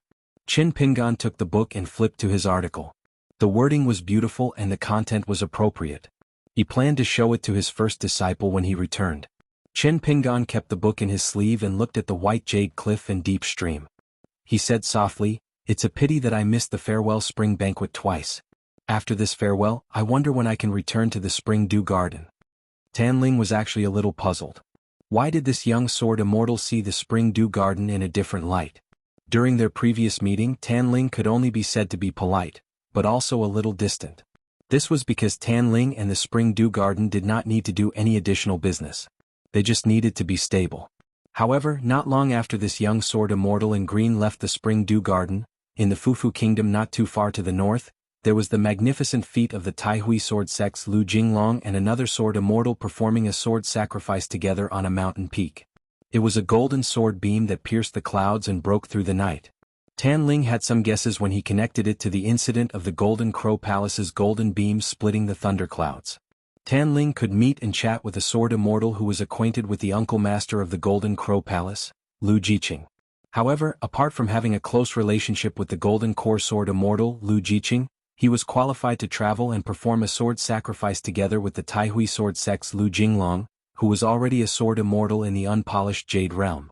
If Tan Ling did not care about his reputation, he should have personally waited outside the buy and store on Laohui Street. It was not that Tan Ling did not want to lose face, but he was worried that his change in attitude after appearing twice would be too stiff. It would instead cause the young sword immortal to despise him and belittle the entire Spring Dew Garden. In the pavilion, both parties were still chatting politely. However, the young sword immortal's words made Tan Ling feel that this trip was not in vain. Tan Ling and Qin Pingan exchanged pleasantries for a while before getting up to leave. Qin Pingan walked her to the bottom of the steps of the pavilion and watched the nascent soul female cultivator leave on the wind. Qin Pingan wrote 3 secret letters and went to the Spring Dew Garden sword room. He sent them to the Taihui sword sect, City Above Clouds and the Golden Crow Palace. Apart from sending a letter to Qi Jinglong, he also sent the small profound wall. The letter talked about the hateful Sword Mountain's imitation sword and the purchase of treasures at Sanlang Temple. He asked Qi Jinglong to do as he saw fit after accepting 3 sword quizzes. He guaranteed to buy a sword immortal imitation sword and a treasure armor at Sanlang Temple. If it was not enough, Qi Jinglong would have to pay for it first. If there was a surplus, he could buy another hateful Sword Mountain's imitation sword. He would also try his best to pick some random treasures at Sanlang Temple. The letter was not ambiguous at all. It asked Qi Jinglong to show some of the demeanor of a sword immortal in the upper 5 realms and help him bargain. If the other party did not agree, he might as well be thick-skinned and say Taihui sword sect, Lu Jinglong a few more times. At the end of the letter, he wished Qi Jinglong to successfully accept the 3 sword quizzes from Li Kai, Dongzhu, and Baishang. The letter sent to Su Xingjiu in City Above Clouds said that he had already met Mr. Lu. The last time he drank, he did not have a good time.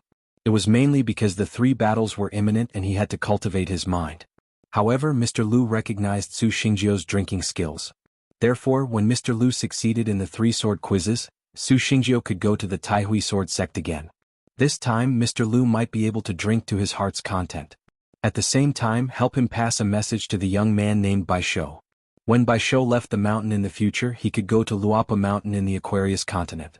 At the end of the letter, he told Su Xingjiu that if she had a reply, she could send it to the Hamba sect in the Skeleton Beach.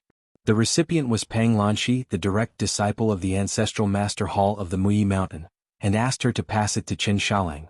The last letter was sent to the molten cast peak of the Golden Crow Palace. The recipient was, of course, the former owner of the Jade Cliff, Lu Jiqing. There were only 2 sentences in the letter. It is not easy to cultivate one's mind. You and I should work together. When I return to the Skeleton Beach, I will definitely ask Elder Pang for a set of the goddess portrait. After returning to the Jade Cliff, Qin Pingan sat alone in the pavilion and pondered for a long time. The ferry between the Spring Dew Garden and the Skeleton Beach would only arrive at the Talisman Water crossing in 2 days. It seemed that he had a lot of things to do but also that he had nothing to do. Qin Pingan left the pavilion, rolled up his sleeves and trousers, and went to the stream under the deep pool to search for stones. The Spring Dew Garden's golden core cultivator, Song Lanxiao, was a little uneasy. It was because a terrifying passenger had arrived on the ferry that set off from the Skeleton Beach. It was a young man in white who was going to the Spring Dew Garden.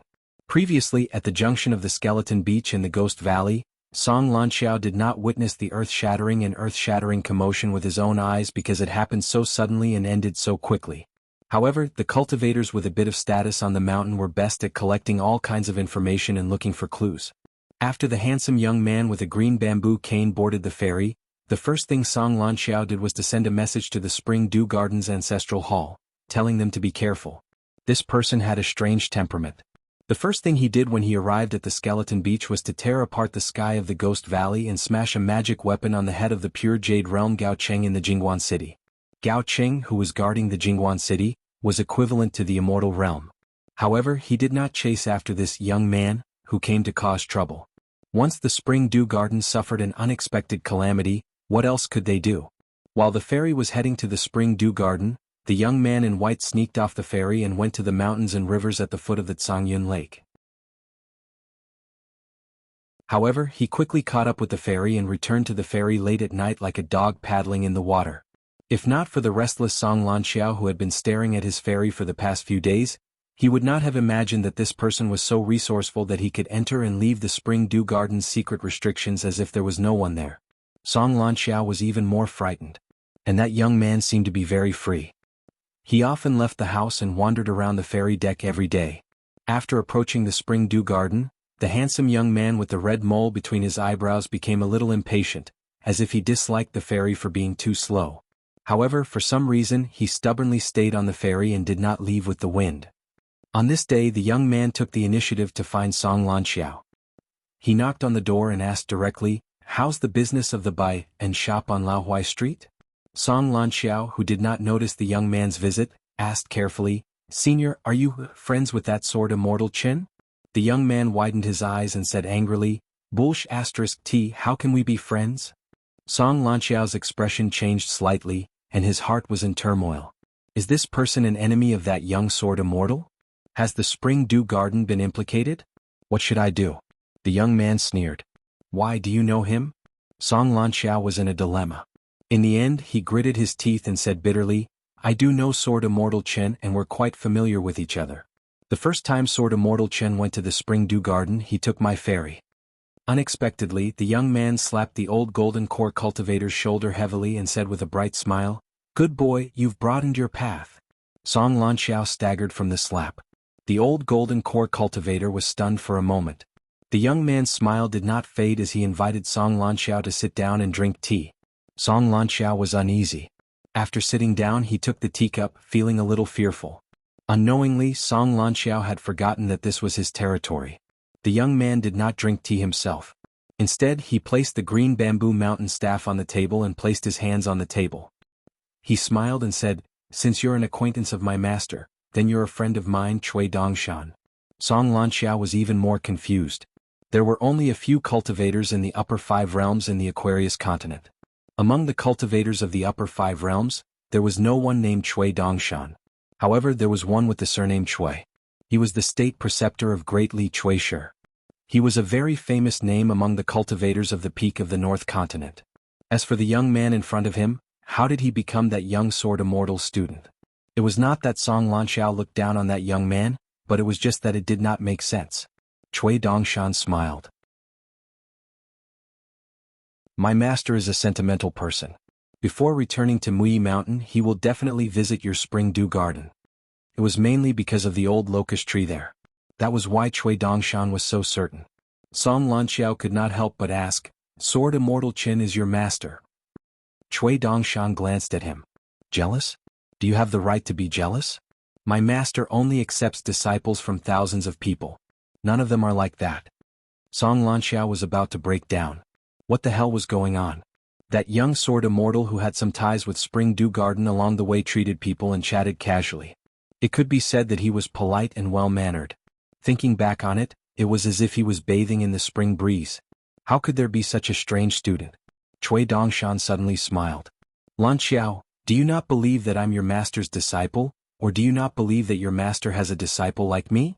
Song Lanxiao's hair stood on end. The two statements seemed to have similar meanings, but they were actually very mysterious. He had to be very careful with his reply. In fact, he did not have many choices. There were only two. He could say good things about the person in front of him, or he could go crazy and say good things about the young sword immortal. It was inevitable that he would belittle this eccentric person who was bold, had many dharma treasures, and had a high cultivation level. Song Lanxiao quickly weighed the pros and cons. He felt that it was better to be honest and seek safety. He said slowly, I really can't believe that the young sword immortal Chen has a student like you. Cui Dongshan shook his head and said, what a pity. You've narrowed the path again. Song Lanxiao cursed in his heart. Seeing such an eccentric senior like you, I'll have to offer incense to my ancestors when we reach the Spring Dew Garden. Cui Dongshan chuckled. When we return to the Spring Dew Garden, it's time to offer incense to your ancestors. Song Lanxiao's heart tightened. Cui Dongshan smiled.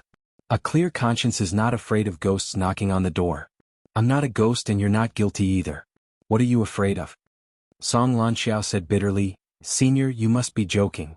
Cui Dongshan nodded. I'm talking to you with a smile. So Lanxiao, your words have a double meaning. You're very knowledgeable.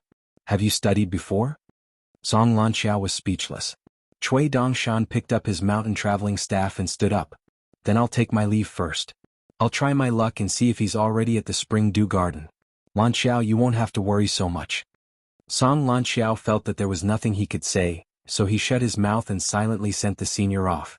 The handsome youth in white robes and green bamboo cane crossed the threshold and strode down the corridor. He raised his hand and waved. There's no need to send me off. Song Lanxiao stood rooted to the ground in a daze. He was sweating profusely and was oblivious to it. Cui Dongshan walked to the bow of the ferry and rose. The entire ferry plummeted hundreds of feet. That person transformed into a streak of light and left. A snow-white figure with a thunderous momentum. Qin Pingan was bending over to pick up pebbles by the stream. He placed them in the pocket of his green robes and shielded them with one hand. Suddenly he stood up and looked over. He saw Cui Dongshan. Qin Pingan was stunned for a long while before asking, Senior Cui has left? Cui Dongshan acknowledged and lowered his head. Qin Pingan said, I'm fine. Are you okay? Cui Dongshan raised his head. Teacher, not so good. Qin Pingan let the pebbles fall into the stream and walked to the shore. Unknowingly, the teacher was half a head taller than the student. Qin Pingan reached out and pressed on Cui Dongshan's shoulder. Then let's go home together.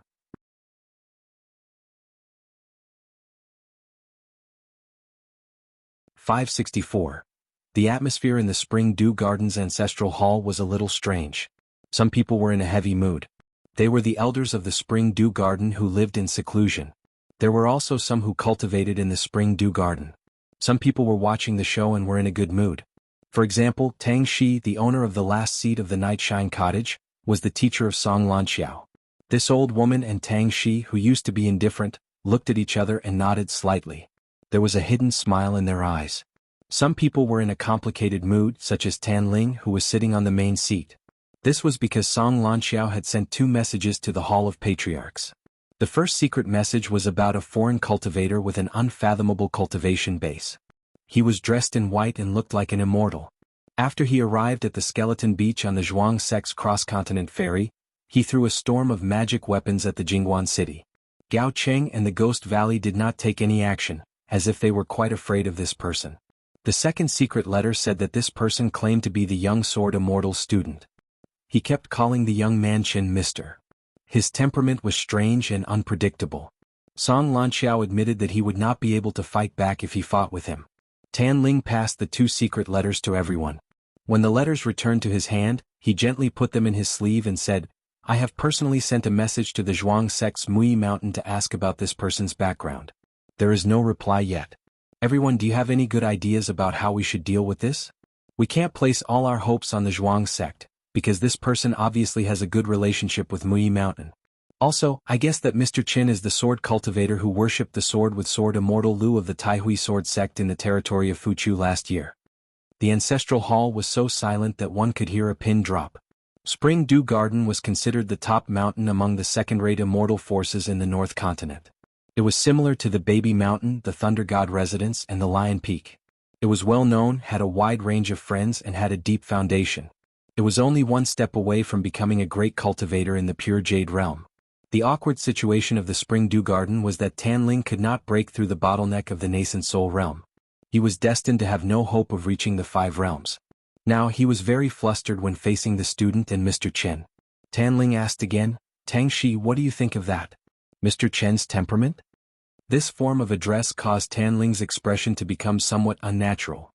Tang Shi, who was sitting closest to the door of the Ancestral Master Hall, reached out his hand and gently stroked the armrest of his chair. He carefully considered his words and said slowly, "I can't tell his cultivation level, and his background is shrouded in fog. But when it comes to doing business, Mr. Chen is very particular about fairness."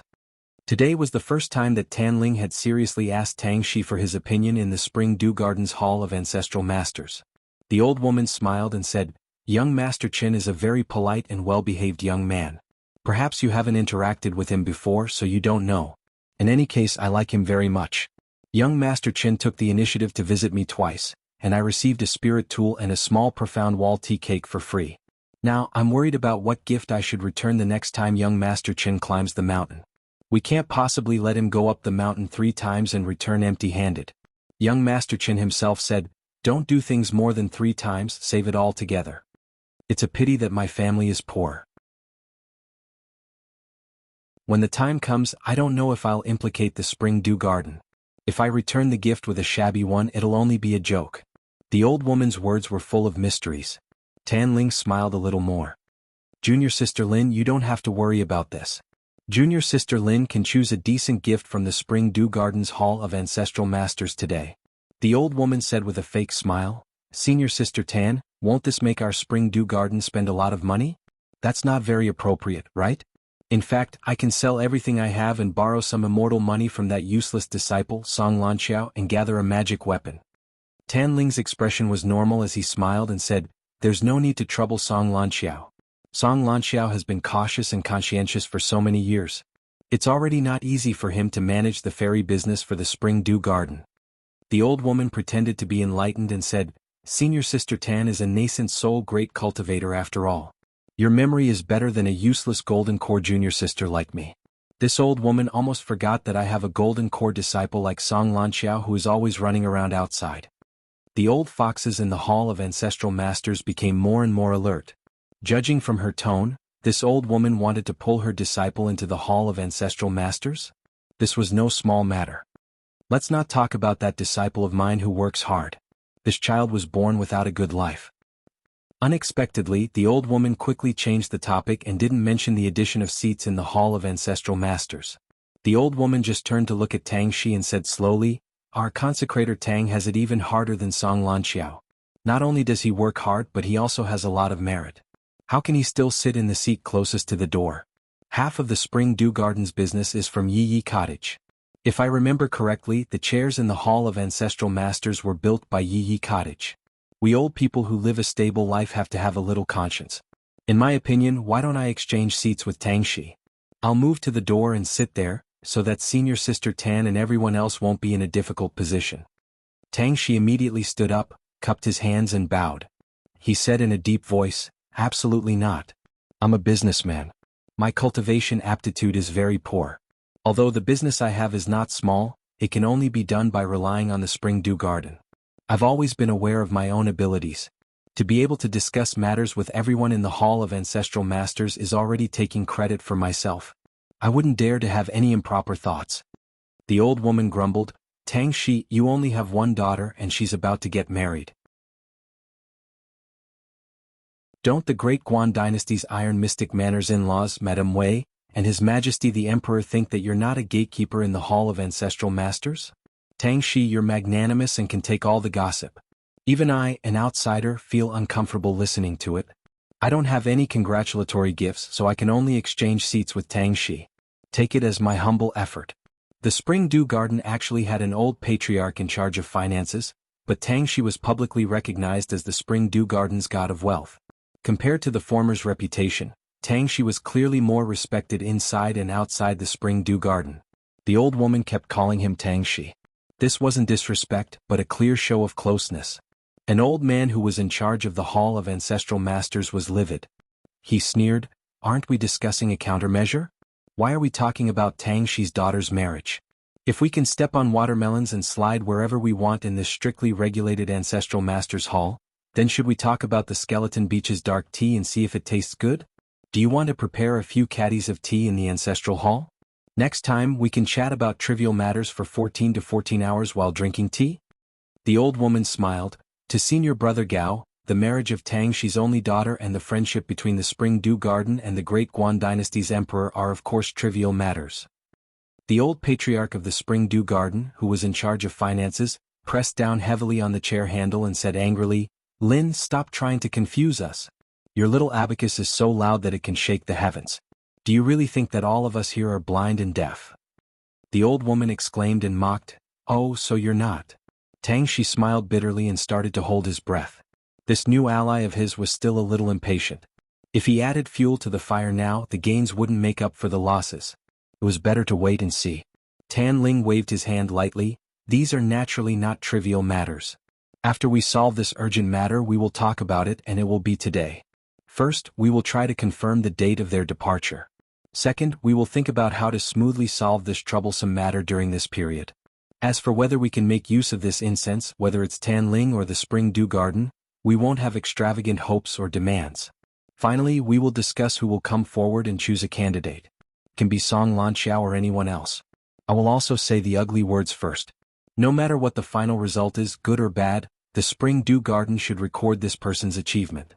If the result doesn't meet expectations, if anyone dares to make irresponsible remarks, bring up old scores and make sarcastic remarks, then don't blame me for using the ancestral rules." Speaking up to this point, Tan Ling smiled. "If you feel that you need me to go personally, as long as it's the result of the discussion in the Ancestral Masters Hall, I will not shirk my responsibility. If I don't do it well, if you have any complaints, even if you criticize me in front of the Ancestral Masters Hall in the future, I, Tan Ling, will accept as the Mountain Master." After half an hour, Tang Shi took the lead and left the Ancestral Masters Hall. The rest of the people in the Ancestral Masters Hall quietly waited for news. The old woman smiled and said, "It's clear who's doing the work and who's retreating." These words, Tan Ling frowned. The old man was furious. "Lin Suo, say that again?" The old woman asked in return, "Hard of hearing?" Tan Ling said in a low voice, "Gao Song Lin Suo, shut up." The old man and the old woman were angry and smiled, but in the end they stopped talking. Tan Ling sighed in his heart. The two of them had almost become immortal Taoist companions in the past, but the grudges between them could not be resolved clearly. They could not be severed, and it was even more chaotic. A guest elder of the Spring Dew Garden suddenly said, "Mountain Master Tan, should we use the mountain river observation magic to check for signs on the Jade Cliff? If Tang Shi makes a fool of himself, we can prepare in advance." The old woman smiled. "There's a hard of hearing, and now there's a blind one." Tan Ling and the guest elder turned a deaf ear to Lin Suo's sarcasm.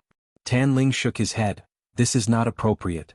The other party is at least an old nascent soul cultivator, most likely a senior in the Jade Raw realm. If it's a nascent soul cultivator it's fine, but if it's a Jade Raw realm cultivator, no matter how careful I am, this person will be able to detect traces. Then Tang Shi's trip to the Jade Cliff will be very dangerous." The old woman said sarcastically, "Hasn't Tang Shi always been an outsider of the Spring Dew Garden? There are many people coveting his family business in the Ancestral Masters Hall. Tang Shi died in vain, and we can use Tang Shi's business to solve the problem. We can settle the displeasure of young Master Qin and his student. Maybe the Spring Dew Garden will make a profit." The guest elder smiled bitterly. Tan Ling was extremely angry. He stood up and glared at the old woman whose words today were as sharp as knives. "Lin Suo, do you still want to help Song Lanxiao have a place in the Ancestral Masters Hall?" The old woman chuckled. "Let's not talk about it. In the past I didn't have the right to speak. Today the sun is rising from the west, so I can't help but speak a little more. As long as my disciple can enter the Ancestral Masters Hall, even if Song Lanxiao can only lean against the door with a small stool and be a gatekeeper, I, Lin Suo, can guarantee that I will still be a mute in the future." After the old woman finished speaking, she looked outside the gate of the Ancestral Masters Hall. Tan Ling originally wanted to reprimand Lin Suo to prevent him from going overboard in the future. However, when he saw the old woman's withered face, he couldn't bear it. Moreover, there should be a few people who were willing to work in the Spring Dew Garden's ancestral master's hall. Tang Shi from the Shining Night Cottage, Song Lanxiao who had been in charge of the ferry for many years, and Lin Suoyi who had made a promise today. The three of them formed an alliance. Tan Ling felt that the appearance of this small mountain in the Spring Dew Garden wasn't entirely a bad thing. Tang Shi didn't travel with the wind. Instead, he rode a Spring Dew Garden talisman boat and arrived at the Jade Cliff. Before putting away the talisman boat, Tang Shi saw a young sword fairy in a green robe from afar. He was actually touching stones in the stream with the young man in white. They were really leisurely and elegant. Qin Pingan heard that Song Lanxiao's ferry would arrive at the talisman water crossing tomorrow, so he just had to wait with Cui Dongshan. He returned to the stream and touched the stones in the water, picking and choosing. He listened to Cui Dongshan talk about what he had seen and heard on this cross-continent trip. After talking about the skeleton beach in Jingguan City, Qin Pingan asked a question. With Zhu Quan, the suzerain of the hemp sect, stationed in that small town, could Gao Cheng's cultivation and the troops of Jingguan City and its vassal forces pull out this nail in one spurt of energy?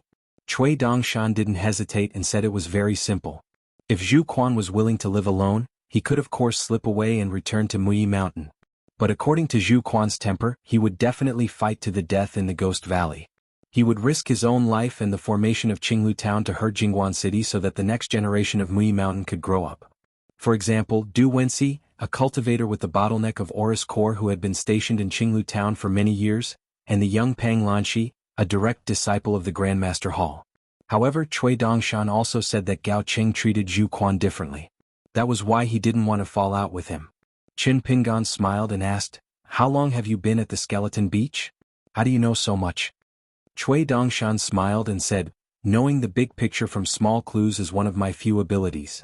Then Cui Dongshan whispered, "Gao Cheng's background when he was alive.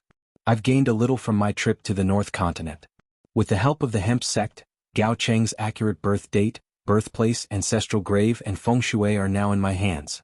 These were originally insignificant matters. If it were an immortal cultivator from the North Continent, they wouldn't be able to use these to make things difficult for Jing Guanqing. At most, they would just be scratching an itch. Unfortunately, Gao Cheng met me, his student, so it matters a lot." Qin Pingan picked up a snow-white pebble and put it in the front pocket of his green robe. He said, "Gao Cheng did something to Zhou Mili.